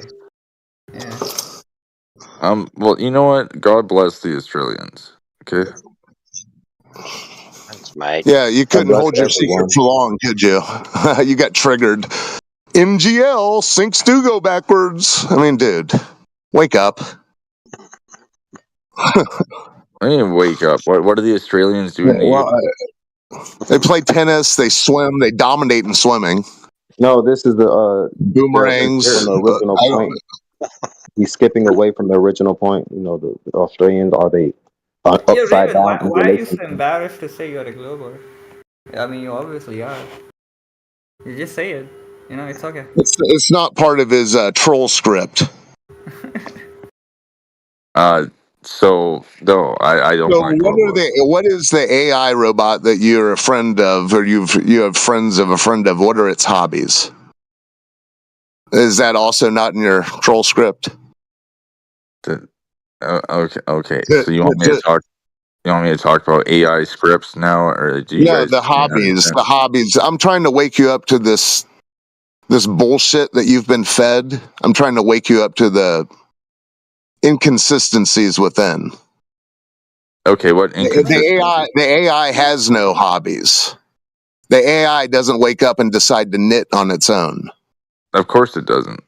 It's not. It doesn't have a soul. Okay, I'm not. So this globalist. It's a glorified Dewey Decimal System. I'm not this globalist that you think I am, but I'm just trying to make you guys aware that you recognize the absurdity of the claims, therefore you don't want to be attached to them, and you can only do it so you can,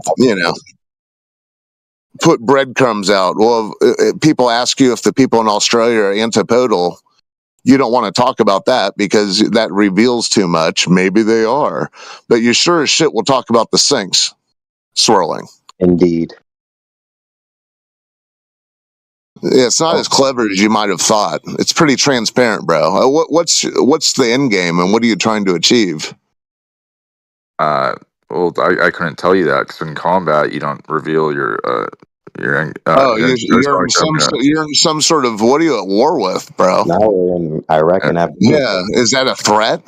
Yeah, so like when I wind up, I'm going to slowly wind up. I'm going to do a roundhouse. I'm going to tell you I'm going to do it. No, I'm not going to tell you that. The problem is we already see the roundhouse coming, so yeah, it's not good.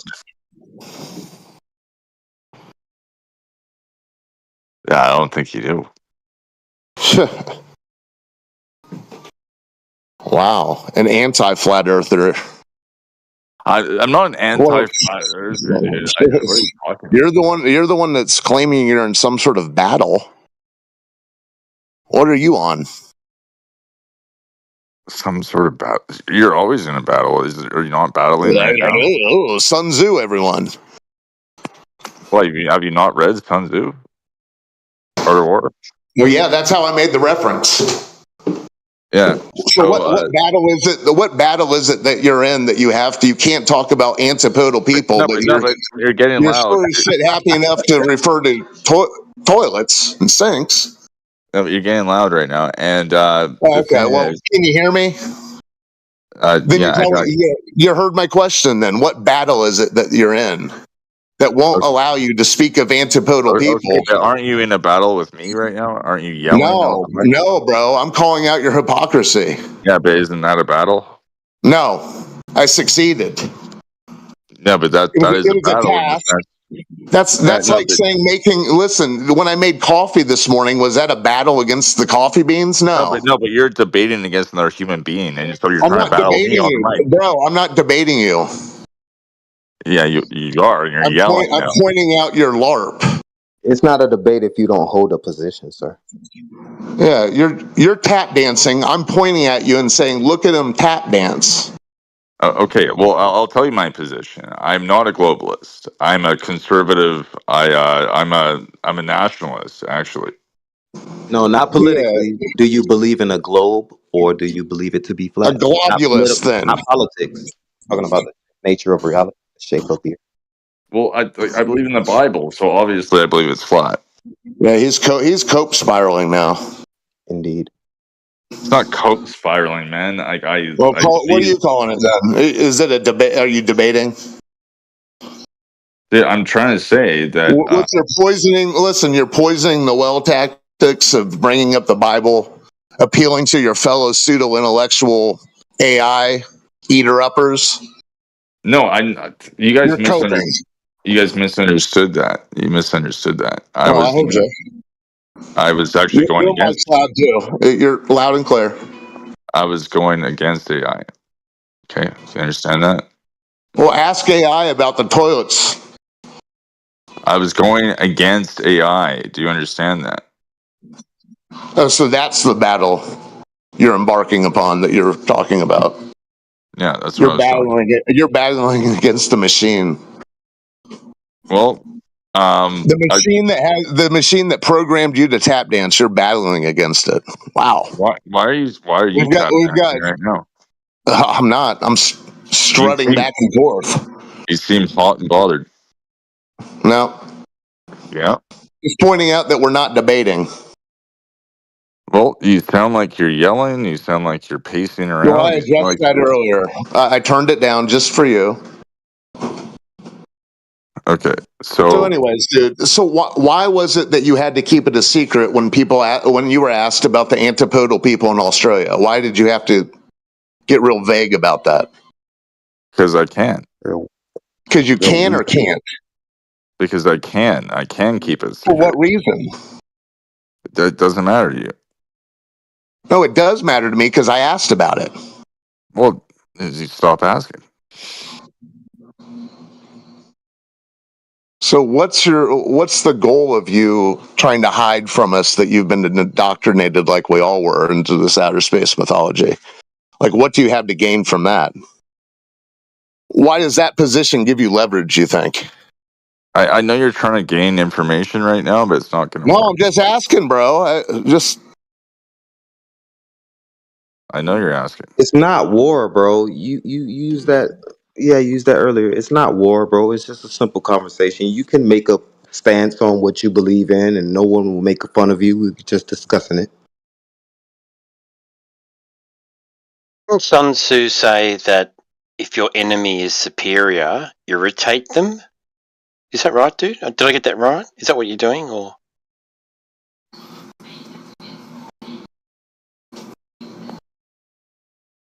You know what? I keep a calm and cool head, and you keep banging your head against the wall. Why don't you stop doing that and return to a Projection. civil Now you're conversation? projecting. Your I'm famed not. dulcet tones aren't helping. I'm not the one yelling. Yeah, we're just trying to have a logical Yeah, conversation. you're the You one don't have to use avoiding. the Listen, exact. you're the one You don't avoiding have to use the questions exact. that are at the crux of the channel. So, what do you have to gain from that? The gain from what did I do?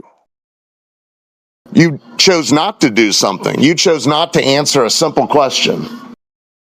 And what was that? A fellow globe believer from your side asked you if people in Australia were antipodal to you, and now here we are, 15 minutes later.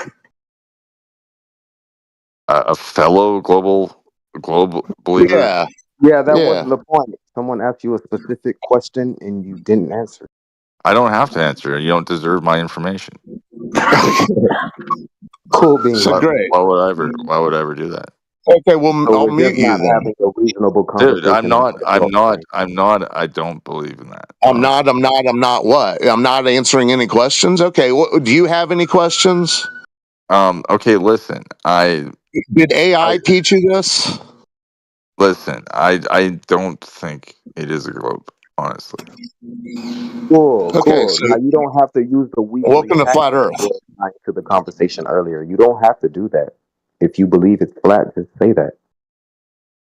You know what? No, it's not possible that he could have any inkling that it was flat because he gave the answer at the end of the day that maybe there are antipodal people in Australia. He can't keep his lies straight.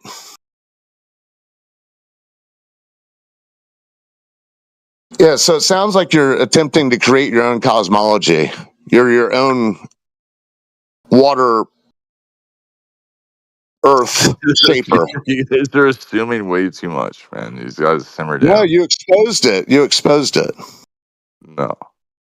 They're your words. Did you not say that maybe people in Australia are antipodal to you? I don't think I did. I know you did. I don't remember that. Oh, you've got amnesia. Yeah. Correct. Go listen back to the tape. You eventually muttered, maybe they are upside down in Australia. I don't think I Well, I know you did. Well, That's the difference. You don't have to apply the What do you think now? You would remember if you weren't, being dishonest and disingenuous. So I'm not being disingenuous, guys. Yeah, tell the truth. There's less to remember. So I don't know why you guys are so hot and heated about this. We're not, bro. You're in quicksand. We're trying to pull you out of the quicksand. Just stating fact that those things happen. It's recorded. Those things happen.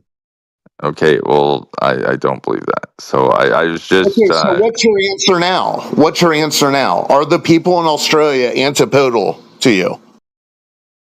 No. No. Cool. Welcome to Flat Earth. People aren't standing upside. You can't dig a hole to China, sir. Relax. The bottom line is, all you had to do was answer that the first time. We didn't have to go around the bouts, around back to this position to start being honest with ourselves and each other. Yeah, I was just trying to do it for the public and just trying to. Oh, okay, that's cool. That's cool. For the public, well, you did it. Yeah, they heard you tap dance and miss your own words through your tap shoes sounds. They heard it. So how the hell, if they're not antipodal and toilets have anything to do with the conversation, why did you bring up the sink swirling differently? You even said NGL. Sinks do swirl backwards in Australia. Do you remember saying that? I do. Okay. So NGL might have not been the best preface. NGL. You guys getting pretty angry about that. No, bro. I pity the fool. Why are your feelings why do you keep bringing up your feelings? No one's angry. It's a simple conversation. Maybe it's too loud. You don't have to keep saying that. No, but yeah, he's too loud. You Yeah, turn just down put your that mic. volume down a little bit, and maybe it won't sound like he's yelling at you, screaming at you, hurting your feelings. Well, it's not hurting my feelings, but it does. Like he's Cool. fucking So loud. no need to bring it up, right? Yeah, indeed. Is it making you emotional? Absolutely not. Do you guys want to fight? Like, is that what's going on here? No, hey, No, sir. No, hey, sir. You have to say hey, hold on. Fry's the original guy who asked you about the antipodal Australians. He's back. it's just a Yeah, have you? conversation. No one wants to fight, sir. You have no He's chance trolling. I'm anyway. pretty sure he's trolling. He's a Glober.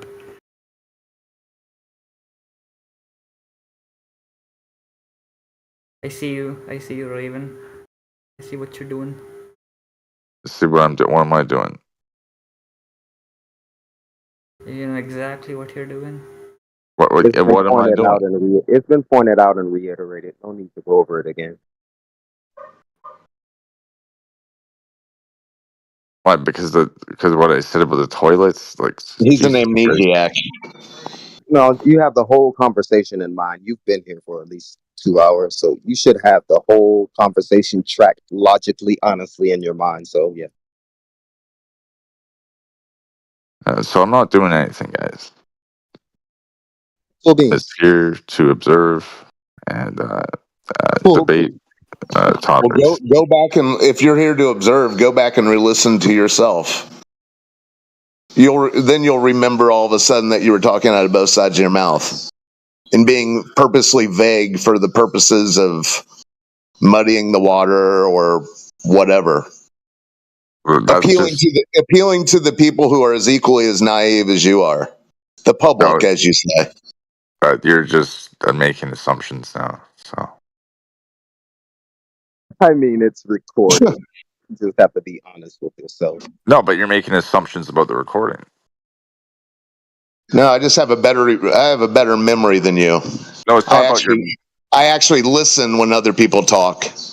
No, it's not about making. It's not about the recording. It's about you're making assumptions about the words that I said, and you're misunderstanding. Hold on, dude, but you're denying the words that you said. I didn't deny anything.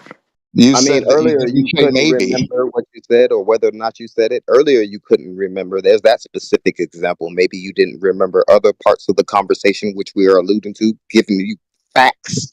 You can go check the recording, sir. All right, why are you guys just? Yeah, if you're here to observe, that's the first step of observing. Observe yourself in the process of your tap dance. See if the tactic of purposely being vague helped you out, or if it dug you a hole. Well, I think it's digging you a hole right now. Well, that's enough. That's enough. Assholes. That's enough. That's enough. Yeah, you don't want to go down that road with me. You can dig your own grave with me. I mean, it's just you know what? I'll give you the shovel. I will give you the shovel, and I'll make you dig your own grave. How about that? And that's on recording. At this point, because you're obviously projecting. It's very childish behavior right now, like the tactics you were using earlier, being very vague that he just explained to you. Yes, sir. Okay. And I haven't got a clue what the fuck you lot are talking about. I don't have to give you guys any information. Raven, I have a question for you. Are you vaccinated? No, dude. This is like, look at the topics. Nothing medical is on topic here. Oh, I'm You're sorry. better. You're better than that, Fry.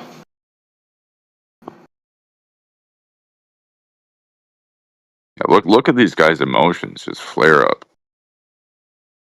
Says the guy worried about how loud people are talking to him. Yeah. Yeah. You're getting loud, aren't you? Very emotional. Yeah. Well, they're their just being emotions. Your emotions Hey, are what now you're triggered. I gave you an example for because you were doing it. Now you're projecting that onto us. Yeah. Very typical behavior. Oh, you want to come after me? You're not going to win this fight. No, you're cool. I like you. You're actually a cool guy, but you're very childish at this point. I'm not being childish. You guys are coming after me for some simple thing about No Australia. one's coming after you. You just said you were here to observe. This is all about the Australia. Yeah, you were observing. No, We just pointed out your double talking. That's all. I just pointed out your double speak that you have amnesia about. It's fine. Relax. You guys No one's here to beat you up, sir. Well, then you guys shut your fucking mouth. Very emotional. Oh, dude, like honestly, like I only what the Australia comments really. We're spiraling now. Yeah, I thought we were having a grown-up conversation where one guy claimed he was observing and hoping to have a debate where he won't even make a stance on his position. Yeah, all those things are happening right now. Okay, so you guys have a big problem with that Australia thing. No, you do. Very childish behavior. Like that's why you. Yeah, that's why you turned revisionist historian on us. You're the one who identified the problem with it. Okay, you guys need to. Okay. Enough with the color commentary, bro. I know we've gone past your choose your own adventure script book. We're in uncharted territory, but don't do the color commentary. All right. So now you're making up like your own identity for me. We're still on your feelings, sir. We're still talking about your feelings and how you feel about how people are talking to you about. Can we stay on the subject? Now you're talking. You're hyper now. Now you're being hyper on the mic. I have to slow it down. Don't be hyper with me. Can we stay on subject and keep your feelings out of the equation as you interrupt me during my sentence, sir? 15 minutes. Still haven't moved on. Still talking about feelings here. I don't get it. All right, so I know you guys have a big problem with this. You didn't have to deal with that, and that's your own problem. It's not mine. Very, very, very, very prudent information to the subject. Thank you.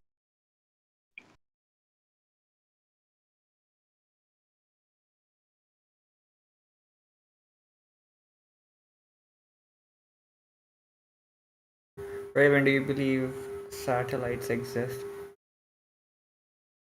We've been over that, Fry. We've been over it. What did he say?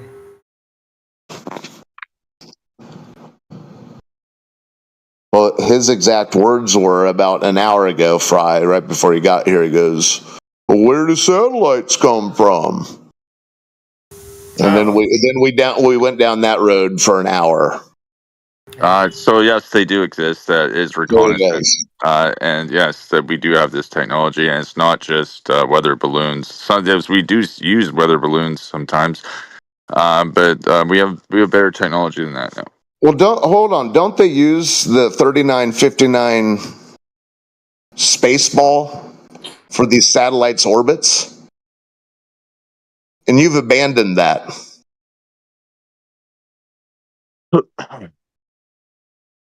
Yeah, he didn't say that specifically after I reiterated it a couple of times. He didn't bring that up at all. Just the fact that there are satellites. He didn't bring up he abandoned the globe Earth. He told us he creates his own cosmology, but he's talking about all these satellites that he's inferring are going around the 3959 water ball. Yeah. So it's weird. The money in the water continues. Those things that are claimed by the globers, that they call satellites, that they are orbiting a spherical Earth, and some of them are now below my feet. Those things doesn't exist. If there is something above us, a technology that we human made, and it is above us, so it's not that same thing. It will be different. It will be different functionalities, different method to make those things move. Suspended balloons, drones, airplanes, we don't know. So these are questions that you guys can't get sensitive about. You have to be able to answer them, and you can't just freak out like a little girl, like a little high school girl, or and you guys are losing your emotional control right now. Are you gonna keep I wasn't talking about emotions. You just bring that again to the table because we try to move on and we open another topic, which is the satellites. No, you just moved away from what I said, like I said nothing, and you just bring that again to your feelings. Yeah, I agree with that. You guys are losing your shit, and you need You to are identify. losing your shit. You can't just keep on a discussion that we just No, use not to me. run away from talking about our I was feelings. talking about them. But anyway, if you want to make it about me, About yeah, them no, what? Them what? The satellites? Wow, this is very childish Does the behavior. satellites have feelings now? Because I was talking to you about satellites. no. I thought you were talking to them No, about the I was satellite. talking about satellites and I said it explicitly. Yeah. Okay. I don't think Maybe he you is. don't. Maybe I you don't don't think he is. understand English too well. But what I'm trying to tell you is that there are satellites, and they do exist, and you're gonna have to deal with that. And there are Did certain you ignore technologies. him explaining I'm how sorry. you either have to believe that they're orbiting and under your feet I at didn't some say that. point, I did or not that say. how I I didn't say. explained it as you What's a interrupt my sentence? satellite? As you interrupt my sentence, either they're under your feet orbiting a ball, or as the way I explained it, they're on balloons suspended or whatever, drones or whatnot, and they operate on a stationary plane. You didn't take a stance on that. Yes, we all agree that there are satellites. Are you going to keep bringing it back to this point while you ignore the bottom line, sir? But listen to me. I said I have offered you the option of drones. I didn't say they were orbiting. That's you guys pushing that on me. Right. I The never. point was you didn't make a stance either or. Are Yeah, they I don't. operating on a stationary plane, or are they at some point going under your feet on a ball? You didn't make a stance. You started talking about your feelings again. These satellites, the word satellites, it talks about an orbiting object. You know what? I don't And it have to was make this made stand. up. It was made up, but by a literature writer, by an author called Arthur C. Clarke, talking about in his book, talking about an orbiting object. That's a satellite. So when you talk about a drone above the earth, above the surface of the plane, a plane, a helium balloon, anything that won't be a satellite. You can't call it. It almost seems like you're trying to dumb these people down. Like, what are you doing? You I'm not said that trying earlier. Why you to dumb actively ignore what anyone he's down. talking I'm about? explaining. I'm not talking about anyone. I'm Is that what explaining. this channel is about? Is about dumbing people down? You're trying to like bring No, them down. that's what your troll LARP is about. That's what your act is about. No, That's at the root of your shtick. Hold on, I think that's what you guys Raven, do. hold on. It's your turn to listen for a second. Then Jedi's going to get in because he's been patiently listening to you bullshit while everyone else gets in a tuffle over you, including me, because I'm blown away by you're not realizing how transparent your bullshittery is. But anyways, you've let go of the absurd fantasy of having antipodal people. So the idea of letting go of satellites beneath your feet shouldn't be that far off. Just calm down, bro. You just wait. Hold on. Let Jedi get in here. He's been listening for a while to your act.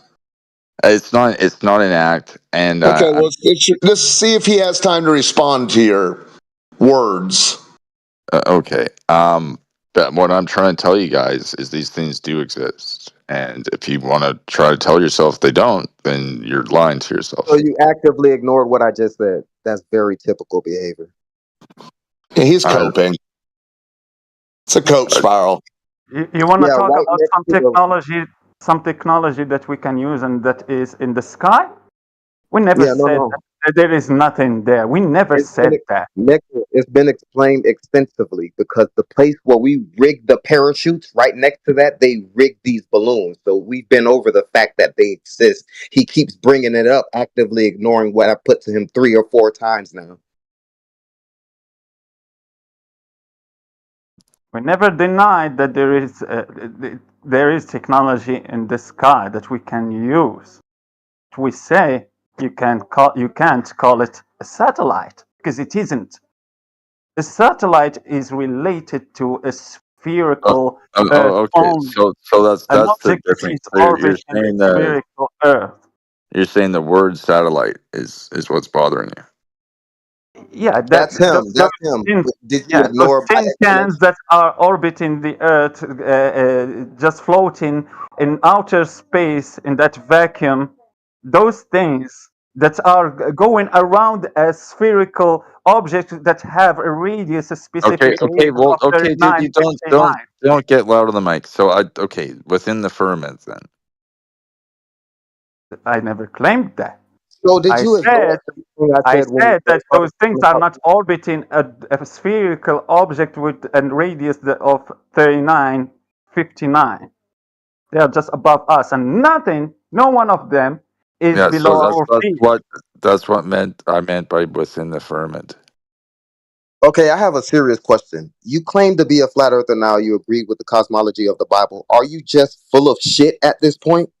No, I read the Bible. I actually am a Christian. I'm No, just no, no. Specifically, you agreed with the cosmology of the Earth being flat earlier. Are you just full of shit now, arguing for well, satellites moving around the ball and such? no. I was testing the waters, and you guys are getting out of control. You guys are losing So your you're shit. muddying the waters on purpose, then? No, I was testing. I was putting my foot. I was testing you. Yeah, And to go over something I extensively explained to you an hour and a half ago, listen, where you have one or two positions. Either it's navigating on a stationary plane, or you believe it's going listen. under I your. think you guys are As bored. to what my sentence? Yeah, that was the conclusion. You didn't make a stance on whether or not it's traversing a stationary plane or they're going underneath you on a ball flying in outer space. You didn't make a stance in the first place. So why would you bring it up again if you didn't make a stance and you won't make a stance now? Which of those things are happening? Because I'm trying. Who's the flat earther?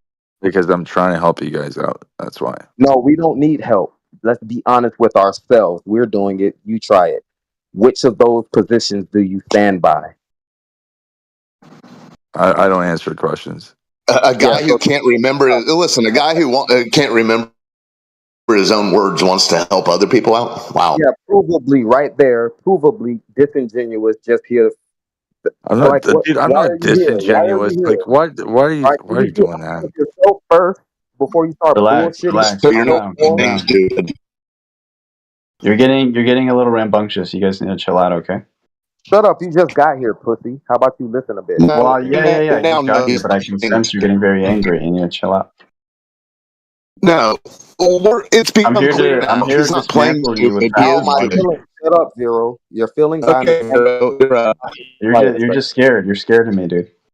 Vero. Okay, Vero. No need to cheerlead for Raven. He's dug his own hole. You can start fix your fresh. internet. Maybe if the satellite you can goes start across the afresh, globe homeboy. a bit better, so you can have better internet. Yeah, he can't shut Yeah. up right now. He can't shut up right Dude, now. you guys get so angry when I talk about the satellites. That's funny. Yeah. Why don't you keep bringing up feelings? These guys have a lot of feelings. Maybe the satellites Hey, Vero. Hey, Vero. Hold on. Wait, guys, wait, stop, and stop that stupid laugh. Yeah, I muted him. triggers me. I'm going to say something to Vero after you're done, Necros. Okay, thank you, brother. So it triggers me a little bit because I heard you say that you agree that the Earth is flat and you were following the Bible cosmology and something like that. And after that, you have come to tell me that the satellite. You said it like that. Satellite exists really. So objects that are orbiting a spherical Earth with a radius of 39, 59 exists in reality. That's what you are saying. Because satellites are those things claimed by the Globers. You never Yeah, said and hold on. Before he answers, that's what I wanted to clue Vero in on, because Vero came in a tumbling act of cheerleading for Raven. But Raven, Vero, has already abandoned the 39, 59 mile radius spheroid. But listen to him chuckle. He's acknowledged that there aren't people in Australia antipodal to him, but he still believes that satellites are beneath his feet. Well, so be careful. I'm in Australia. Be careful who you according to cheerlead you, for. According to you, me in Hey, Australia. Vano, you just got here. People are having a conversation, ass clown. Yeah, Vanu. Not Vanu, Vero. So anyways, Vero, just be certain you know what you're cheerleading for. I'm cheerleading for Raven is in a full blown coke spiral. He's suffering from amnesia. He's tap dancing, and he can't keep on topic 90% of the time. So just be wary. Okay. Right, like after this. So this, wait. yeah. No, I'm going to No, comment. don't on get that. emotional, Raven. Don't get emotional, Raven. I was talking to Vanu. Is your name Vanu? No, I'm going to comment on that. So if you're militant, if you're like actually have any military You're a experience, goofball, dude. then you.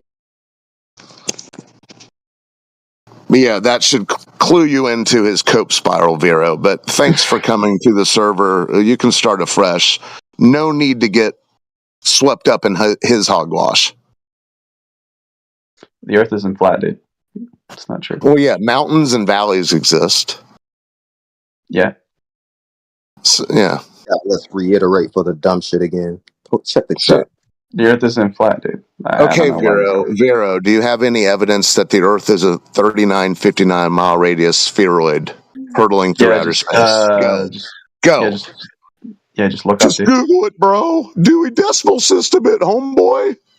So, Vero, if you actually want to partake and do the back and forth thing, that would be great. There's plenty of people here to talk to. But don't do the thing that Raven did. The reactionary knee jerk. You're doing the knee jerk reaction thing. So you're the one reacting, dude. Okay. Do you have any evidence that the Earth is the ball that they show on the textbook cover? Yeah. Before you answer, I don't want to interrupt, but guys, can you unmute Vanu? I know that guy. It's my friend. I called him to just come to the channel. I'm not a moderator, Vanu, so you're asking the wrong guy. I'm not a moderator, Vanu. Hey, man, all I was Yeah, saying, he's unmuted. I only muted him because he jumped in, right? I got evidence. Hey, brother. Channel. All I was saying to the Glober let Vano say his piece real quick. He just arrived. Can I say one thing real quick? Real quick. So according to him, the Glober, I'm in Australia. So according to him, I'm popping out on an angle to him. It's almost like I'm upside down. That's why they say, yeah, we're down under. Yeah, he Apparently we're abandoned upside that. down. We are not upside down according to you. It's obviously completely rubbish, isn't it? Like we're near Antarctica. We're on the southern pond. Cool beans. We've been over it. Now but we're not pointing different directions on a ball. Yeah, Vano. He was real foggy. That's how this whole thing started. Someone asked him. They said, "Are the people in Australia antipodal?" And he didn't want to answer. Well, absolutely not. Well, that's what I'm saying to you. Because he knows how absurd it sounds. Yeah, they know how absurd it sounds. We're popping out of different sides of this ball spinning around the sun. It's absolutely rubbish. Absolutely rubbish. Yeah, that's why he avoided talking about it. And then when he finally did give an answer, maybe they are, he had amnesia about that. And then he said, no, they're not. And now he's muted because he was chuckling because he thinks satellites are beneath his feet. Well, think about this. But I'm glad to hear, Vano. Because he's just speaking for the he's chanting the rhetoric, and that's what Vero's about to do. He's about to tell us how wrapped up he is in this waterball. No, man, I'm trying to have to copy this video and send it to you. It's essentially Neil deGrasse Tyson talking. Use your words. It's my words. I think the Earth is a sphere. It's not flat. Okay, I know that's what you think. That's what I know. Dude. How did you get there? All right, I'll use my words. Ready? So after this conversation, you know what you're gonna go do? You're gonna go work at like McDonald's, you know. Oh my Lord! Wait! You're gonna like this. You're gonna like this. You're gonna like this. You're gonna like this. You're gonna like this. And the engineers at SpaceX are gonna go ahead and create solutions for us to get to Mars, right? And so these people who are actually doing things with their lives. Why are you interrupting? These people who are actually going to do something with their lives, do anything with their lives, and do something useful for civilization.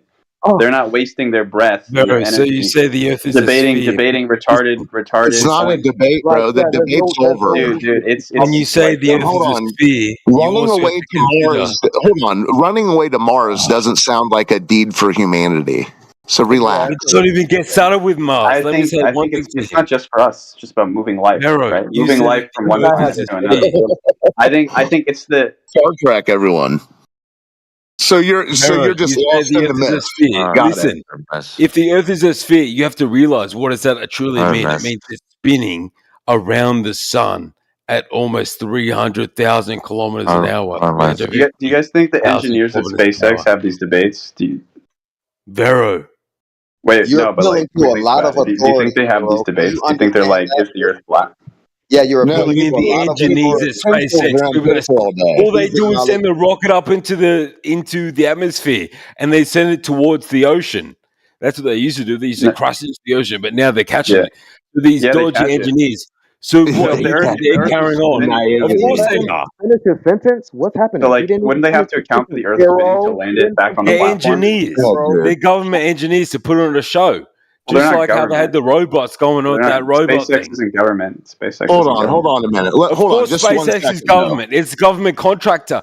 Elon That's Musk not said government, though. he is a government contractor. He It's said a he is. private company. It's not a There's no boy. need to continue talking to Vero at this point. He's displaying childish behavior at this point. I'm just Well, stating the facts. hold on, Vero, hold on. Just let me address your spitting of facts, as you say. I'm spitting facts and logic, dude. I'm Ben Okay, so Shapiro. time out, bro. No, time out. Hold on. 1 second. You actually presented perfect illogic because you're telling us, oh, I saw it. Listen, besides the fact that it's presented to you as a TV show, oh, there's people there. My point is, you telling me. Yeah, I know. You're naive as shit. Hold on, 10 more seconds. You're telling me that you Trying to saw get people on excited about TV, space, man. bro. I used to be really wrapped up in, dude. I used to be completely wrapped up in the myth. Just a second. He won't let you complete your sentence. He keeps I know talking. he's coping, but I'm gonna get I there think you're the though. one that's coping, to be honest. But Okay, well, I'm going to show to you that you just used illogic because you said, "Hey, I saw it on TV that they caught a rocket that was going backwards down towards the Earth, and wouldn't they have had to account for the spinning of Earth?" You're leaping right into the myth. You're putting the cart before the horse. You're saying, "Hey, the rocket landed and the arms grabbed it, so they must be accounting for all the Earth's motions and spins." You're in la la land, dude. Listen, I don't know, dude. Like, if we I ask them, what would they I say? wasn't Like, trying if to we get ask you to the go into a engineers, full cope like rhetoric chant. if we But ask the all I'm engineers asking you, at SpaceX, how did you account for the Listen, Earth's spin when Oh you my Can I just say lord! one thing when to you caught the Vero? rocket? Vero, What do you think can you they'd hear say? me? How do you know the Earth is spinning? How do you know that it's not Vero, spinning? can I say one Well, thing to you? reversal of burden of proof attempt. Noted. Let's. The You've been doing original this long. claim. You've been doing this a lot longer than me. So how can you prove spinning. that it's not spinning? Dude, that's the original Old claim. Trask, can I say one thing to if it's Vero? spinning, prove it. Can I ask him one question? Okay, do you see how we have horizon? You know how we use the word horizontal, okay? So at what point, according to you, does our world now spin around the sun on a ball? Listen, At man. what I know time that you ever outside Australians of don't your have an ozone imagination? layer, and that you're getting I'm brain. not. Yeah. No, go ahead, Vero. I'm He's muted. coping. He keeps interrupting I people want to while they're hear him. talking. Yeah, But continue that's my talking. He question. can listen. He can listen to you. He just went into a cope spiral. Well, this is the thing. We really need to tie it back to what it really means. What flat Earth So means. wait a It's minute. You keep horizontal saying the word horizon. spiral like it's like some defense, like that you can No, keep using. No, Vero. because it's happening What's up, in buddy? real time. We can No, identify like it, whenever. explain it to people like you who are on his side, emotionally attached to this subject, downward What's your degree, spiraling bro? in What's real your? time. Do you have a I have degree a in like psychology degree. aerospace engineering? How are you Psychology. claim anything with your What does Vero McDonald's have to fucking say? salary? I don't understand. Okay, so your appeal to authority fallacy, is that correct? Yeah, I So explained it to him the first Yeah, time. He exactly. You're people need brainless. to have a degree to tell you the truth. You're sort of the You person don't that need to needs have a to hear it on the degree. news. You just need to have like You're a communist. any sort of achievements whatsoever, You're a any communist. accomplishments. Yes, I'm a What's communist. wrong I with him? agree. What's wrong with him? What's wrong with him? He's What's a wrong with you, lefty bro? communist. What a joke.